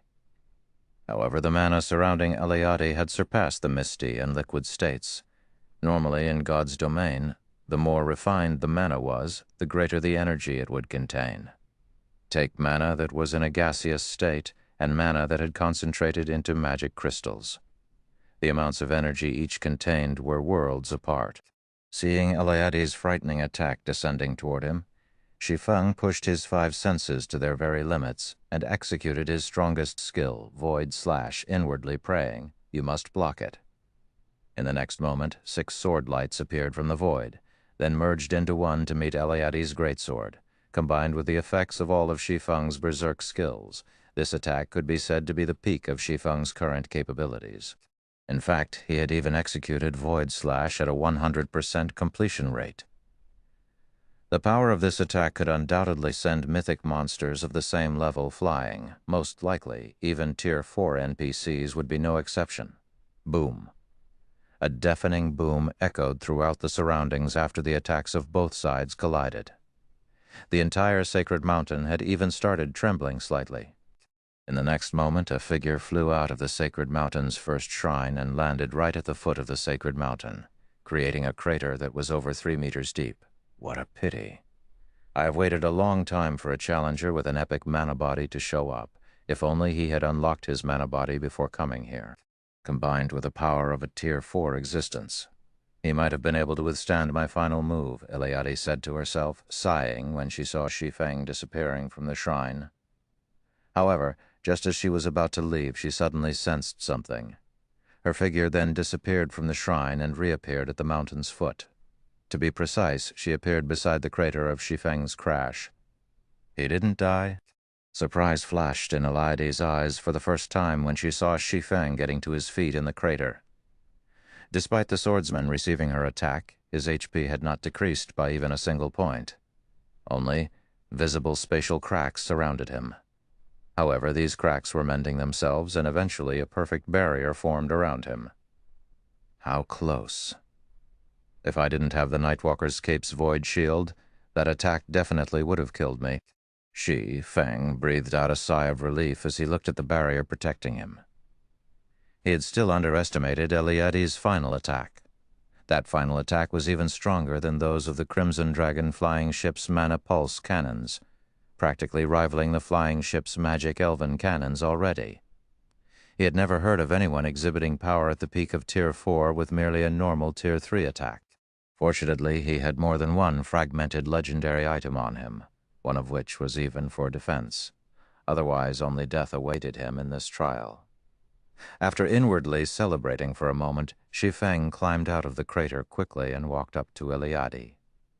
"Lady Iliade, may I know if I passed your trial?" Shi Feng asked as he looked at the goddess. Although he survived, he had been sent flying all the way down the sacred mountain, since his agreement with Iliade was for him to receive 3 of her moves. He wasn't sure if getting sent flying out of the shrine was already grounds for disqualification. Iliade had not stated the conditions for qualifications clearly. "You passed," Iliade said, nodding. "Moreover, your performance was excellent. You actually managed to receive 3 of my moves without having unlocked your Tier 3 mana body. Of all the challengers I have come across throughout the years, you are the first to accomplish such a feat. As a reward, I will grant you not only a legacy guidance, but also the Starlight Fortress's silver mark." After saying so, Iliade drew a silver rune in the air and imprinted it on the Fortress Lord's token tied around Shi Feng's wrist. "System, congratulations. You have obtained the silver mark and become the Starlight Fortress's Silver Lord. You may freely enter the Fortress Lord's mansion and make use of the Starlight Fortress's advanced functions. System, you have completed the challenge of the Legacy Gate's creator, rewarding level +1 and 1 legacy guidance from Iliade." Upon receiving the series of system notifications, Shi Feng fell into a daze. He never thought that the rewards for this challenge would be so generous. Just the opportunity to receive a legacy guidance was already as valuable as a fragmented legendary item. In fact, if the peak experts of his previous life had known about this, they might have even willingly exchanged a fragmented legendary item just to receive a legacy guidance. After all, in God's domain, one's own strength had the utmost priority. External items, such as weapons and equipment, only served to bolster a person's existing strength. Moreover, so long as one was sufficiently strong, obtaining fragmented legendary items was not that difficult a task. Take the independent experts of adventurer teams, for example. Despite these experts not having any major corporations or superpowers backing them, some of them had still reached the apex of God's domain. Meanwhile, these people had accomplished this feat by relying entirely on their own strength. However, aside from receiving a legacy guidance, he had actually received the Starlight Fortress's silver mark as well. If the various superpowers in his previous life were to find out about this, they would definitely want to eat him alive. In the past, in order to increase their authority in the ancient fortresses they controlled, the various superpowers had invested countless manpower and resources into nurturing their peak experts. However, extremely few superpowers had managed to obtain an ancient fortress's silver mark, especially for ancient fortresses that housed a gold gate. This was because the silver mark was no longer something just a handful of peak experts could attain. Obtaining a silver mark from a legacy gate required 10 experts to clear the Sacred Mountain's second shrine and 3 experts to reach the Sacred Mountain's peak within one challenge attempt. Moreover, the difficulty of a Sacred Mountain's second level was far greater than that of the first level. The Sacred Mountain's first level served as a foundational level for the legacy trial. It functioned more as an educational tool than a challenge. However, it was a different story once players reached the Sacred Mountain's second level. The second level and beyond would differentiate the strong from the weak. They were not meant to teach players anything, and all that players could do on these levels was figure out a way to survive. In the case of the second level of a Bronze Gate's Sacred Mountain, Tier 3 players would face Tier 3 heroic spirits that possessed extremely high combat standards. The weakest among them could rival half-step refinement realm experts. Even worse, players had to go up against multiple heroic spirits simultaneously. As for the third level, rumor had it that the opponents were bona fide Tier 3 heroes. Of course, players were no longer required to survive for as long as 30 minutes on the second level and beyond. Nevertheless, they still needed to last 10 minutes. If even the Bronze Gates trial was already so arduous, Shi Feng did not even dare imagine what kind of opponents awaited him on the second level of the Gold Gates trial. All right, you have a choice to make. Do you wish to receive guidance on how to unlock your epic mana body, or do you wish to receive guidance on mana techniques? Iliade asked, as she looked at Shi Feng's stunned expression. Chapter 2466, Heavenly Blue Successor. Chapter 2466, Heavenly Blue Successor. There's also the option to learn mana techniques. Shi Feng could not help but hesitate when he heard the options Iliade gave him. Mana technique was a familiar term, a mana usage technique that players could use only after reaching Tier 3 and obtaining their mana body. It was categorized as a type of combat technique in God's domain. Only combat techniques focused on the usage of a person's physical body for combat, while mana techniques focused on the usage of a person's mana for the same. However, only an extremely small number of players had the opportunity to learn mana techniques in God's domain because the knowledge had long been lost. Normally, players had to rely on their own inspiration to create mana techniques. As for Shi Feng, even after playing God's domain for a decade during his previous life, he never managed to learn a single mana technique. If it were before he had witnessed Iliade's 3 attacks, he would have most likely chosen to receive guidance on how to unlock his epic mana body without any hesitation. This was because the mana techniques he had seen experts use in his previous life hadn't been particularly powerful. Those mana techniques only bolstered the strength of existing skills and spells slightly, not even as useful as combat techniques. However, from the goddess's attacks, it would seem that he had been under a misconception. After all, Iliade's mana techniques allowed her to exhibit strength at the peak of Tier 4, despite having suppressed herself to Tier 3. The strength of her mana techniques was many times superior to bronze combat techniques. Of course, part of the reason why she could exhibit such strength with her mana technique was her high comprehension of the technique. Even so, this had still allowed Shi Feng to get a general idea of the power of mana techniques. If he could master Iliade's 3rd sword, Holy Annihilation, then he really would be able to move unhindered through the entire God's domain. Normally, players had to rely on legendary items to transcend tiers. Moreover, the higher one's tier was, the more difficult it would be to transcend tiers. Just the gap between Tier 3 and Tier 4 was already massive. Even with a legendary item, the best a Tier 3 player could do when fighting a Tier 4 player of equal combat standards would be a draw. It would take more than just a legendary item to win against a bona fide Tier 4 player. Iliade's mana techniques, on the other hand, only needed one to unlock their mana body to transcend tiers. Meanwhile, given sufficient time, players could unlock even epic mana bodies to 100% potential. You have 30 seconds to consider. If you don't make a decision, I will take it as you giving up the opportunity to learn. You have only this one chance, so I hope you consider your decision well, Iliade said as she looked at Shi Feng. As soon as Iliade finished speaking, a system timer appeared before him, the timer counting down the seconds. 30 seconds. 25 seconds. 20 seconds. The ticking sounds were like a countdown to death, and they stimulated Shi Feng's mind. He had only this one opportunity to learn a mana technique. After he mastered it, he could even teach it to others. This mana technique would be a great help for Zero Wing's future. However, if he wished to unlock his epic mana body past 100% potential, he could only rely on Iliade's guidance. Otherwise, on his own, the chances of him breaking through the 100% threshold were practically zero. You have 10 more seconds to consider, Iliade reminded when she saw Shi Feng still in deep thought. However, Iliade's reminder did not catch Shi Feng's attention. On the contrary, he sank even deeper into thought now. You have 5 seconds left, Iliade prompted once more. Decide, at Iliade's final reminder, Shi Feng snapped out of his daze and took a deep breath. Lady Iliade, I choose the guidance on my epic mana body, Shi Feng said with determination. Are you certain? Iliade asked, gazing at him seriously.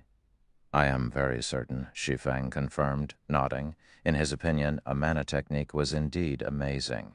In fact, the value of Iliade's mana technique surpassed even the value of legendary items.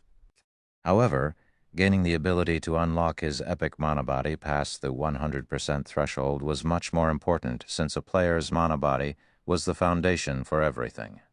In his previous life, Every player that had set foot into the realm of Tier 6 had broken through the 100% threshold. If he wanted to have a chance at reaching Tier 6, then he had to develop his mana body beyond 100%. As for Eliade's mana technique, while it indeed could increase players' combat power by a substantial degree, tiers trumped everything else. This was especially true for Tier 6. Even if said Tier 5 player was armed with an extremely powerful legendary weapon, they would at most be able to fight the weakest of Tier 6 players to a standstill. Defeating a Tier 6 player would be utterly impossible. Needless to say, it would be the same when relying on mana techniques. During ancient times, humans possessed complete mana technique legacies. Nevertheless, they were still incapable of contending against Tier 6 gods. Hence, tiers were everything in God's domain. Take the current God's domain, for example. Tier 2 players were helpless against Tier 3 players. This was the case even for the various superpowers Tier 2 experts. Currently, the various superpowers could compete with each other only by using Tier 3 players. Even if Tier 2 players were amazing and could defeat current Tier 3 experts, if they were incapable of promoting to Tier 3 themselves, it was only a matter of time before they were left behind by Tier 3 players in terms of basic attributes, as players reached higher levels. Excellent. When Eliade heard Shi Feng's determined reply, an exquisite smile appeared on her flawless face. At the same time, the sound of a system notification entered Shi Feng's ears once more. System, congratulations. You have passed the hidden trial selection of power and received Eliade's recognition. A hidden trial? Shi Feng received a fright when he heard this system notification. He never thought that this challenge would actually include a hidden trial. NPCs in God's domain had different personalities. Normally, they only gave players straightforward trials. However, there were NPCs that would give players double trials. In the case of these double trials, if players failed to clear the hidden trial, clearing the surface trial would be meaningless. They still wouldn't receive any rewards. Since you have chosen to seek guidance on your mana body, it seems you have not been misled by the temptation of power. During ancient times, humans have constantly pursued the ultimate strength. Although they eventually obtained this ultimate strength, they also faced destruction because of it, Eliade said. In a pleased tone, she continued, You, however, did not fall prey to the power I displayed. You have passed my trial. From now onward, you are my successor and are qualified to obtain my legacy. System, congratulations. You have completed the challenge of the heavenly blue saint Eliade and become her successor, rewarding mana body legacy and holy annihilation technique legacy. After the system notification ended, Eliade took out 2 memory crystals that gave off a colorful glow and handed them to Shi Feng. Of these 2 memory crystals, one of them records the method to unlock epic mana bodies, and the other records the mana technique I created. You may use each of them only once. I hope you utilize them properly, Eliade said before vanishing without a trace, leaving behind only a stunned Shi Feng at the foot of the sacred mountain. That was really close. Shi Feng sighed in relief after Eliade disappeared. If not for him having long known the importance of the mana body and the strength of tiers, he would have most likely chosen Eliade's mana technique instead. After all, from what he had seen, Eliade's mana technique would provide players with a huge boost in combat power. So long as current Tier 3 players learned Eliade's mana technique, their combat power would soar to the peak of Tier 3, possibly even the Tier 4 standard.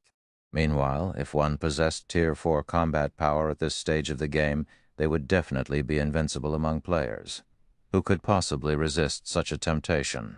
However, if he had really chosen to acquire Eliade's mana technique, he would have ended up with nothing at all. Now that I have obtained the mark and legacy, it's time to return. After snapping out of his daze, Shi Feng stored the 2 memory crystals before making his way to the teleportation array for leaving the sacred mountain. He did not hurry to use the memory crystals. After all, they were one-off items.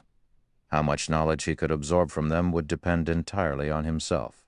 It would be a huge waste if he did not use the memory crystals in an ideal state and environment. Chapter 2467, Legacy Room. Chapter 2467, Legacy Room. Star Valley, Starlight Fortress. A spatial tear appeared before the entrance of the Fortress Lord's mansion as Shi Feng teleported out of the Legacy Gate. Currently, several figures were resting before the entrance, every one of which looked exhausted, as if they had just fought a battle that lasted several days and nights. Their eyes were bloodshot, and their bodies were felt weak and sore all over. Guild leader?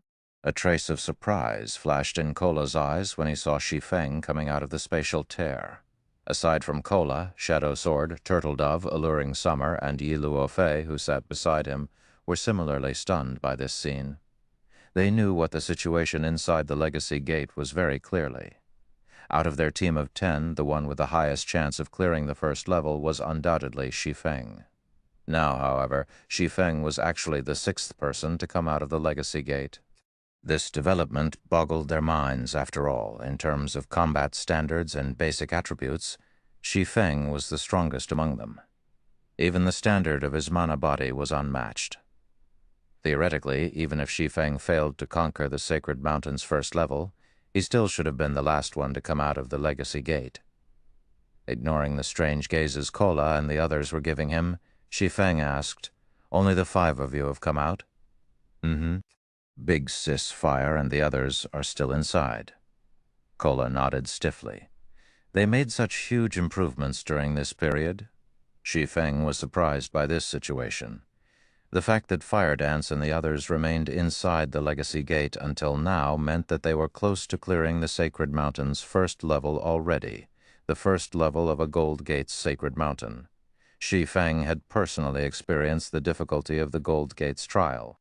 From his experience, everyone, aside from Yan Tianxing, shouldn't have much of a chance at clearing the Sacred Mountain's first level. After all, the Gold Gate's trial placed much more importance on players' combat standards than on basic attributes. No matter how powerful their basic attributes were, their attacks couldn't be stronger than those of Tier 3 NPCs that had fully unlocked their mana bodies. Meanwhile, of those that had come to the Western continent with Shi Feng this time, Aqua Rose, Fire Dance, and Violet Cloud, 3 of the 4 players that had entered the Tower of 4 Gods remained inside, although he had already exited. Gentle Snow was staying in the Black Dragon Empire to handle the guild's affairs. Shi Feng never thought that Aqua Rose, Fire Dance, and Violet Cloud would last this long inside the Legacy Gate, although he had already known that all 3 of them had reached the Void Realm standard, and that Violet Cloud had even learned a bronze combat technique. They still shouldn't be capable of surviving until now. However, Shi Feng quickly shook his head, not dwelling on the matter. After all, the stronger Aqua Rose and the others became, the better it would be for Zero Wing. Following which, he looked at Kola and the others and asked, "Right. What kind of gains did you get inside? How much of your mana body did you manage to unlock?" The real treasure hidden inside an ancient fortress was the mana body legacy. Hence, it did not matter whether players managed to clear the fortress's legacy trial or not. The crucial part was how much players learned from the legacy trial. If players simply focused on clearing the trial and failed to learn anything, then it would be a huge loss. "I've already unlocked it to 75%, Kola replied in a slightly prideful tone. Although he was the first person to exit the Legacy Gate, he had unlocked the most potential out of their group of 5. In fact, had he managed to push through one more batch of opponents, he might have been able to unlock 80% of his mana body's potential. It should be known that every 10% potential unlocked in a mana body would enhance one's normal attacks, skills, and spells significantly. Upon hearing Kola's prideful tone, Shadow Sword and the others eyed him with contempt. Kola had unlocked merely 5% to 10% more potential than they had. That was nothing for him to boast about. Shortly after Shadow Sword and the others finished reporting their progress, 4 spatial tiers suddenly opened up before the Fortress Lord's mansion, one after another. A figure then walked out of each spatial tier. These 4 figures belonged to none other than Aqua Rose and the rest of the Zero Wing contingent. At the same time as Aqua Rose and the others exited, an additional bronze mark appeared on Shi Feng's Fortress Lord's token. "The knights on the 2nd level are simply overpowered. Every one of their attacks rivals mythic monsters. Who could possibly block those attacks?" Yan Tianxing's expression turned ugly when he was teleported out of the legacy gate. "You cleared the first level?" Shi Feng asked as he took in Yan Tianxing's miserable state. "Mm-hmm. But the second level is far too difficult. Those knights are basically at the Tier 4 standard already, and they're even more difficult than mythic monsters," Yan Tianxing replied, nodding with some disappointment at this outcome. "Not bad. The second level's knights all possess gold magic bodies. Their magic bodies are not the slightest bit inferior to yours. Moreover, their magic bodies are fully unlocked while yours is not. If multiple knights gang up on you, it is only natural for you to get defeated," Shi Feng said, not the slightest bit surprised by this outcome. He then swept his gaze over Yan Tianxing's group of 4 and asked, "How far have you gotten in unlocking your mana bodies?" NPC knights that possessed gold mana bodies simply had too large an advantage over current players like themselves. Even Shi Feng would have to activate Heavenly Dragon's power to block their attacks. "I currently have it unlocked up to 90%, Yan Tianxing reported, slightly disappointed. "It would be great if I could have continued fighting for a little while longer." Kola and the others gazed at him enviously upon hearing that. They never thought that the second level's NPC knights actually possessed gold mana bodies. Gaining the opportunity to observe these knights would definitely provide them with significant help. "I'm just a little ways off myself. I managed to unlock mine up to 95%. If I could continue observing for 20 more minutes, I might have been able to unlock my mana body completely," Aqua Rose said, thoroughly bummed. The mana that the second level's knights exuded was simply too frightening. Every one of their attacks carried power close to the Tier 4 standard. Moreover, they also possessed very high combat standards, basically rivaling Refinement Realm experts.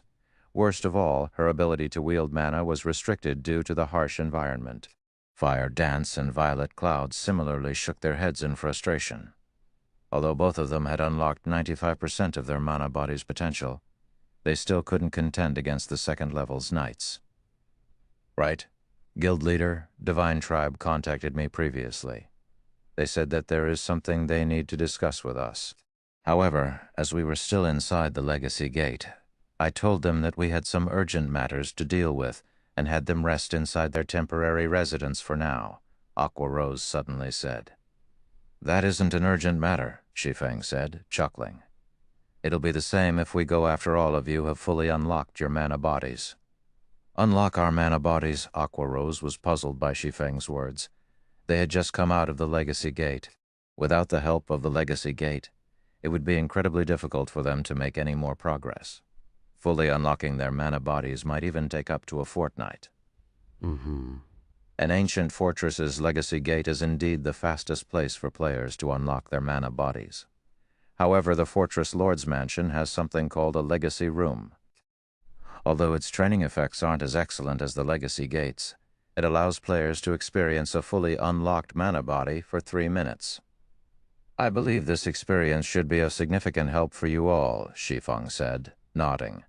The Legacy Room was the core of the Fortress Lord's Mansion. Only after players obtained the rights to control the Fortress Lord's Mansion would they be allowed to use it. Moreover, the room could be used only 12 times a month, and each player could use it only once a month. During Shi Feng's previous life, the various superpowers that controlled an ancient fortress allowed only peak experts that were close to fully unlocking their mana bodies to make use of the Legacy Room. Now that Aqua Rose and the others had managed to unlock at least 70% of their mana body's potential, they would have a very high chance of fully unlocking their mana bodies if they utilized the Legacy Room. Shi Feng naturally had to let them try. After saying so, Shi Feng removed the seal on the Fortress Lord's Mansion and let everyone inside. Chapter 2468, Silver Marks FX. As Sherp, Feng, and the others walked into the Fortress Lord's Mansion, they felt as if their exhausted mental state had suddenly been refreshed. The mana density here is so high. Aqua Rose exclaimed when she sensed the mana inside the mansion. "It's at least twice as high as in Zero Wing City. Out of all the guild towns and cities in God's domain, Zero Wing City's mana density was the highest." This was also why Zero Wing City remained extremely popular with players, even though it was located within Star Moon Kingdom's borders and in a map that was much lower level than mainstream players. Currently, The city's daily player traffic still exceeded 6 million. In Star Moon Kingdom, Zero Wing City's player traffic ranked third, inferior only to Star Moon City and White River City. However, despite the sparse mana in Star Valley, the inside of the Starlight Fortress's Fortress Lord's Mansion had a mana density at least twice as high as Zero Wing City's. Of all the places Aqua Rose could think of, only the ambient mana in the Holy City of Titan was comparable to this mansion's in terms of density. With such an excellent environment, even training bronze combat techniques won't be a problem, Yan Tianxing commented, his eyes similarly glowing with excitement when he sensed the mana around him. Practicing combat techniques placed a huge burden on players' concentration. If the environment did not possess sufficiently dense mana, their concentration regeneration rate wouldn't be able to keep up with their consumption rate. Players would have to rest for a long time after practicing their combat techniques a few times. That sort of training would be inefficient. Meanwhile, bronze combat techniques were particularly exhausting to practice. Each use of a bronze combat technique consumed several times more concentration than an advanced combat technique. Moreover, if players hadn't mastered the bronze combat technique using it, would place an even greater burden on their stamina and concentration. The various superpowers had very few peak experts that had successfully learned a bronze combat technique even now. This was also the case for Zero Wing. This place isn't just useful for practicing bronze combat techniques. Looking at the excitement on everyone's faces, Shi Feng pointed at a nearby locked room and explained, "There are also mana training rooms here. In there, players can practice not only combat techniques, but also mana control. The efficiency of training inside one of these rooms is several times higher than training in the outside world. It is no exaggeration to say that these rooms are one of the best places for training." As a fortress that had existed since ancient times, the Starlight Fortress was not as simple as it appeared to be. The standard of magical technology that the fortress possessed was something that current kingdoms and empires could only admire. This was also why the various superpowers during Shi Feng's previous life had contested over ancient fortresses desperately. Unfortunately, the Starlight Fortress was only a small fortress. Its Fortress Lord's Mansion also wasn't very large, with only 5 floors in total, 3 above ground and 2 underground. Meanwhile, every one of these floors was enhanced by all sorts of magic arrays that increased the density of the ambient mana, as well as accelerated the concentration recovery rate of players. Players could also accumulate the double EXP buff while within the Fortress Lord's Mansion, so they wouldn't have to worry about falling behind in terms of levels, even if they spent a long time training within the mansion. As for the mana training rooms, the mansion had only 32. Medium fortresses' Fortress Lord's Mansion would have double the number, whereas a large fortress would have 150. The training capability of a large fortress was several times greater than that of a small fortress. With the Starlight Fortress, Zero Wing would be able to nurture only a small number of the guild's experts. However, this was the best Shi Feng could do right now. After all, the difficulty of capturing medium and large fortresses was many times higher. Generally, large fortresses had superior mythics guarding them, while medium fortresses also had a small chance that a superior mythic would appear as its final guardian boss. Medium fortresses would also have over a dozen other mythic monsters inside. A medium fortress simply wasn't something a few players and a Tier 4 hero could capture at this stage of the game. In fact, during Shi Feng's previous life, the various superpowers had managed to capture Star Valley's medium and large fortresses only after Tier 4 players had come into existence. After Shi Feng gave everyone a simple introduction, he brought them to the mansion's second basement floor. The second basement floor was not very large and had only 2 rooms. One of these rooms was the core room responsible for controlling the fortress's magic array, while the other room was sealed shut by a large door made out of magic crystals. The room with the magic crystal door happened to be the most precious location in the entire Fortress Lord's Mansion, the Legacy Room. This place was second only to the Legacy Gate in terms of helping players unlock their mana bodies. In the past, it had also been the most important location for the various superpowers for nurturing guild experts in God's domain. The mana body might be considered merely a tool to support players, since it was only a matter of time before players fully unlocked their mana bodies after reaching Tier 3. However, the speed at which players unlocked their mana bodies would give rise to a marked disparity. This was because players' control over their mana bodies and combat styles would undergo significant changes after they unlocked their mana bodies. Meanwhile, they would need time to adapt to these changes. In addition, if players wished to improve their mana bodies further, in other words, break through the 100% threshold, they would first need to unlock their mana body's full potential. Only after doing so could they start attempting to break through the 100% threshold. The player's success would depend on whether they had taken the correct path or not. If players discovered that they had made a mistake, they could still change their method of approach in unlocking their mana body. Hence, the sooner one unlocked their mana body in God's domain, the better, of course. The legacy room had a flaw. It could only allow players to experience what it felt to have a fully unlocked mana body based on their current foundations. It would not point out a clear path for players to take. Even so, having the help of the legacy room was still many times better than randomly experimenting in the outside world. After arriving before the 4-meter-tall and 3-meter-wide crystalline door, Shi Feng held up the Fortress Lord's token and chanted the incantation recorded on it to trigger the magic array etched into it. In the next moment, the token's magic array released a silver glow that resonated with the magic array carved into the crystalline door. The door's magic array likewise released a silver glow.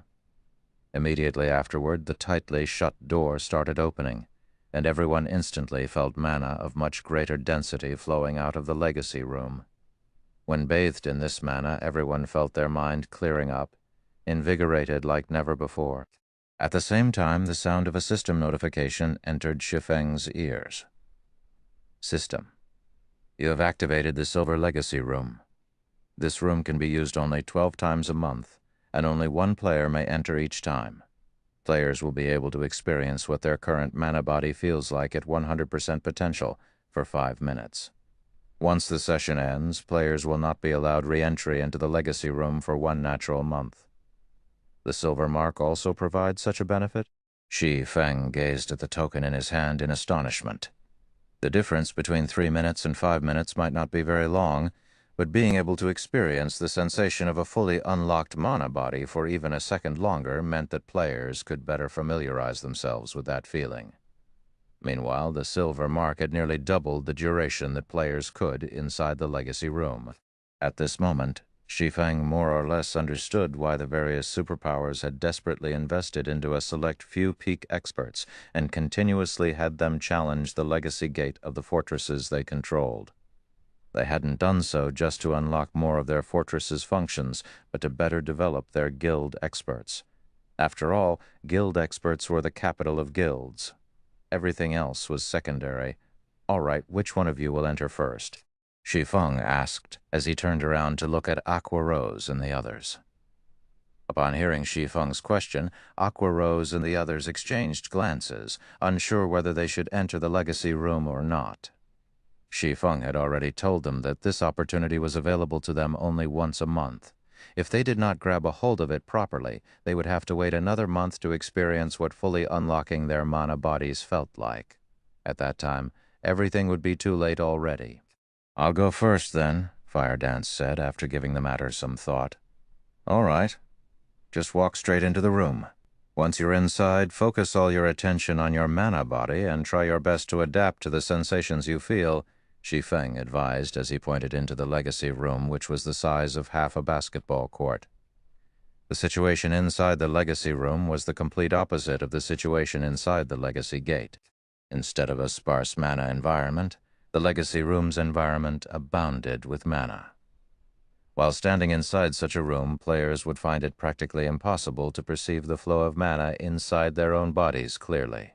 They could only rely on their intuition to progress. "I understand." Fire Dance nodded before walking into the room. Meanwhile, after Fire Dance entered the legacy room, the crystalline door sealed itself once more. Everyone's heartbeats started accelerating at the sight. No need to be anxious. Even if you fail to fully unlock your mana body this time, you can still continue trying in the outside world. It is only a matter of time before you unlock your mana body. Just treat this as an opportunity to experience it ahead of time, Shi Feng said, smiling when he saw how nervous everyone was. The opportunity the legacy room provided was indeed very important. However, even if one failed to fully unlock their mana body after entering the legacy room, it did not mean that they wouldn't be able to unlock their mana body in the future. They merely had to pay a higher price to do so. At this moment, Aqua Rose suddenly received a message. After reading it, she turned to Shi Feng and said, "Guild leader McCaffrey sent me another message. He says something big has happened, and he needs you to pay him a visit now. Is it so urgent?" Shi Feng was a little confused as to why McCaffrey kept trying to contact him. "All right, it's best if I go first. The legacy room is already activated. Enter it one by one." After leaving these instructions, Shi Feng immediately exited the Fortress Lord's mansion and made his way toward Divine Tribe's temporary residence in the Starlight Fortress. Chapter 2469, Storm Brewing, Chapter 2469, Storm Brewing, Starlight Fortress Divine Tribe's temporary residence. After undergoing the Silver Lion Legion's cleansing, the fortress that was originally ruled by monsters was now devoid of monsters. Instead, players now crowded it. Moreover, these players were all very high level and very well equipped. They were undoubtedly Divine Tribe's experts. At this moment, these expert players were agog as they walked through the streets of the Starlight Fortress, which had already become the focus of many powers and players. As a fortress located in Star Valley, a level 100+ forbidden land, the Starlight Fortress's functions were simply immense. Not only could it allow players to save up on plenty of travel time, but it could also serve as a player's haven for rest and recovery. At the same time, it would become a trade hub in Star Valley. After all, Star Valley was massive. Moreover, players had nowhere to rest in the surrounding maps. Besides, Star Valley was rich in resources, a place where players could obtain leveling resources. Hence, as the only trade hub available in Star Valley, the resources the Starlight Fortress could acquire in the future would be immeasurable. As a fortress that had existed since ancient times, the Starlight Fortress's ambient mana was incredibly dense. None of the present fortresses found in the outside world had anything similar. On the western continent, which suffered from a dearth of mana, the Starlight Fortress was a rare training ground. Shi Feng could sympathize with the excitement Divine Tribe's members felt. After players captured an ancient fortress, not only could they concentrate a large amount of mana inside the fortress, but this mana would also be very gentle. Even players with subpar control over mana would have their control artificially improved by a significant margin while inside the fortress. Although this improvement was only temporary, if players could immerse themselves in such an environment long-term, they could use this experience to achieve a permanent improvement. To the Western Continent's players, who prioritized control over mana before control over their physical bodies, the Starlight Fortress was an absolute gem of a training ground. Guild leader Black Flame, the vice commander, and the others are all waiting inside the reception room. Please, follow me. Shortly after Shi Feng arrived before the entrance of Divine Tribe's residence, a middle-aged man who was a level 106 Guardian Knight approached him. This middle-aged man gave off a very kind and humble feeling. However, the aura he radiated was not the slightest bit weaker than that of Grand Lords of the same level. In terms of strength, he was most likely stronger than even the Silver Lion Legion's Crimson Witch. "I'll have to trouble you, then," Shi Feng replied. Inwardly, he sighed ruefully as he considered this humble, middle-aged man. In the current Zero Wing, Yan Tianxing and Shi Feng himself were the only ones that had reached the domain realm. However, just one day after he captured the Starlight Fortress, Divine Tribe revealed another domain realm expert to him. Shi Feng could not help but admit that superpowers were indeed amazing. It would most likely be a long time before Zero Wing could catch up to them. After hearing Shi Feng's reply, the middle-aged man led Shi Feng into Divine Tribe's residence. Upon entering the residence's guild hall, Shi Feng received something of a fright. At this moment, the residence's guild hall had been fully renovated. Not only did the interior of the building look splendid, but the floors of the building were even tiled using mana ore. Not even the guild hall in Zero Wing's main headquarters could compete with this guild hall in terms of extravagance. Mana ore was a rare type of ore. Although it was not as valuable as magic crystals, it contained a significant amount of mana. Items made with mana ore would exude a small amount of mana and increase the density of the mana in their vicinity by a certain degree. However, as the cost generally wasn't worth the potential returns, very few superpowers would be willing to use mana ore as flooring. Meanwhile, this was only a temporary residence for Divine Tribe, yet the guild had actually used mana ore as flooring. This was already beyond extravagance and entered the realm of reckless waste. However, from this, one could also see how much importance Divine Tribe placed on this temporary residence. After all, if the temporary residence changed owners, the mana ore used here could not be taken away. If Zero Wing suddenly decided to change partners, Divine Tribe's actions would be akin to gifting its mana ore to another power. However, despite knowing this, Divine Tribe had still done so. Short moment later, under the middle-aged man's lead, Shi Feng arrived at the top-floor reception room. Currently 3 people were seated inside the reception room, McAfee and Crimson Witch, whom Shi Feng was familiar with, and a beautiful female berserker with blonde hair and crimson eyes. This female berserker wore silvery gray light armor and carried a runic greatsword that radiated mana. Although this female berserker was only sitting quietly inside the room, it was as if she had stolen all the color from her surroundings. Aside from herself, everything else inside the room looked monotone in color. The Magic Eye Goddess?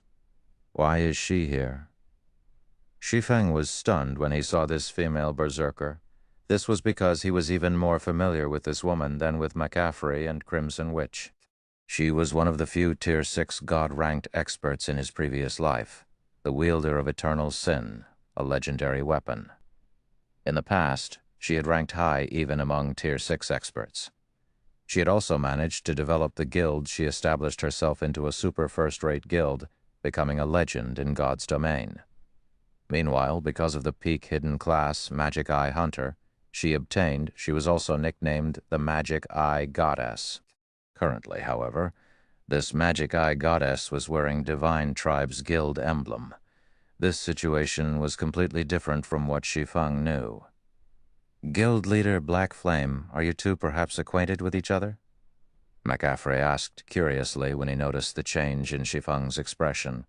After calming himself, Shi Feng shook his head and explained, "No, we're not acquainted. She just looks very similar to someone I know." At Shi Feng's reply, McAfee no longer paid much attention to the matter, saying, "In that case, let me introduce you. This person here is Vithalia, the commander of Divine Tribe's Divine Hymn Legion. She will also be in charge of the Divine Tribe forces that will be garrisoned in the Starlight Fortress from now on. Greetings. I am Zero Wing's guild leader, Black Flame." Shi Feng introduced himself as he looked at Vithalia. "Greetings as well, guild leader Black Flame. I had heard plenty about you from Crimson even before I came here. However, after seeing you in person, it seems you're even stronger than what I heard. You are actually unaffected within my illusory domain. It seems you have already unlocked your mana body to a considerable extent," Vithalia said, a flash of surprise appearing in her eyes as she looked at Shi Feng. After obtaining her Magic Eye Hunter hidden class, she had gained a naturally occurring domain that grew stronger the higher her tier became.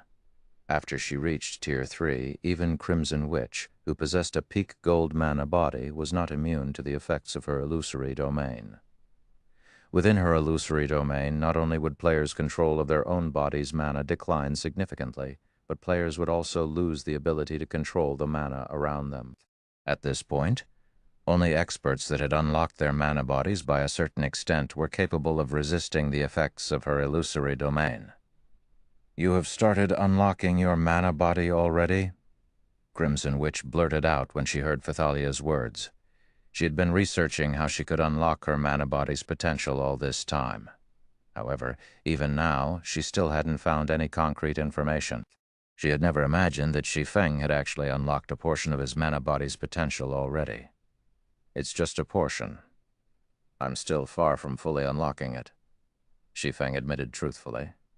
"So that's the case. No wonder your attacks were so powerful before. Realization dawned upon Crimson Witch when she heard Shi Feng's reply. Previously, she had felt that the skills and spells Shi Feng had used were ridiculously powerful. They looked nothing like Tier 3 skills and spells used by the current Tier 3 players. In hindsight, this was most likely due to Shi Feng having unlocked a portion of his mana body's strength already.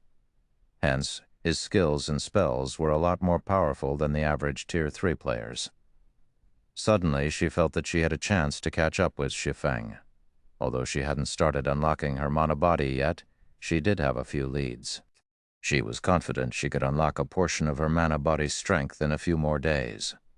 At that time, she would no longer lose to Shi Feng so easily. "May I know why you asked me to come here?" Shi Feng asked, not bothering with additional explanations on his mana body. "It's an urgent matter," Vithalia replied, her expression suddenly turning serious. "Before I arrived at the Starlight Fortress, I received word that plenty of superpowers are making their way to the Starlight Fortress. Even Netherworld Empire, one of the 5 great super guilds, is interested. In fact, Netherworld Empire has dispatched one of its trump card legions. We might be able to deal with the other superpowers, but Netherworld Empire is a different story. Although Netherworld Empire's trump card legion has very few members, those players can no longer be referred to as humans. They are complete and utter monsters. Setting aside the high likelihood that they are coming to contest for the fortress's ruling rights, if they decide to make a fuss inside the fortress, no one will be able to control them. Even if we continue holding on to the fortress's ruling rights, we will only be rulers in name. Normal operations would be impossible. Hence, I asked you to visit in hopes you can sell a portion of the fortress's shares, guild leader Black Flame. Divine Tribe will help Zero Wing as a middleman in this matter. If we include the Crimson Dragon flying ship you have in the Starlight Fortress's defenses, I believe Netherworld Empire will not go too far." In regard to Vithalia's suggestion, neither McCaffrey nor Crimson Witch found anything wrong with it. On the Western continent, there was nobody that did not know how frightening Netherworld Empire was. It could be said to be a gathering of lunatics. This great super guild never operated according to social norms or logic. In fact, it had already annihilated one superpower in God's domain. If Zero Wing and Divine Tribe were to clash with Netherworld Empire, even if they managed to protect the fortress itself still wouldn't be able to establish itself on the Western continent. Their only way out now was to split a portion of the fortress's profits. After all, the Starlight Fortress involved too many things. Zero Wing and Divine Tribe couldn't stop all of the Western continent's superpowers. However, it would be a different story if they had Netherworld Empire's assistance. "I understand Divine Tribe's predicament," Shi Feng said, nodding, smiling. He continued, "As for the Starlight Fortress's matters, leave them to Zero Wing. If Netherworld Empire wishes to cause a ruckus, it is free to try. If it is capable of doing so, I wouldn't mind gifting the fortress to it. If there are no other matters, I'll take my leave first." After saying so, Shi Feng turned around and left the reception room, his actions stunning Vithalia, McCaffrey, and Crimson Witch. For a time, silence fell over the entire reception room. Chapter 2470, Fortress Unlocked. Chapter 2470, Fortress Unlocked. Quite some time had passed after Shi Feng left the reception room before Vithalia and the others managed to snap out of their daze. Has guild leader Black Flame always been such an impulsive person?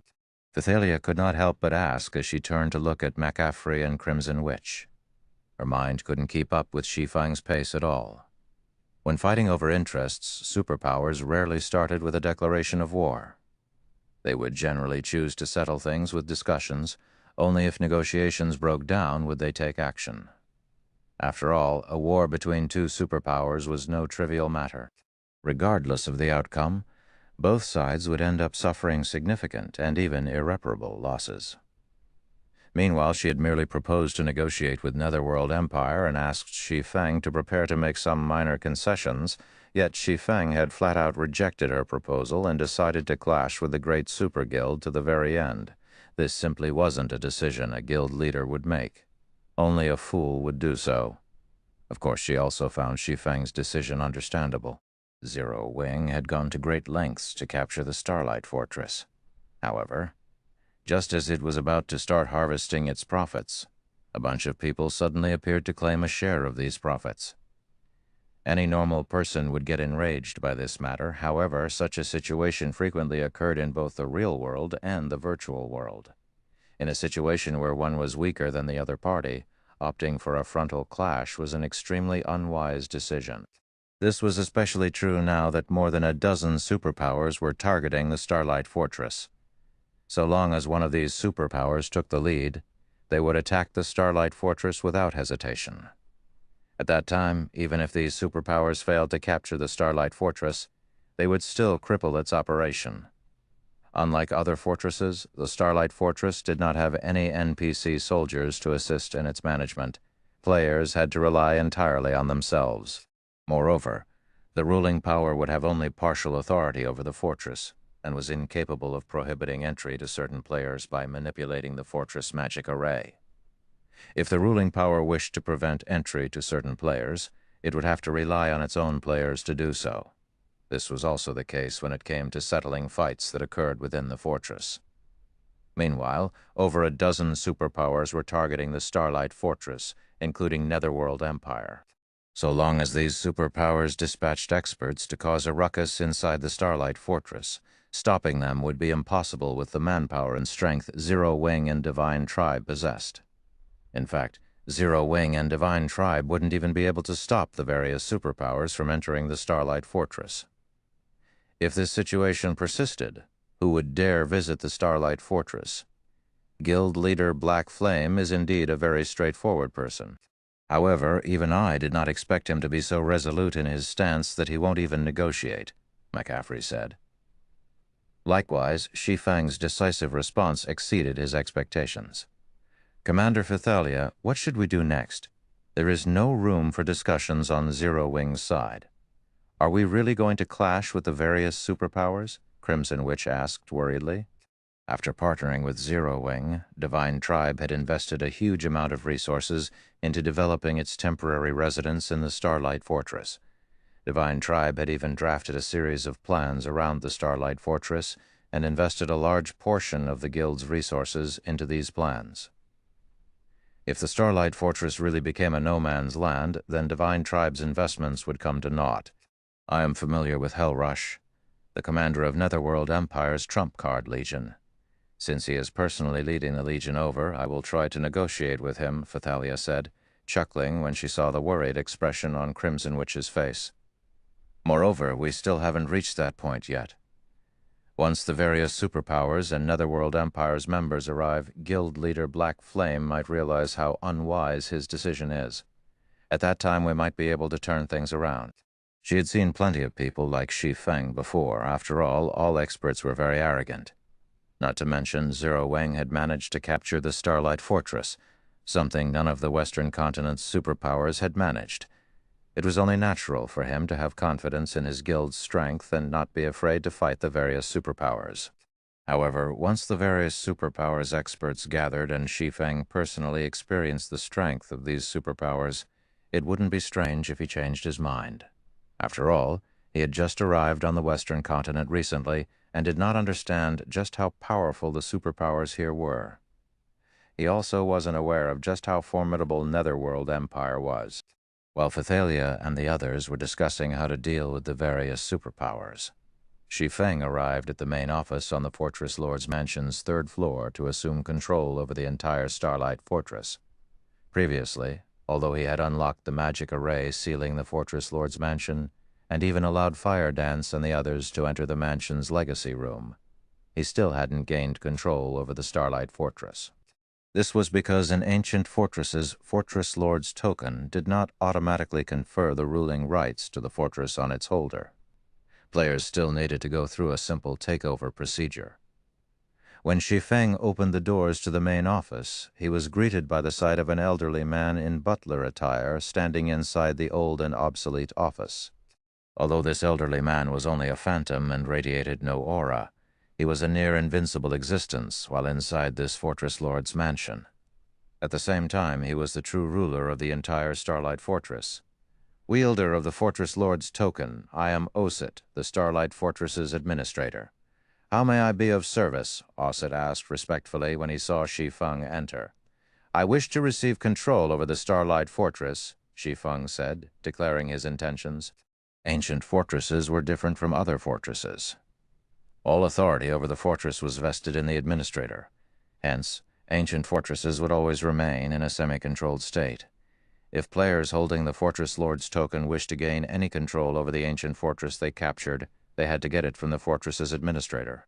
Meanwhile, an administrator would pass on their authority only if players possessed the Fortress Lord's mark obtained from the fortress's legacy gate.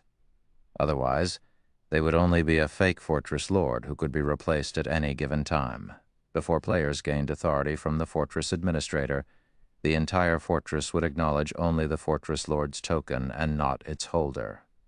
Moreover, the Fortress Lord's token offered no protection to players. And worse, players had to keep the Fortress Lord's token at all times. If the token was brought out of the fortress for too long, it would be automatically teleported back to the fortress and appear in a random location inside. Only by obtaining a Fortress Lord's mark, and subsequently authority from the fortress administrator, would players be considered the partial ruler of an ancient fortress. Players could then store their Fortress Lord's token in the core room of the Fortress Lord's mansion, utilizing the mansion's defensive magic array to protect it. Unless someone else attacked the Fortress Lord's mansion and obtained the token from the core room, players would no longer have to worry about losing control over their fortress. Moreover, after obtaining the authority to rule an ancient fortress, players could also activate some of the fortress's functions. Among them, the most important would be the fortress prison. This was an incredible function that none of the newly constructed fortresses possessed. This function was incredible because it allowed the ruler of the fortress to imprison players. So long as players were captured, they would suffer a fate even worse than death, unless players had fulfilled their sentence or someone outside destroyed the prison itself. Imprisoned players couldn't come out of the fortress prison. It wouldn't matter even if the imprisoned players killed themselves. They would respawn right back in their cell. Getting imprisoned was a brutal penalty for players. After all, in God's domain, time was money, especially for frontline players. Being jailed and prevented from doing anything for several days would cause them to fall behind significantly. Meanwhile, the fortress prison of a small fortress, like the Starlight Fortress, could imprison players for a maximum of 8 days. 8 days. If an expert player suddenly lost 8 days' worth of time, they would most likely lose the will to continue living. This was why Shi Feng dared to oppose the various superpowers. So what if the various superpowers possessed a lot of experts? If they dared make a ruckus in the fortress, he would capture and imprison them all. He was eager to see just how many Tier 3 experts the various superpowers had for him to imprison for 8 days. As for destroying the fortress prison and freeing the imprisoned players, the various superpowers would be dreaming if they thought they could accomplish this feat. The fortress prison possessed an incredibly powerful defensive magic array. Once it was activated, even Tier 5 existences shouldn't think of breaking into the fortress prison. In fact, breaking into the Fortress Lord's mansion would be even easier than breaking into the fortress prison. Very well. Osit summoned a fourfold magic array beneath Shi Feng's feet. He then continued, After inspection, it seems you possess 1 bronze mark and 1 silver mark. You have automatically gained the Silver Fortress authority. You may activate 1 bronze fortress privilege and 1 silver fortress privilege. Do you wish to choose which privileges to activate now? Yes, Shi Feng said, nodding. Here is a list of all the bronze and silver privileges available. You may choose 1 from each category, Osit said, waving his hand. Immediately, a translucent screen appeared before Shi Feng. In the next moment, 2 columns of choices appeared on the screen. The first column was a list of the available bronze privileges. There was a total of 3 options: Fortress Prison, Fortress Restaurant, and Fortress Hotel. The second column listed the available silver privileges. Similarly, there were 3 options available: Manification Tower, Object Creation Tower, and Summoning Tower. So, these are the Starlight Fortress's silver privileges? Surprise flashed in Shi Feng's eyes as he looked at the 3 entries under the silver privileges column. He had seen many Silver Fortress privileges before. However, the Starlight Fortress's silver privileges could definitely rival those of large fortresses. The Manification Tower was something that could further increase the density of the fortress's ambient mana. Although the Starlight Fortress's mana density was already very high, if the effects of the Manification Tower were included, then its mana density would most likely surpass even Zero-Wing cities. The Object Creation Tower was a sacred training ground for lifestyle players because it housed advanced meditation rooms and intermediate research rooms. Even a player with subpar talent would have a high chance of becoming a master lifestyle player if they could constantly work inside the Object Creation Tower. The Summoning Tower was something Shi Feng had seen only once before inside a medium fortress. However, the Summoning Tower was categorized as a gold privilege back then, as its name suggested. The Summoning Tower had only one function, the summoning of creatures. Once provided with the appropriate medium, the Summoning Tower could summon creatures of a similar race to act as the fortress's guardian. The stronger the medium, the stronger the summoned creature would be. Only one creature could be summoned in a month, and only one creature could be maintained in existence at a time. This ability might not seem like much, but it was incredibly powerful in reality. This was because there were no restrictions on the creature that could be summoned. In other words, if players managed to get their hands on the remains of a Tier 6 god, they could summon a Tier 6 god to defend their fortress. A Tier 6 god. This was an existence that even Tier 6 god-ranked players had to avoid crossing. If the Starlight Fortress had a Tier 6 god defending it, let alone attacking the fortress, nobody would dare make a scene in the entire map, because the entire map the fortress sat on lay within the Fortress Guardian's range of activity. Wielder of the Fortress Lord's token, please make your decision. Osset reminded Shi Feng after seeing the latter remaining quiet for a long time. Chapter 2471, Summoning Tower Activated. Chapter 2471, Summoning Tower Activated. Osset's reminder snapped Shi Feng out of his daze.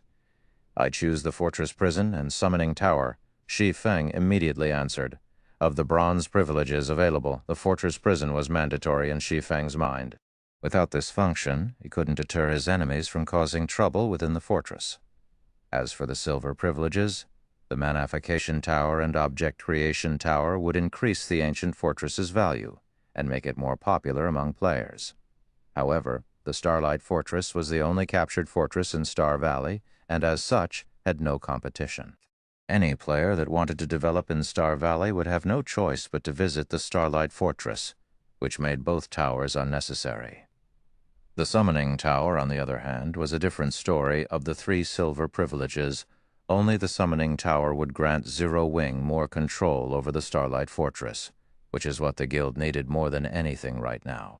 Zero-Wing only had 10 members on the Western continent, and if it weren't for Divine Tribe's help, it wouldn't have been able to manage the fortress, even if it had managed to capture it. If the Summoning Tower were added into the equation, however, that wouldn't be the case.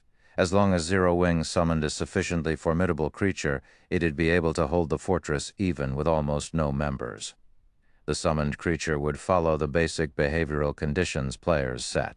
Players could instruct the summoned creature to defend the Fortress Lord's mansion, for example, or prevent certain people from entering the fortress. Players could also direct the creature to deal with any players that started fights within as well. Combined with the fortress prison, no player would dare cause a scene in this fortress. Of course, this would only be the case if the summoned creature was strong enough. If the summoned creature couldn't kill or suppress players quickly enough, the Summoning Tower would be little more than decoration. Unlike the Manification Tower and Object Creation Tower that provided clear benefits, the Summoning Tower would only be as useful as the summoned creature. Moreover, nurturing a summoned creature would require a lot of resources. At first, players would summon the creature at their level. To increase the creature's level, players would have to invest resources. The amount of resources required would depend on the summoned creature's standards. The more powerful the creature was, the more resources it would require to level up. Based on the rumors Shi Feng had heard, the daily cost of maintaining a Tier 5 demonic creature was already on par with an ordinary first-rate guild's total daily net profits. Without sufficient resources, players simply couldn't support the summoning tower's use. Shi Feng wasn't concerned with that issue right now, however. The Starlight Fortress was the only fortress under player control throughout Star Valley at the moment, and it was also very close to the map's God Mode regional dungeon. If Shi Feng could establish his rule over the regional dungeon, he'd easily earn more daily income from the fortress alone to surpass first-rate guilds' total daily income. He could make a fortune just by collecting entrance fees. Ancient fortresses were not managed by NPCs, which meant that players didn't have to split the entrance fees with the system. Players would receive 100% of the collected entrance fees. Moreover, a small fortress could charge a maximum of 20 silver per person. This was one of the reasons that ancient fortresses had been so popular among the various superpowers in the past. Once Shi Feng had made his decision, Osset began to chant an incantation. The ghostly NPC then drew a mysterious rune and imprinted it on the fortress lord's token in Shi Feng's hand. Suddenly, a translucent screen appeared above the token, listing the 6 privileges Shi Feng had observed earlier. 2 privileges text gave off a dull glow: the Fortress Prison and the Summoning Tower. Starlight Fortress Prison status: unlocked activation cost, 30,000 magic crystals. Daily operating cost, 3,000 magic crystals. Do you wish to activate the Starlight Fortress Prison? Starlight Fortress Summoning Tower status: unlocked activation cost, 50,000 magic crystals. Daily operating cost, 5,000 magic crystals. Do you wish to activate the Starlight Fortress Summoning Tower? Seeing the prompts, Shi Feng chose to activate the Summoning Tower first, setting aside the Fortress Prison for the moment. The Starlight Fortress was still sealed, and outsiders weren't allowed to enter. Shi Feng didn't need to hurry to activate the Fortress Prison. Magic crystals didn't grow on trees, after all. And if he activated the prison 2 days before the fortress opened to the public, he'd only waste 6,000 magic crystals. However, the sooner he activated the Summoning Tower, the better. Summoning creatures took time, and the more powerful the target creature was, the more time it would require to summon. In addition, nurturing the summoned creature required time. Shi Feng, who lacked time, wanted nothing more than to summon a creature immediately. If he were lucky, he might be able to level the creature up within the next 2 days. Monsters weren't like NPCs and players. As they leveled up, their basic attributes and combat power would rise to the peak of their level. In comparison, players and NPCs didn't receive such a huge strength boost upon leveling up. They would still need to upgrade weapons and equipment, following which Shi Feng sacrificed 100,000 magic crystals to the Fortress Lord's token, half of which would activate the Summoning Tower, while the remaining half would maintain its operation for 10 days. With the Summoning Tower's activation, a new rune rose from the token and imprinted itself on Shi Feng's right palm system. You have successfully activated the Starlight Fortress Summoning Tower. The Summoning Tower's large-scale teleportation array is now active. You may utilize the Summoning Rune to teleport to the Summoning Tower at any time. The Summoning Rune has a cooldown of 1 natural day. The Summoning Tower had such an ability. A little surprised, Shi Feng glanced down at the Summoning Rune on his palm. There was nothing amazing about God's Domain's teleportation arrays. Every NPC city had them. Players could even set them up in guild residences. However, these were all small or medium-scale teleportation arrays. Large-scale teleportation arrays were considered lost technology. Unlike the small and medium-scale teleportation arrays, large-scale teleportation arrays allowed players to teleport between the 2 main continents. The array in the Summoning Tower was a large-scale teleportation array, which meant that Shi Feng would be able to travel to the Starlight Fortress at any time, even from the eastern continent. Moreover, the Summoning Rune only had a 1-day cooldown, making it an incredibly convenient tool. Traveling between the main continents was an ordeal, since ancient teleportation arrays that allowed players to travel between them had fixed teleportation times. If players missed the designated time, they'd have to wait until the next scheduled teleportation. This was particularly challenging for guilds that wanted to mingle on both continents. Prices for items constantly fluctuated, and if players couldn't offload their stock at the right time, doing so would become complicated. Not only would this summoning rune allow travel to the west far easier, but he could also bring whatever items the west needed at any given time. He'd be able to earn far more money from reselling the east's items than without it. After a brief moment of elation, Shi Feng activated the summoning rune and teleported to the summoning tower. The summoning tower was located in the Starlight Fortress's south end. The stone tower was the tallest building in the fortress, standing 200 meters tall. From the top of the tower, one could oversee everything within the fortress. As the teleportation array on the summoning tower's roof lit up, Shi Feng appeared in the tower. To Shi Feng's surprise, Osset waited for him on the summoning tower's roof, but unlike earlier, his body seemed more tangible. Wielder of the Fortress Lord's token, the summoning tower is now active. If you wish to summon a Fortress Guardian, I must inform you of two things. This array requires a medium of sufficient standards to summon a Guardian. It cannot summon creatures without input. The more powerful the medium is, the stronger the summoned creature will be. Each summoning also has a 1-month cooldown. I hope you will use this summoning tower properly. Osset informed Shi Feng before transforming into mist and disappearing.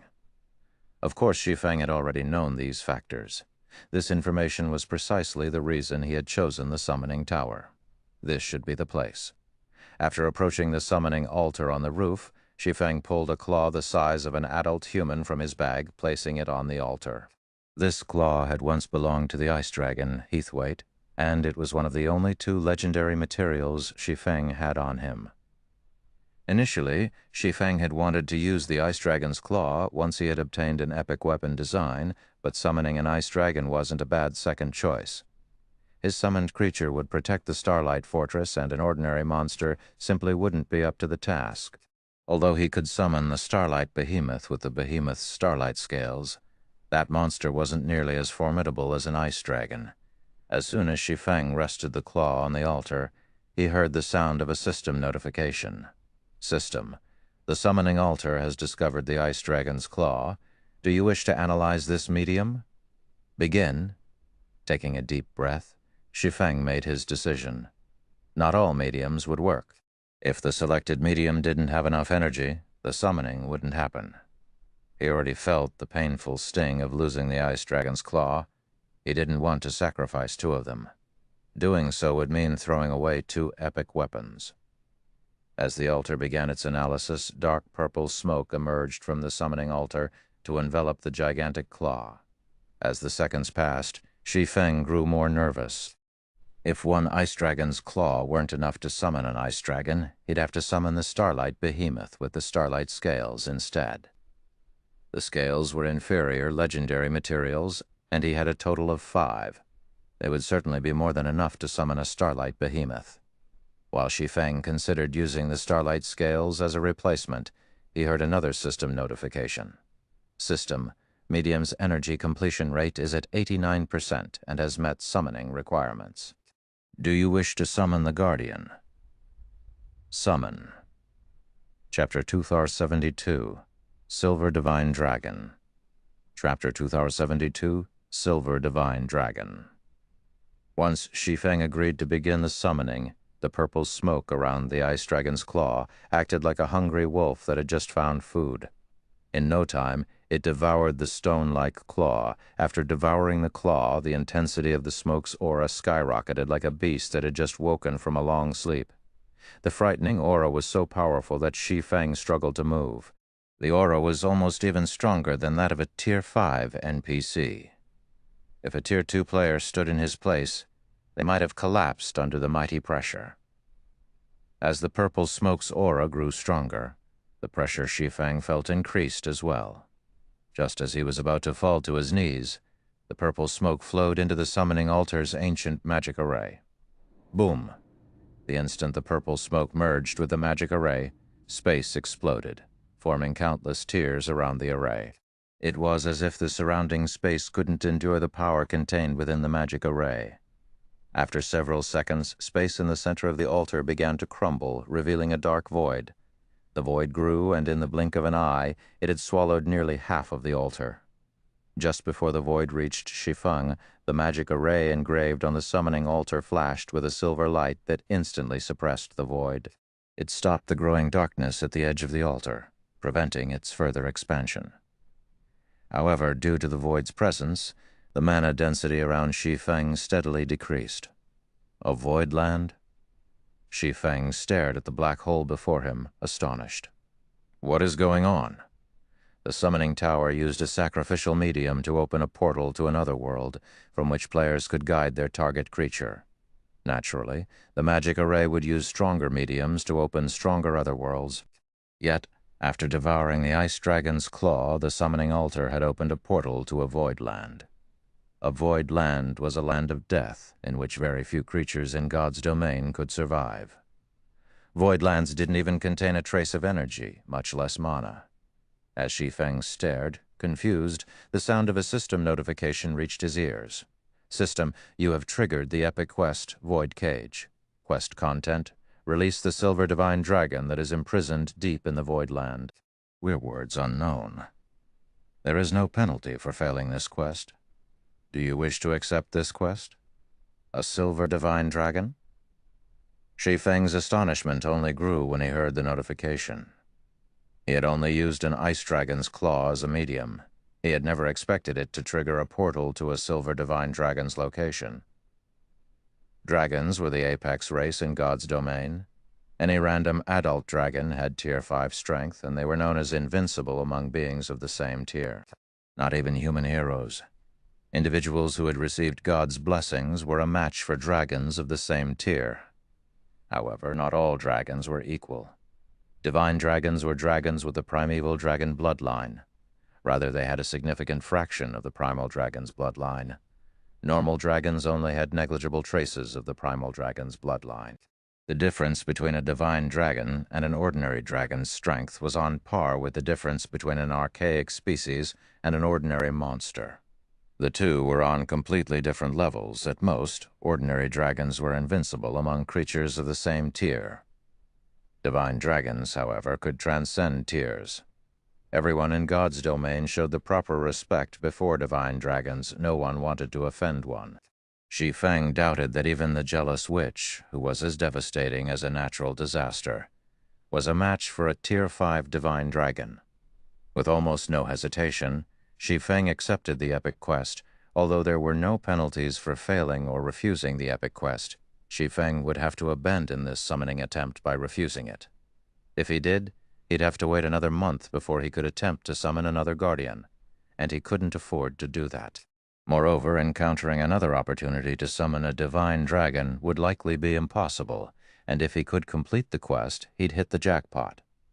Summoning a tier 6 god in God's domain was almost impossible. Not a single super guild in Shi Feng's previous life had ever managed to acquire a corpse or body part of such a being. Needless to say, it was utterly out of Zero Wing's reach. Without a tier 6 god, a tier 5 divine dragon was the strongest possible guardian he could summon. After Shi Feng accepted the quest, the summoning altar formed a magic array beneath his feet, and a silver barrier took shape around him. Shi Feng could immediately feel the pressure bearing down on him subside. With this barrier to protect him, Shi Feng felt that surviving in the Void Land shouldn't pose much of an issue. Does it want me to enter the portal? Once the silver barrier was complete, Shi Feng noticed a new buff in his status window. This buff would last 3 natural days. Void Land was an absolute forbidden land.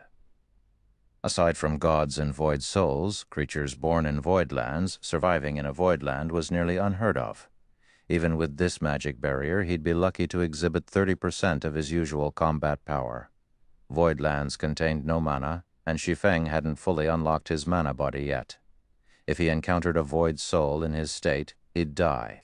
The weakest void soul was still on par with a tier 4 mythic monster, while stronger void souls could rival adult dragon's strength. Knowing all of this, Shi Feng still gritted his teeth and entered the portal to the void land, taking the risk. Although void souls were incredibly powerful, there typically weren't many of them. The chance that he'd run across one in a massive void land was quite low. On the off chance that he did encounter a void soul, he could summon a tier 4 hero with the hero's tome. Heroes were protected by the gods, and thus their combat power would remain unaffected within a void land. With a Tier 4 hero by his side, he shouldn't have any problems as long as he wasn't spotted by any Tier 5 void souls. Shi Feng then entered the dark space, and the scene around him changed. Once the world around him settled, he found himself on a gigantic floating island. The entire island was desolate, and hovering in the center of the lifeless plot of earth was a colossal magic cage. The cage was several hundred meters tall, wide, and long, and covered in all sorts of divine runes which radiated an ancient eternal aura. Inside the cage slept a silver infant dragon, even trapped. The infant dragon's aura was unsuppressed, and as it washed over Shi Feng, he struggled to breathe. What a powerful life rating. It's no wonder why even the various superpowers God-ranked experts in the past were no match for Tier 5 divine dragons in a one-on-one fight. Shi Feng was dumbfounded as he gazed at the infant dragon hovering in the island's center. He had seen plenty of true dragons in his time, but he had never seen a divine dragon before. The ice dragon he had fought in the Cold Spring Canyon was nothing compared to this infant dragon. The differences between them were like that between an ordinary stone and a diamond. Working to contain his excitement, Shi Feng began to look for ways to open the magic cage. Most players hadn't seen a magic cage at this stage of the game and wouldn't know how to open one. But Shi Feng wasn't most players. Magic cages had typically been used during ancient times to imprison criminals while they waited for punishment. The power of time would steadily wear down the prisoner's strength.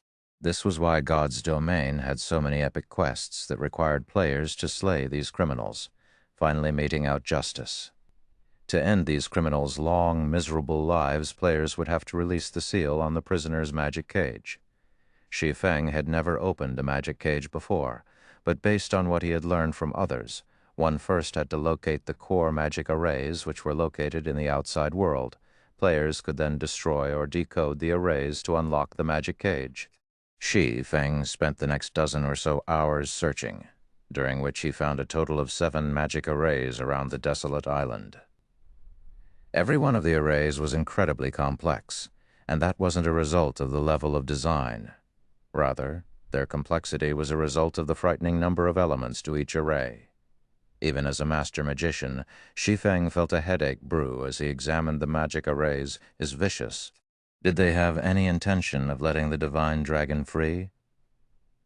Every one of these magic arrays uses 7 elements. Without having mastered all 7, no one could open this magic cage. Shi Feng was flabbergasted after examining the core magic arrays. Magic arrays used mana as their foundations, and normally a master magic array would, at most, rely on the 4 major elements' power. Ordinary people couldn't control the remaining 3 supreme elements: illusion, space, and time. Not even the elven race, beloved by the elements, could accomplish the feat. To decode the core magic arrays, players would need to have mastered all 7 elements. Without that master, they simply wouldn't have the power to decode them. However, players normally only encountered the 3 supreme elements after reaching Tier 5, and that would only be a brush of contact. Decoding these magic arrays is impossible. It seems destroying them is my only choice. Giving the matter some thought, Shi Feng realized that destruction was his only option. The core magic arrays might look very powerful, but they didn't have any significant defensive mechanisms. As long as he could deal more damage than the arrays could tolerate, he should be able to destroy the magic arrays.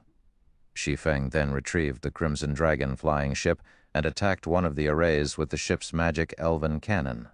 Boom! The beam struck the core magic array, and the entire island shook with the impact. As the dust settled, Shi Feng noticed that the array's glow had dimmed slightly. Yes, it's working. Shi Feng's excitement spiked when he saw the results of his attack. The blast hadn't exceeded the magic array's tolerance, but it had exhausted a significant fraction of the array's energy reserves. If he could deplete the magic array's energy to a certain level, the array wouldn't be able to endure the magic elven cannon's attacks and crumble. For a time, Shi Feng bombarded the core magic arrays, firing the moment the magic elven cannon's cooldown came to an end. He didn't mind the magic crystals he had to spend to do it. He still had plenty on him. Time passed quickly. Finally, after a full day of assaulting the magic arrays and expending nearly all of the magic crystals in his bag, Shi Feng destroyed the 7th core magic array. As the 7th core magic array crumbled, the magic cage shattered. Chapter 2473, Dragon's Contractor Finally, Success. Chapter 2473, Dragon's Contractor Finally, Success. Shi Feng breathed a sigh of relief once the magic cage in the center of the island broke. He had somewhat underestimated the core magic arrays. Even with the magic elven cannon's power, it had taken over a full day's assault and nearly all of his magic crystals to destroy all 7 arrays. These magic arrays were even tougher as Zero Wing City's defensive magic array. The instant the magic cage shattered, the slumbering silver divine dragon opened its eyes and released a deafening roar, which echoed across the entire island, making the ground tremble. The infant dragon spread its wings, flapping them and creating a powerful storm that blew away the remains of its confinement. The storm's mighty winds even made Shi Feng stumble back from over 500 yards away. Is this the power of a true divine dragon? An indescribable astonishment filled Shi Feng as he gazed at the 50-meter-tall silver divine dragon. Silver divine dragon, Auerbach, dragon, mythic, level, HP. He couldn't discern the divine dragon's level, but its statistics revealed that it was a bona fide Tier 4 mythic. Despite the fact that it was only a mythic monster, the silver divine dragon felt as if it had absolute dominance over the world around it. Even the high magic elf, Ulunium, was a weakling next to this silver divine dragon. Shi Feng had been able to resist, albeit slightly, Ulunium's power, but standing before Auerbach, he couldn't even consider resisting. Movement was immensely difficult in Auerbach's presence, much less fighting. If this infant dragon willed it, it could slay him with a thought, and he wouldn't even get the chance to summon a Tier 4 hero. Now free of its magic cage, Auerbach landed before Shi Feng and asked, "Little human, are you responsible for releasing me from my cage?" Auerbach's tone was mild and calm, but he radiated an insane pressure. When Shi Feng heard the divine dragon's question, he felt as if the heavens themselves were demanding an answer, and there was no room for lies.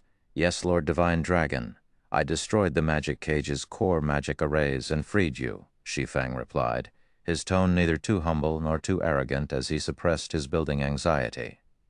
Dragons were inherently prideful creatures. After all, they stood at the peak of God's domain and viewed lesser creatures with little to no importance. However, dragons were a race that also respected strength. If one proved themselves, they could earn dragons' recognition. Divine dragons were no exception to this.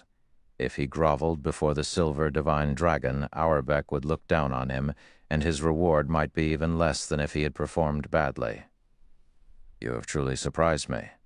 I had never expected such a tiny being to destroy a cage set by a goddess," Auerbach said, surprise and curiosity flashing in his eyes as he watched Shi Feng. He looked at Shi Feng as if he had just seen an ant flip an elephant. "However, in my divine eyes, you are telling the truth. According to the ancient agreement, I will engage in a contract with you to serve as your companion since you have rescued me, but I am a divine dragon. A weakling will not qualify to stand beside me. First, you must pass my test. If you do, I will acknowledge you. You have 4 months to prove yourself. I will remain by your side during this time and fight with you. Of course, if you fail my test, our contract will be dissolved. Over the next 4 months, I will give you 3 chances to challenge my test. If you fail all 3, our contract will be dissolved. System, congratulations. You have rescued the divine dragon Auerbach and completed the first phase of the epic quest, Void Cage. Rewarding 10 legacy skill points, you have become a divine dragon's contractor. System, you have triggered the second phase of the epic quest, Void Cage. Quest content. Complete Auerbach's test within 4 natural months. Rewards unknown. Sure enough, obtaining a divine dragon won't be so easy. The notifications didn't particularly surprise Shi Feng. I'll have to try and grow as strong as possible in the next 4 months. The various superpowers had sacrificed much to summon a Tier 5 creature with their summoning towers in the past. Some had even been required to kill Tier 5 NPCs to retain their summoned creatures and establish them as their fortress's true guardians. Although Auerbach was only a Tier 4 mythic, not even ordinary Tier 5 monsters would be a match for the Divine Dragon.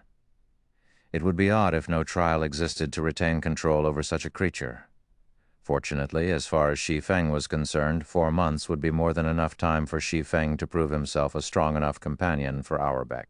As long as he could fully unlock his epic mana body and obtain the 3 last fragments of Solomon's sword, passing Auerbach's test shouldn't be a problem. The moment Auerbach finished his explanation, the Divine Dragon began to chant an incantation. A 4-fold magic array appeared around Shi Feng, rapidly shrinking until it transformed into a silver rune. The rune then imprinted itself on Shi Feng's arm before fading away. Shi Feng then received another system notification. System: you have obtained the Contractor's Mark and become the Divine Dragon, Auerbach's Contractor System. The Fortress Lord's token has discovered the Contractor's Mark. Do you wish to let the Divine Dragon Auerbach serve the Starlight Fortress's guardian? Shi Feng agreed without a second thought, and once he did, a new tab, Contracted Companions, appeared in his system interface. He clicked on the tab and discovered Auerbach's statistics, which contained new information. Silver Divine Dragon, Auerbach, Dragon, Mythic, level 111, HP 1,900,000 crap. Isn't his HP a little too high? Shi Feng nearly cursed aloud when he saw Auerbach's statistics. He had thought the Starlight Behemoth's 4 billion HP had been a little much for a level 113 mythic monster. If players wanted to kill such a boss with conventional methods, they'd need a 1,000-man team of Tier 3 players. Unless a team could deal 8 million damage per second, they'd never overcome the Realm Lord's battle recovery, much less kill it. With the Starlight Behemoth's horrific defense, ordinary Tier 3 experts would barely deal 10,000 damage with their attacks. Auerbach, however, was even more frightening. The Divine Dragon was only level 111, yet it had nearly 3 times as much HP as the Starlight Behemoth. Its battle recovery alone would regenerate 109 million HP every 5 seconds, and a Divine Dragon should have at least twice as high defense as the Realm Lord.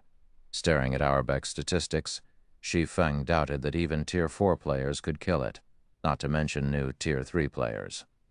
While Shi Feng was shocked over Auerbach's astonishing attributes, the island under his feet began to tremble and fall apart. Now that the magic cage is gone, this island won't hold for much longer. We need to leave quickly, Auerbach warned his new human companion. The infant dragon began to chant another incantation, and in the blink of an eye, Shi Feng vanished and reappeared on Auerbach's back.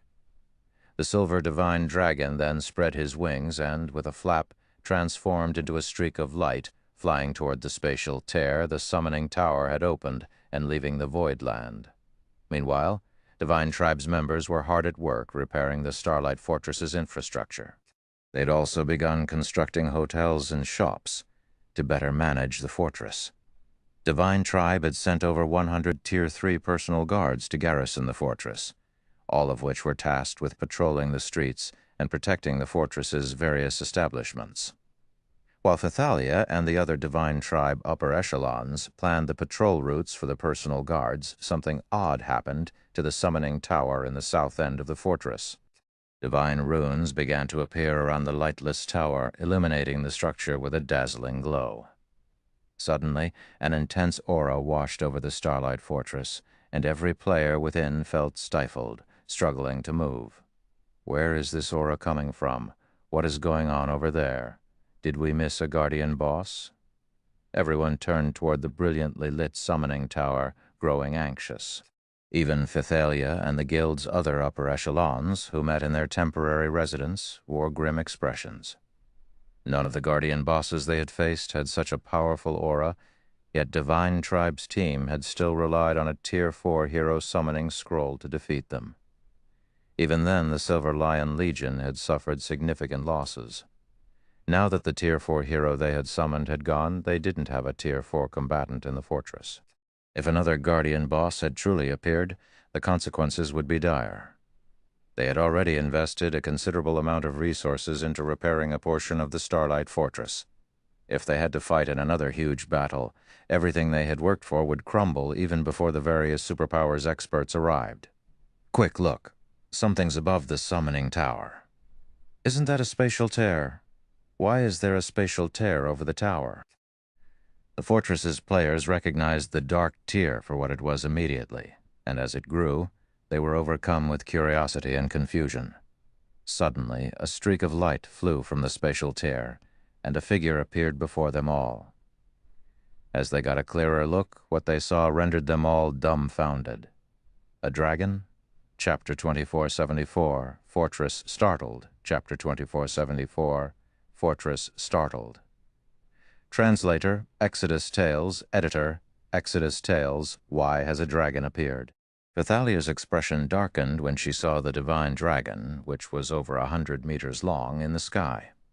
She had seen a dragon personally during a quest, and was certain that it was a disastrous creature. Neither players nor NPCs, not even NPC cities, could stand before a dragon's might. She had watched a dark dragon destroy an empire's border city and annihilate any reinforcements the empire had sent. Players like her had only been able to watch as the dark dragon destroyed the NPC city and the Tier 4 NPC-led army. If the war god's temple in the empire hadn't sent its forces in time and eventually defeated the dark dragon, the creature would have even slaughtered the nearby players. Other than Phythalia, every divine tribe member in the Starlight Fortress panicked. Most of them had never seen the horror dragons could wreak, but they could all tell how terrifying the creatures were after seeing Auerbach's statistics.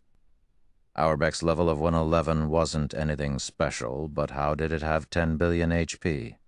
With the incredible defense of dragons, they would never overcome Auerbach's battle recovery, even if Auerbach stood there and allowed the tens of thousands of players in the fortress to attack.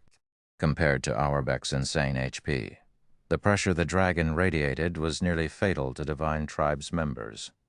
They were all experts with hundreds of tough battles under their belts, yet they felt as if they were filled with lead as they bathed in Auerbach's dragon might. In this state, they'd be fortunate if they could muster the strength to flee, much less fight. Why is this happening? McCaffrey despaired as he watched the divine dragon soar above the Starlight Fortress. Like Phythalia, he had witnessed the power dragons wielded. Current players had practically no hope of defeating such a creature. Even if they still had their Tier 4 hero, they wouldn't stand a chance against this dragon. Still, Divine Tribe had gone to great lengths to secure its temporary residence in the Starlight Fortress, investing tons of manpower and resources to develop it. The loss of abandoning the fortress would be extraordinary. We don't have a choice. McCaffrey, notify all Tier 3 players and tell them to prepare for battle. I'll try to attract the dragon's attention while you get everyone out of the fortress. Once we convene, we'll try to lure it away, Phythalia said, taking in a deep breath as she prepared herself for a final struggle. They knew they were no match for the dragon, but if Auerbach wasn't here to capture the Starlight Fortress, they only needed to lure the creature away to save it. Isn't the price of this plan a little too high, Commander Phythalia? McCaffrey paled a bit when he heard the command. Phythalia wanted to lure the dragon out of the fortress, but even ordinary players would realize that Auerbach could likely kill Tier 3 players with a single hit. His commander intended to use their players' lives, the lives of Divine Tribe's Tier 3 experts, as bait. The various superpowers Tier 3 experts were desperately grinding to level up. If they sacrificed so many of their guild's Tier 3 experts now, Divine Tribe would find itself at a disadvantage when it competed with the various superpowers later. This is our only option, Phythalia said. If we don't lure the dragon out of the fortress, everything we've invested thus far will go to waste. As long as we can draw the dragon out, we can recoup our losses with the Starlight Fortress's conveniences. I understand. Gritting his teeth, McCaffrey began to contact the Tier 3 players in the fortress. As Phythalia had said, the levels they'd have to sacrifice to lure Auerbach away would be nothing as long as they secured their hold on the Starlight Fortress. The fortress offered massive advantages, after all. Suddenly, Crimson Witch interrupted, pointing at the divine dragon in astonishment. Commander Phythalia, it looks like there's a player on the dragon's back. A player? How is that possible? For a moment, Vithalia assumed Crimson Witch was hallucinating. They were talking about a Tier 4 dragon. Even if it were only an infant dragon, it still wouldn't degrade itself by serving as a mount, not even for Tier 4 or 5 NPCs. In God's domain, there were individuals known as Dragon Knights that could ride dragons after capturing and nurturing a Tier 3 newborn dragon. These Dragon Knights stood at the very apex of God's domain, and they even demanded respect from emperors. But riding a dragon was nothing but a dream with players' current strength. And yet, as soon as Vithalia finished her question and turned toward the divine dragon, the sight stunned her. She could actually see someone standing on Auerbach's back. Although she couldn't tell who it was due to the bright light emitting from the divine dragon, she could spot the green diamond marker, which only players possessed, hovering above the figure's head when she squinted. Before she could recover from her daze, however, Auerbach began to descend. As the divine dragon approached the ground, the green diamond marker became clearer. It wasn't long before many of the other Tier 3 experts in the fortress noticed it as well. How is that possible? A player can actually ride a dragon. Who is that? Surprise and confusion overwhelmed everyone as they stared at the figure on Auerbach's back. "Commander Vithalia, it's coming toward us," Crimson Witch exclaimed when she realized that Auerbach was flying in their direction. When Auerbach had first appeared, the divine dragon had been too far away for her to notice anything peculiar. Fortunately, unlike Tier 2 players, she could more or less resist Auerbach's dragon might. But as the divine dragon approached, the pressure she felt grew stronger. Now even breathing became a challenge. Hopefully, the dragon rider isn't an enemy. Everyone, prepare your instantaneous movement scrolls. If you notice even a hint of aggression, flee.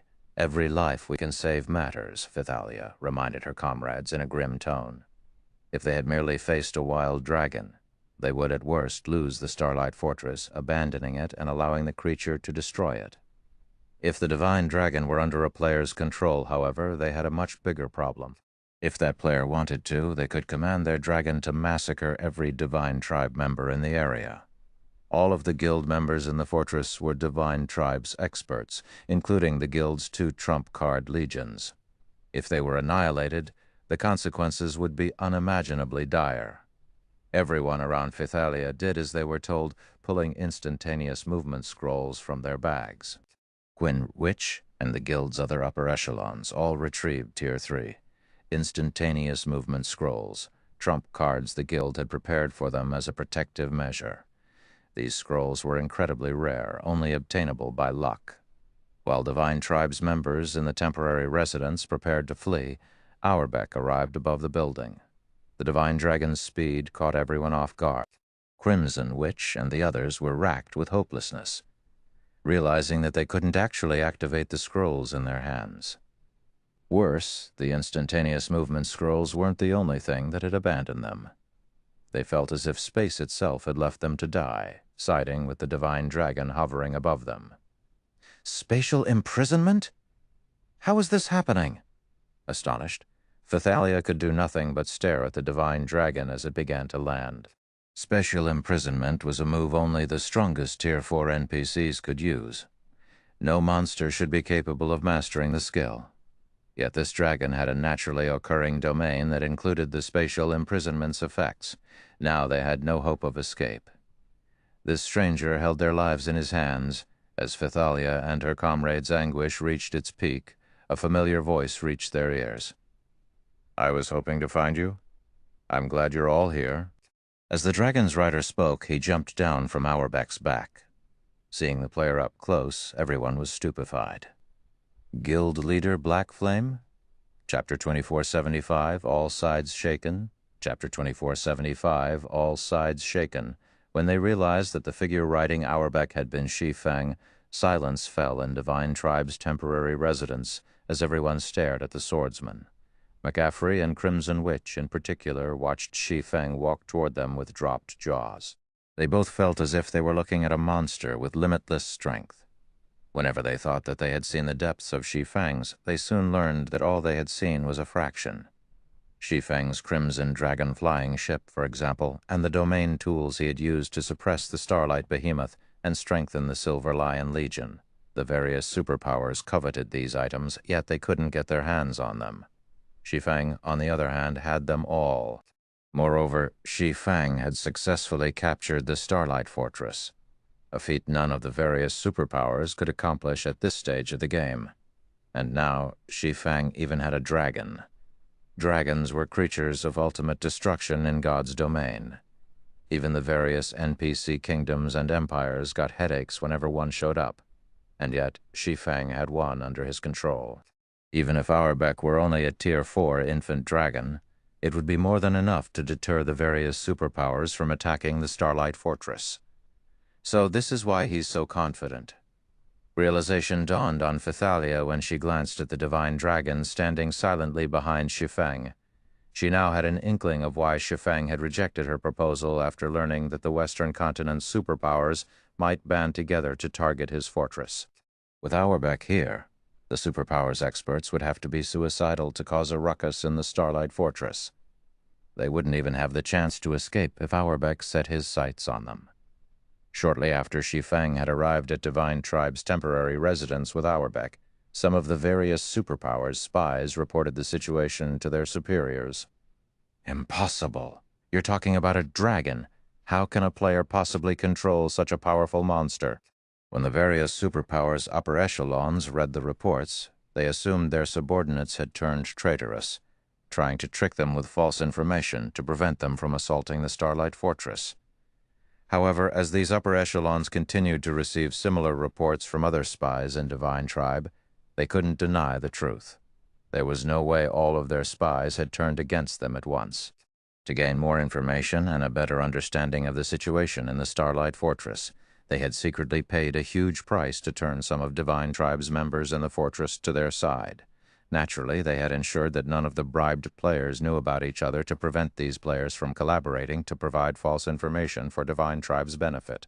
Although the reports were unbelievable, it was undeniable after receiving reports from over a dozen spies. Once they had verified the information, a commotion swept through the various superpowers. Some of the superpowers that had planned to assault the fortress began to hesitate. They carefully considered whether or not they should oppose Shi Feng and the Divine Tribe with the rest of the superpowers before the dragon had appeared. They had been 90% sure that they could take the Starlight Fortress. Even if they failed, they'd ensure that no one could use the fortress, even if Divine Tribe sent all of its experts to protect it. However, the situation had changed. If they tried to take the fortress with a Tier 4 dragon guard, they'd suffer severe losses. Players didn't have a snowflake's chance in hell of defeating a Tier 4 dragon, which was a fact the various superpowers had long since verified. Since God's Domain's launch, dragons had been responsible for the destruction of many NPC border cities. The Western continent proved to be far more dangerous than the East. Of course, if they gave up on this operation, they'd have a very difficult time finding another opportunity to move against the Starlight Fortress. The fortress had only recently been captured, and even if Divine Tribe had invested a ton of manpower and resources in its repairs, the guilds couldn't fully repair the fortress in 3 short days. The Starlight Fortress was at its weakest right now. If they did not assault the Starlight Fortress, now taking it would only become more challenging as time passed. While the various superpowers considered their next move, a 300-man team attacked a demonic creature army camp in a level 100 neutral map not far from Star Valley. Not only did this campsite house over 6,000 demonic creatures, but every one was level 110. These demonic creatures were even led by a level 112, mythic-ranked 8-eyed Scorpion King. Despite such a powerful force, however, the 300-man team held an overwhelming advantage in the battle. They even overwhelmed the Scorpion King, not to mention the level 110 Grand Lords. The army's boss couldn't manage to deal any significant damage, while the 300-man team continued to chip away at its HP. The team hadn't suffered a single casualty even by the time the Scorpion King fell. In contrast, demonic creature corpses littered the ground. We really got lucky this time. Not only did we find a demonic creature campsite, but the Scorpion King also dropped a level 100+ epic battle axe. "Thunder, this axe should go to you," a thin man in pitch-black armor said as he handed the battle axe to another man, who stood nearly 3 meters tall and was covered in runes. If McCaffrey had seen this, he would have been astonished. This team was the Hell Legion, the Netherworld Empire's strongest trump card legion. Every member was a Tier 3 player, and they all had the combat standards to rival Grand Lords of the same level. The thin man, shrouded in a dense, lethal aura, felt as powerful as a mythic monster. "Commander, we've just received a report from the higher-ups. They claim that a Tier 4 infant dragon is guarding the Starlight Fortress, and because of this, many superpowers have abandoned the notion of assaulting the fortress. Our superiors are warning us to be careful," a Tier 3, black-clad assassin suddenly informed the thin man. "An infant dragon." The man's lips curled into a smile. "How interesting. It's no wonder why they captured the Starlight Fortress, disregarding the consequences. But if they think that can stop us, they're mistaken. Other superpowers might be afraid of the dragon that protected the Starlight Fortress, but the Hell Legion was not. The reason was very simple.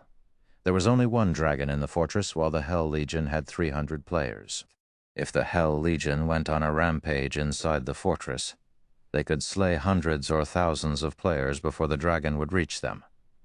They'd also be able to escape the dragon's pursuit. They weren't concerned that they couldn't take down the Starlight Fortress in the least. "Commander, I've received another important message." "You've received a request to negotiate with Phythalia," the black-clad assassin added. "Phythalia?"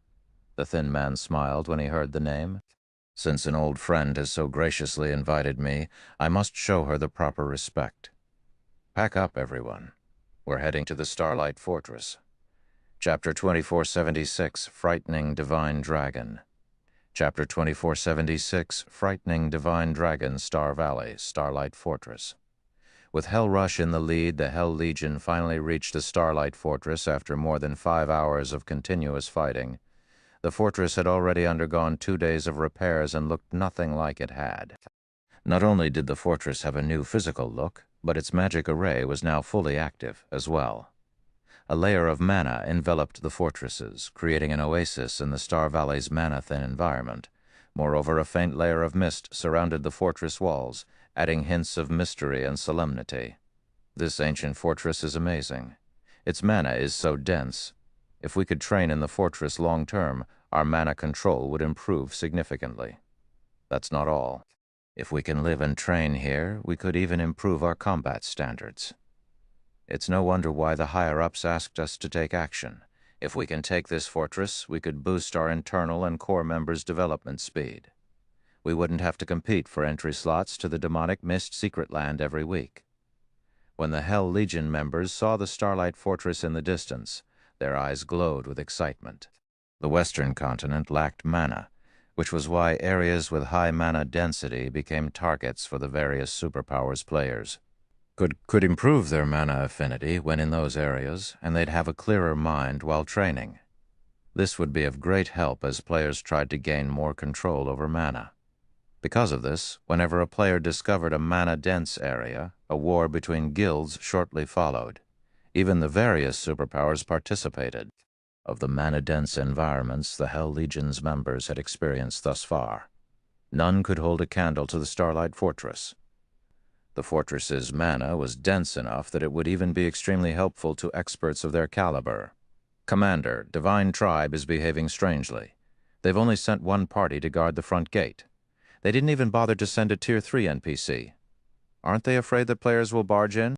A Tier 3 ranger in blue leather armor commented when he only saw 6 Tier 2 players by the Starlight Fortress's entrance. In the West, ruling guilds were even required to dispatch Tier 3 NPC guards to the fortress that already had NPCs. The front gate was every fortress's weakest point, even with the defensive magic array active. If a team attacked the front gate before the gate's defensive mechanisms could be engaged, they could destroy the gate and open the fortress to invasion. Thus, powers typically sent in plenty of powerful Tier 3 NPCs to protect the front gate after capturing a fortress. Divine Tribe, however, had done the exact opposite. The guild hadn't even sent a single Tier 3 player to protect the Starlight Fortress's gate, much less Tier 3 NPCs. Moreover, there were only 6 Tier 2 players by the entrance. Divine Tribe was practically begging for another power to attack. Even if the guild wasn't worried about hostile forces destroying the front gate, it was still an important location. Players would hand over their entrance fees at the gate after all, and those coins would be kept in the gate's storage before being transported to the fortress lord's mansion at regular intervals. If players plundered the coins during delivery or from the gate's storage, the ruling power would suffer for its lack of security. That's not our concern. Get ready, everyone. We're going in. Hellrush declared, ignoring Divine Tribe's careless organization. As far as he was concerned, whether or not Divine Tribe sent Tier 3 NPCs to guard the front gate didn't matter to the Hell Legion. If the Hell Legion wanted to break that gate down, Divine Tribe couldn't stop them. Following their orders, the Hell Legion's members summoned their advanced ranked guild mounts, the Magic Horn Steed. The Magic Horn Steeds were large, the size of adult elephants. When 300 Magic Horn Steeds charged as a group, even the ground trembled under their hooves. Once the Legion reached the gate, however, the party of 6 remained indifferent. They neither seemed afraid nor awed by the sight of the mighty Hell Legion. Rather, they calmly approached Hellrush. "May I know why you're all here?" A level 105, Tier 2 knight asked. Fearlessly, he explained. "The fortress is still sealed and uninvited players cannot enter. We've received an invitation from Commander Fithalia. You may notify her that the Hell Legion has arrived," Hellrush proudly announced, looking down at the 6 Divine Tribe members before him. "So you're Commander Fithalia's guests. I'll contact her for authorization immediately. Please wait a moment." When the Tier 2 Guardian Knight heard that the Hell Legion were here at Fithalia's request, he contacted the commander and asked her to grant Hellrush and his companions permission to enter the fortress. Not long after the Guardian Knight reported to his superior, he began to chant an incantation while watching the Hell Legion. Once he finished, a runic mark appeared on the back of their hands. "All right. You now have temporary permission to enter the Starlight Fortress," the Tier 2 Guardian Knight informed the guests. He then warned them with a heavy tone. "However, before you go in, I must inform you of something. Currently, a dragon is resting in the fortress, and the mana isn't fully stable yet. So once you enter the fortress, I hope that you won't cause too much of a commotion. You shouldn't anger the dragon. If it decides to act, we won't be able to stop it. I hope you can understand." As the Tier 2 Guardian Knight finished his warning, the Hell Legion's members couldn't contain their grins. They acted as if the Guardian Knight had told the funniest joke in the world. Surely this Tier 2 Guardian Knight was trying to scare them. But who were they, exactly? They were members of Netherworld Empire's strongest trump card legion. They had encountered dragons far more often than the various superpowers experts. They knew just how powerful a Tier 4 dragon was. They were even confident of defeating one, much less surviving its wrath. After all, it wouldn't be the first time. Even if they weren't a match for the Starlight Fortress's dragon, they had plenty of methods to escape its pursuit. Divine Tribe was dreaming if it thought one measly dragon could make them behave in the Starlight Fortress. "We understand. Can we go in now?" Hellrush asked dryly. Of course. Realizing that the man before him paid no heed to the warning, the Tier 2 Guardian Knight could only sigh and nod in reply. He signaled for his subordinates to make way for the Hell Legion. Divine Tribe's guards stepped aside, and Hellrush led his legion into the Starlight Fortress atop their magic-homed steeds. The mounts left clouds of dust in their wake, and the ground within a 100-yard radius of the legion trembled. The Hell Legion had no intention of keeping a low profile. As the Hell Legion entered the fortress, however, they felt an intense pressure bear down on them, and every member of the legion struggled to move. Some of them nearly fell off their steeds. What's going on? Why is there such immense pressure in the fortress?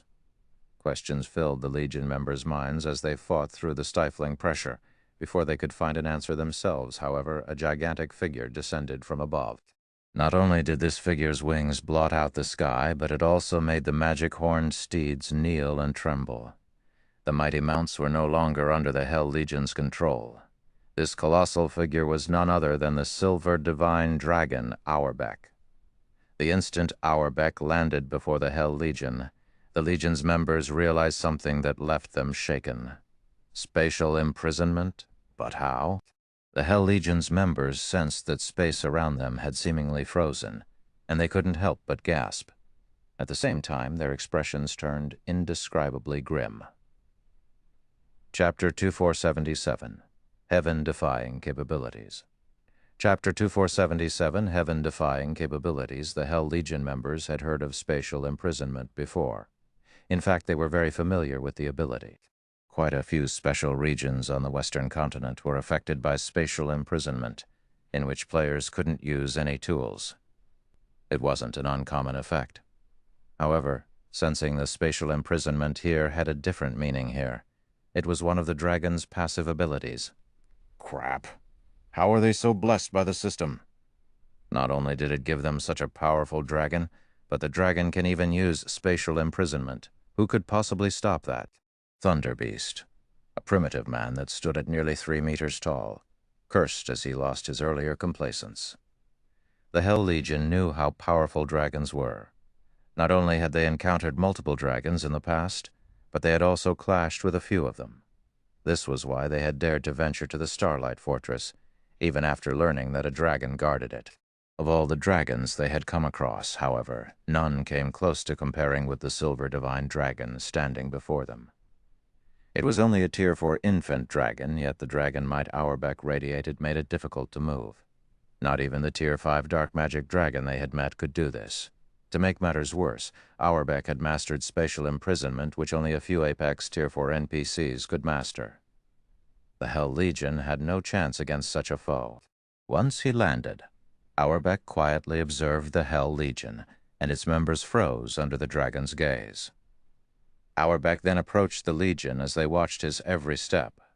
The closer Auerbach got, the stronger the pressure the Hell Legion members felt became. The Hell Legion's members began to regret their decision to come to the fortress, realizing they had acted a little too rashly. Had they judged the dragon's strength properly before causing a scene in the fortress, they wouldn't have been caught off guard.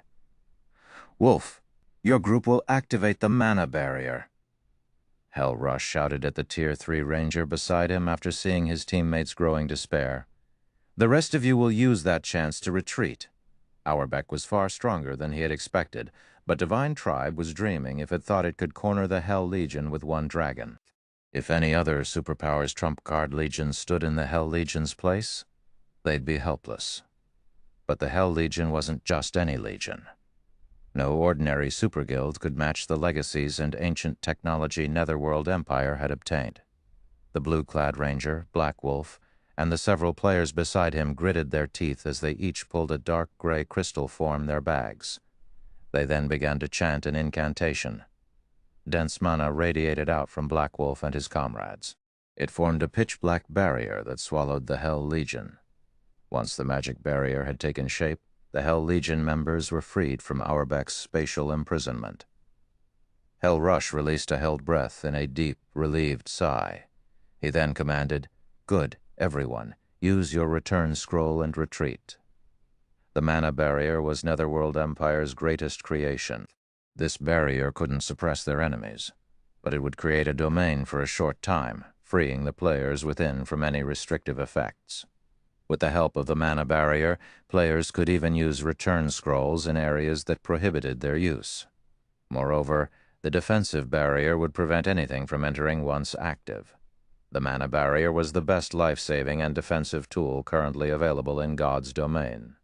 Hell Rush had wanted to save the mana barrier for their assault on the Fortress Lord's mansion, but right now, he couldn't care less about that. With their commander's order echoing in their ears, the Legion's members retrieved their return scrolls and began to activate them. Meanwhile, Auerbach swiped at the barrier with a claw. Boom! A massive explosion shook the Starlight Fortress as Auerbach's claw collided with the mana barrier. However, the attack didn't even crack the barrier, much less shatter it. This scene left the nearby Divine Tribe members stupefied. They had never expected the Hell Legion to have such a powerful card. They had already witnessed the Silver Divine Dragon's strength. Ordinary Tier 4 mythics were children in comparison. And yet the mana barrier remained intact even after taking a blow from the Divine Dragon. The barrier's defensive strength was even greater than the Starlight Fortress's walls when the magic array had been inactive. So what if you have a Tier 4 dragon? You're 100 years too early if you think you can make an example of the Hell Legions. Thunderbeast laughed when Auerbach failed to destroy the mana barrier. All right, enough. The Starlight Fortress is much stronger than we initially anticipated. We need to revise our plan once we return, Hellrush warned his teammates, realizing that Thunderbeast wanted to linger. He had wanted to show off the Hell Legion's power before Phthalia and Divine Tribe's other upper echelons, but he had never dreamed that their dragon would be so astoundingly strong. The Hell Legion hadn't suffered any casualties, but they had sacrificed an important magic array, which was a minor loss. Of course, this experience also showed the depths of the Starlight Fortress's defenses. Auerbach might be very powerful, but if Netherworld Empire planned its next move carefully, negotiating a partnership with Divine Tribe would still be possible. As Hellrush and his companions were in the midst of activating their return scrolls, a voice called out to them. You guys just got to the Starlight Fortress? Why are you in such a hurry to leave? With the question, space within the fortress seemed to shake, following which a phantom world washed over the fortress, isolating it from the outside world. While the phantom world took over, the mana barrier's domain waned. Although the barrier remained in place, the mana within began to corrode. Second later, the Hell Legion members discovered that mana had stopped flowing within their return scrolls, and as a result, the magic arrays under their feet began to crumble, eventually disappearing altogether. It stunned every member of the Hell Legion. What was going on? The mana barrier was still up. So why couldn't they teleport? Something's actually suppressed the mana barrier. Black Wolf in particular was stunned when he sensed that he no longer had control of the mana around him. The mana barrier could wrestle control of a specified space, even within a forbidden land that prevented teleportation. However, something had suppressed it, and thoroughly. The Hell Legion members' plummeting basic attributes and physiques made this much clear. Understanding that they had missed their chance to teleport away from the Starlight Fortress, the Hell Legion's members couldn't help but turn toward the voice's origin. After this person had asked their question, their ability to teleport had been taken from them. The speaker must have something to do with that. The Hell Legion's members found that the voice had come from Auerbach's back. Due to the Divine Dragon's natural glow, they hadn't noticed the man, but squinting to see through the light, they discovered that someone was actually riding the Divine Dragon, standing on his back. So you're Zero Wings Guild leader, Black Flame? Hellrush asked, staring at the player perched on the silver Divine Dragon. Chapter 2478, True Foundations. Chapter 2478, True Foundations. Hellrush's question stunned the rest of the Hell Legion in the mana barrier. They all stared at Shi Feng in astonishment. Is he really human? They had heard that Shi Feng had something to do with the Silver Divine Dragon, but they had never thought that he would be capable of controlling it and be able to suppress the mana barrier. Having either power would overjoy any of God's domain's superpowers. Both a dragon and a domain treasure would be incredibly useful when defending fortresses and rendering other superpowers' attacks useless. And now they learned that Shi Feng had both. It was absurd. That's correct. I'm Black Flame, Shi Feng replied, nodding. I never could have guessed how much strength you've hidden. The various superpowers' heads are already aching over your dragon, yet your power isn't limited to the creature. Hellrush could not help his bitter smile as he spoke to Shi Feng. The Hell Legion admits defeat, although the mana barrier was still around them, and they had quite a few more to protect themselves from Auerbach. The magic arrays were meaningless if they couldn't teleport out of the Starlight Fortress. It would only be a matter of time before they ran out of mana barriers. Without the barrier to protect them, they wouldn't have a hope of escaping the Divine Dragon. As for trying to face Auerbach in battle, that would be futile. They could barely move under the infant dragon's dragon might, much less fight. In other words, the Hell Legion was utterly at Shi Feng's mercy. Rather than waste time with pretenses, Hellrush thought it wise to surrender. However, after his statement, he and his team heard a clear, soft voice. Commander Rush, I'm afraid we have a misunderstanding. I invited you here at Guild Leader Black Flame's request. Since you are the Starlight Fortress's esteemed guest, Black Flame decided to welcome you personally. Another figure stood from her position on Auerbach's back. It was Thalia, the Divine Hymn Legion's commander. "Welcome us?" Hellrush rolled his eyes. Why would anyone use a dragon to welcome guests? Not only had Shi Feng arrived on the back of his dragon, but he had also used a domain tool. Did they really consider this a proper welcome? The rest of the Hell Legion glared at Thalia.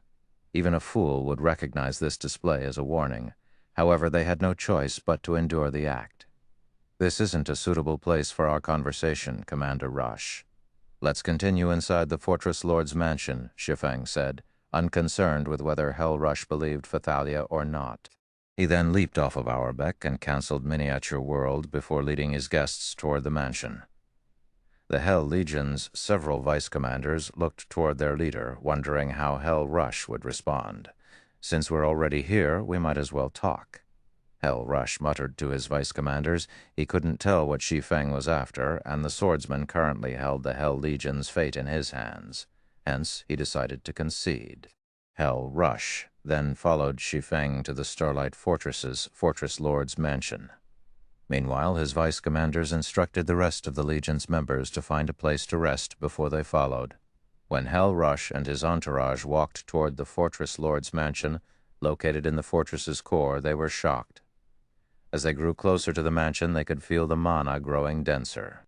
They sensed that the mana around them had already become 30% denser when they were only halfway to their destination. A 30% increase could raise their training efficiency with combat techniques, skills, and spells by at least 50%, and it would be particularly prominent when practicing advanced and bronze combat techniques. Training in this environment would yield even better results than when they trained in the mana-dense secret lands under Netherworld Empire's control. "Huh? What is that place?" Hellrush asked, noticing an ancient tower a short distance away from the Fortress Lord's mansion. The tower only had 5 floors, but the concentration of mana around it was second only to the Fortress Lord's mansion. Even in the Starlight Fortress's high mana environment, the tower stood out like a shining beacon. "That's the Fortress Prison," Thalia explained. "It's where we intend to keep players who cause trouble, similar to the prisons in NPC cities." "It's the same as the prisons in NPC cities?" Hellrush wore a grim expression after hearing Thalia's answer. His vice commanders stared at the ancient tower in horror. If they died within the fortress, they would at most lose a level and a piece of equipment. With the Hell Legion's strength, they could recover from the losses in no time, but none of them wanted to face imprisonment after a death. That outcome would be even worse than if they died 3 or 4 times in a row. Time was more important than money in God's domain, especially for frontline players. Opportunity waited for no man.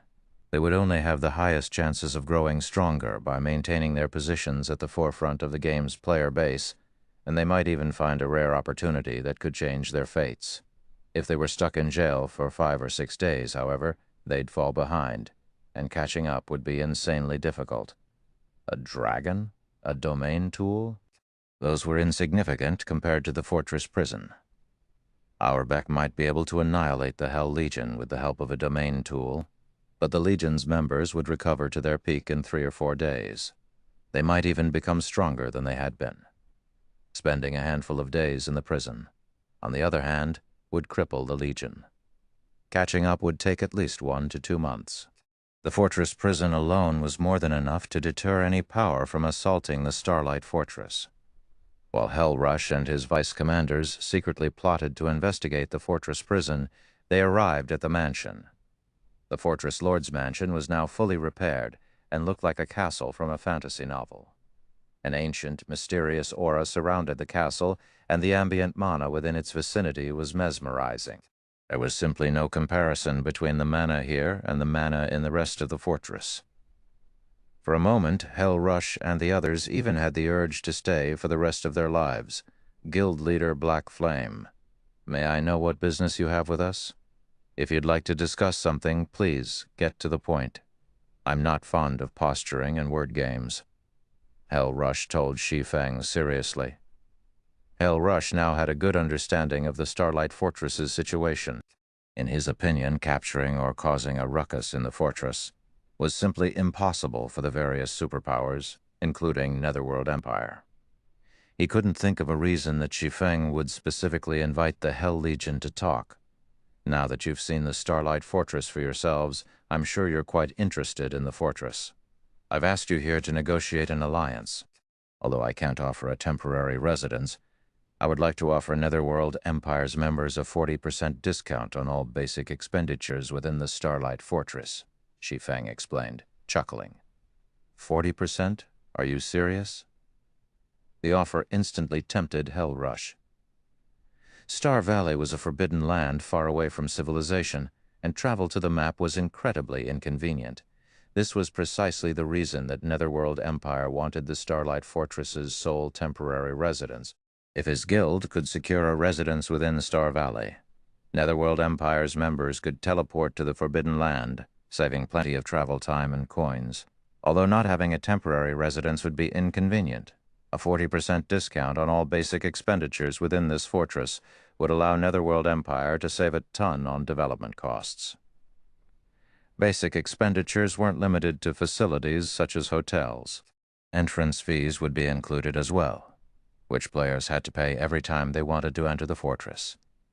The discount wouldn't be a major issue if Netherworld Empire only wished to send a few hundred players, but if the guild sent thousands, a 40% discount could save them an astronomical amount of money.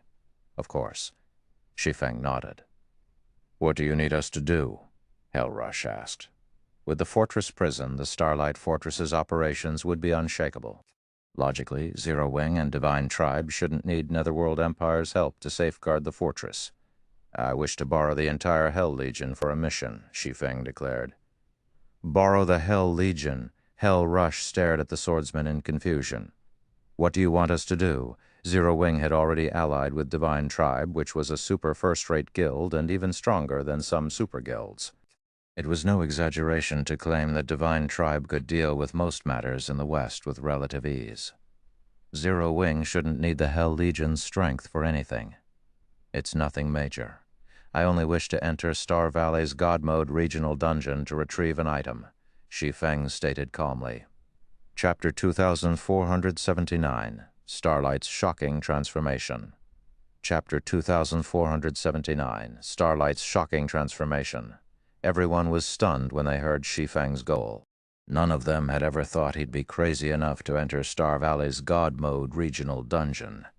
Not only was God Mode the highest difficulty for a regional dungeon in God's domain, but the dungeon in Star Valley was also a level 100+ regional dungeon. Although the dungeon had abundant resources to offer, it had dangers far beyond what current players faced in the outside world.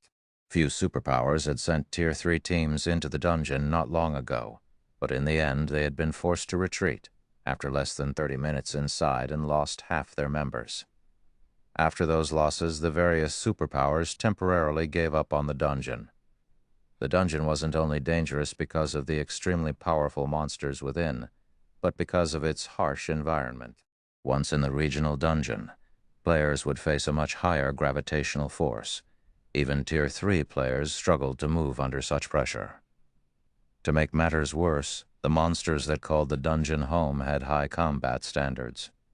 Guild leader Black Flame, I wish I could agree to your offer, but the Star Tomb is no place for current players. Our basic attributes may remain the same inside, but that place significantly limits our mobility. Just fighting the level 105 Great Lords in the dungeon is a massive challenge, not to mention the level 105 Grand Lords, Hell Rush explained after taking a deep breath. Although Shi Feng's offer was wildly tempting, the idea of entering the Star Tomb was a joke. While inside the Star Tomb, Tier 3 players' mobility would be reduced to Tier 1 standards, and to make matters worse, the increased gravity didn't affect the dungeon's monsters. And that wasn't all. Most importantly, players' stamina consumption would skyrocket during combat in such a high-gravity environment.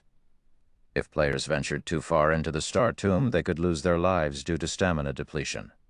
Moreover, players couldn't teleport out of the regional dungeon, even with Netherworld Empire's mana barrier. If they weren't very careful, they could easily team-wipe. I understand your concerns, Commander Rush, but if we succeed, I'm willing to reserve 8 of the mana training rooms in the Fortress Lord's Mansion for Netherworld Empire. Of course, we'll calculate the fees separately, Shi Feng informed his guest with a chuckle.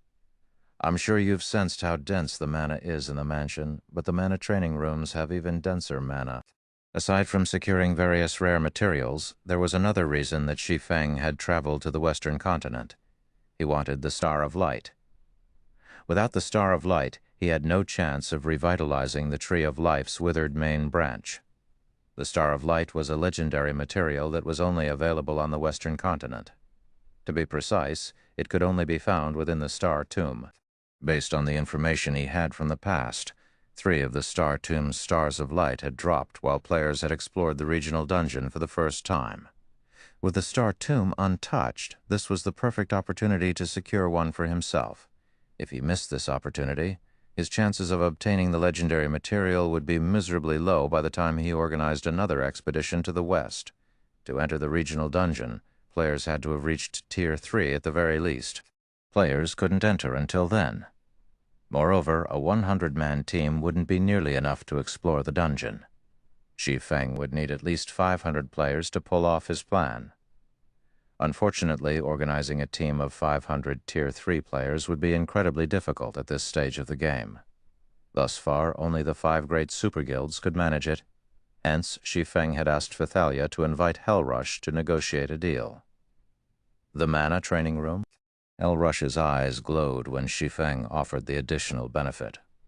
When he had entered the Fortress Lord's mansion, he had sensed the extraordinary mana within. It was by far the most mana-dense location he had ever visited. If Netherworld Empire's experts could train in the mansion, their efficiency would skyrocket. Yet, Shi Feng had just told him that the mana training rooms had even denser mana. If such an astounding training environment truly existed, they could develop their mana control and unlock their mana bodies with unprecedented speed. Please, take your time to consider the offer carefully, Commander Rush. If we encounter a situation within the Star Tomb that we cannot overcome, you may retreat, and the benefits I offer will remain yours, Shi Feng clarified. Your offer will still stand. Hellrush could not ignore the temptation. Then I agree. However, if my team risks annihilation, we will pull back immediately. If you can accept that condition, we're willing to work with you. Hellrush wasn't sure what Shi Feng's goal was, but he couldn't afford to reject the offer. Mana was the root of all things on the Western continent, which the various powers desperately fought for. Since capturing the Starlight Fortress was now impossible, he had to aim for the next best thing, and the mana training rooms would allow his guild's experts to unlock their mana bodies far sooner. Once they did, Netherworld Empire would be able to surpass the 2 of the other 5 great super guilds based in the West, when it came to experts with fully unlocked mana bodies. That won't be a problem, Shi Feng answered. He could sympathize with Hellrush. The Star Tomb was, after all, a level 100-plus God Mode regional dungeon and, as such, far more dangerous than the outside world. The various superpowers had suffered severe losses to clear the Star Tomb during his previous life, and that was after they had formed the minimum 500-man teams. Luckily, the current Hell Legion would be more than enough for his purposes. His goal wasn't to explore all of the Star Tomb, just obtain a Star of Light. The Star of Light was a random drop in the Star Tomb, which meant that even the weakest monsters had a chance of dropping it. Raiding the dungeon's bosses wouldn't be necessary. Adventurer teams had claimed 3 of the regional dungeon's Stars of Light in the past, and all 3 teams had done so in the tomb's outer region. Those adventurer teams had merely been grinding for magic crystals, but they had lucked out and acquired Stars of Light instead, becoming rich overnight. Since no one had explored the Star Tomb yet, they should have a high likelihood of obtaining at least 1 Star of Light. Following which, Shi Feng signed a contract with Hellrush stating that Netherworld Empire's members would enjoy a 40% discount on the Starlight Fortress's basic expenditures. In addition, 8 of the Fortress Lord's mana training rooms would be reserved for the guild, with each costing 300 magic crystals per hour. In exchange, Shi Feng would have temporary command of the Hell Legion once they were inside the Star Tomb, and this would remain in effect until Shi Feng completed his task or the team encountered more trouble than they could handle. In addition, Netherworld Empire would dispatch experts to defend the Starlight Fortress alongside Zero Wing and Divine Tribe. Once they had signed the contract, the alliance between Zero Wing and Netherworld Empire was set in stone.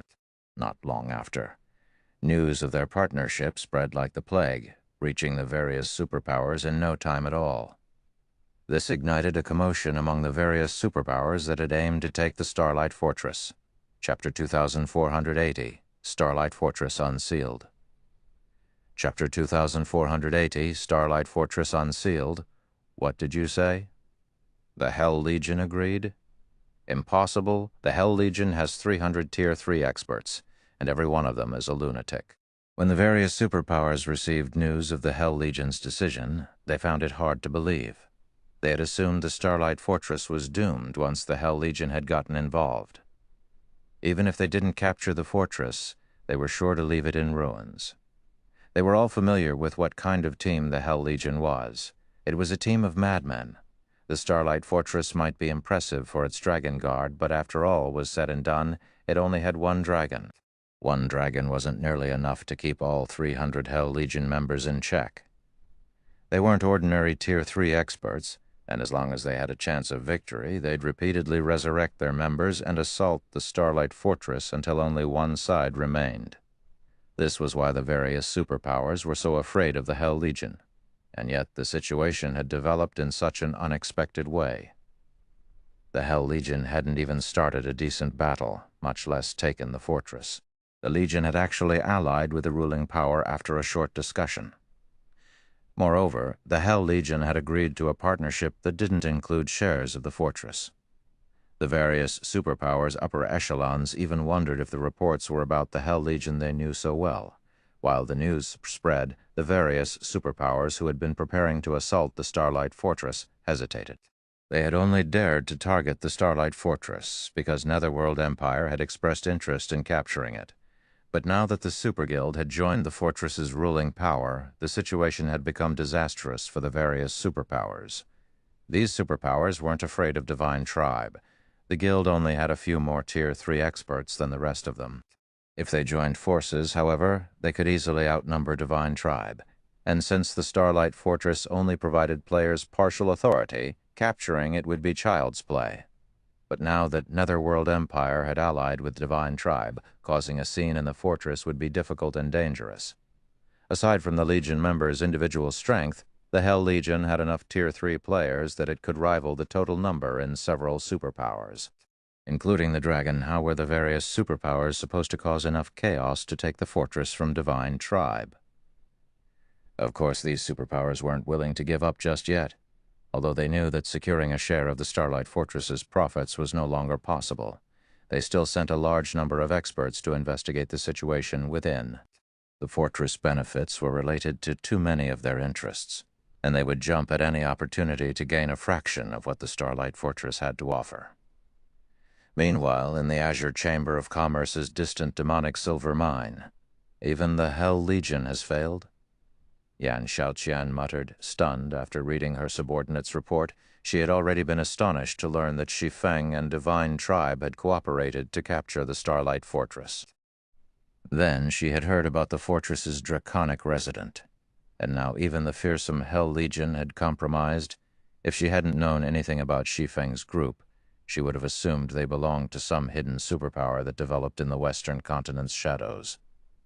However, she knew more than a little about that group of players. Shi Feng had arrived on the Western continent with 9 companions, all members of Zero Wing. When they had arrived, Zero Wing hadn't had a single ally in the West. Yet not only had Shi Feng's group established a foothold in the West after only a few days, but they had even gained 2 powerful allies.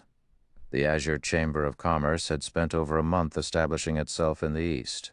The chamber had only made a place for itself in the Dark Hills, outside of the Fire Dragon Empire's border after investing tons of resources and manpower in the endeavor.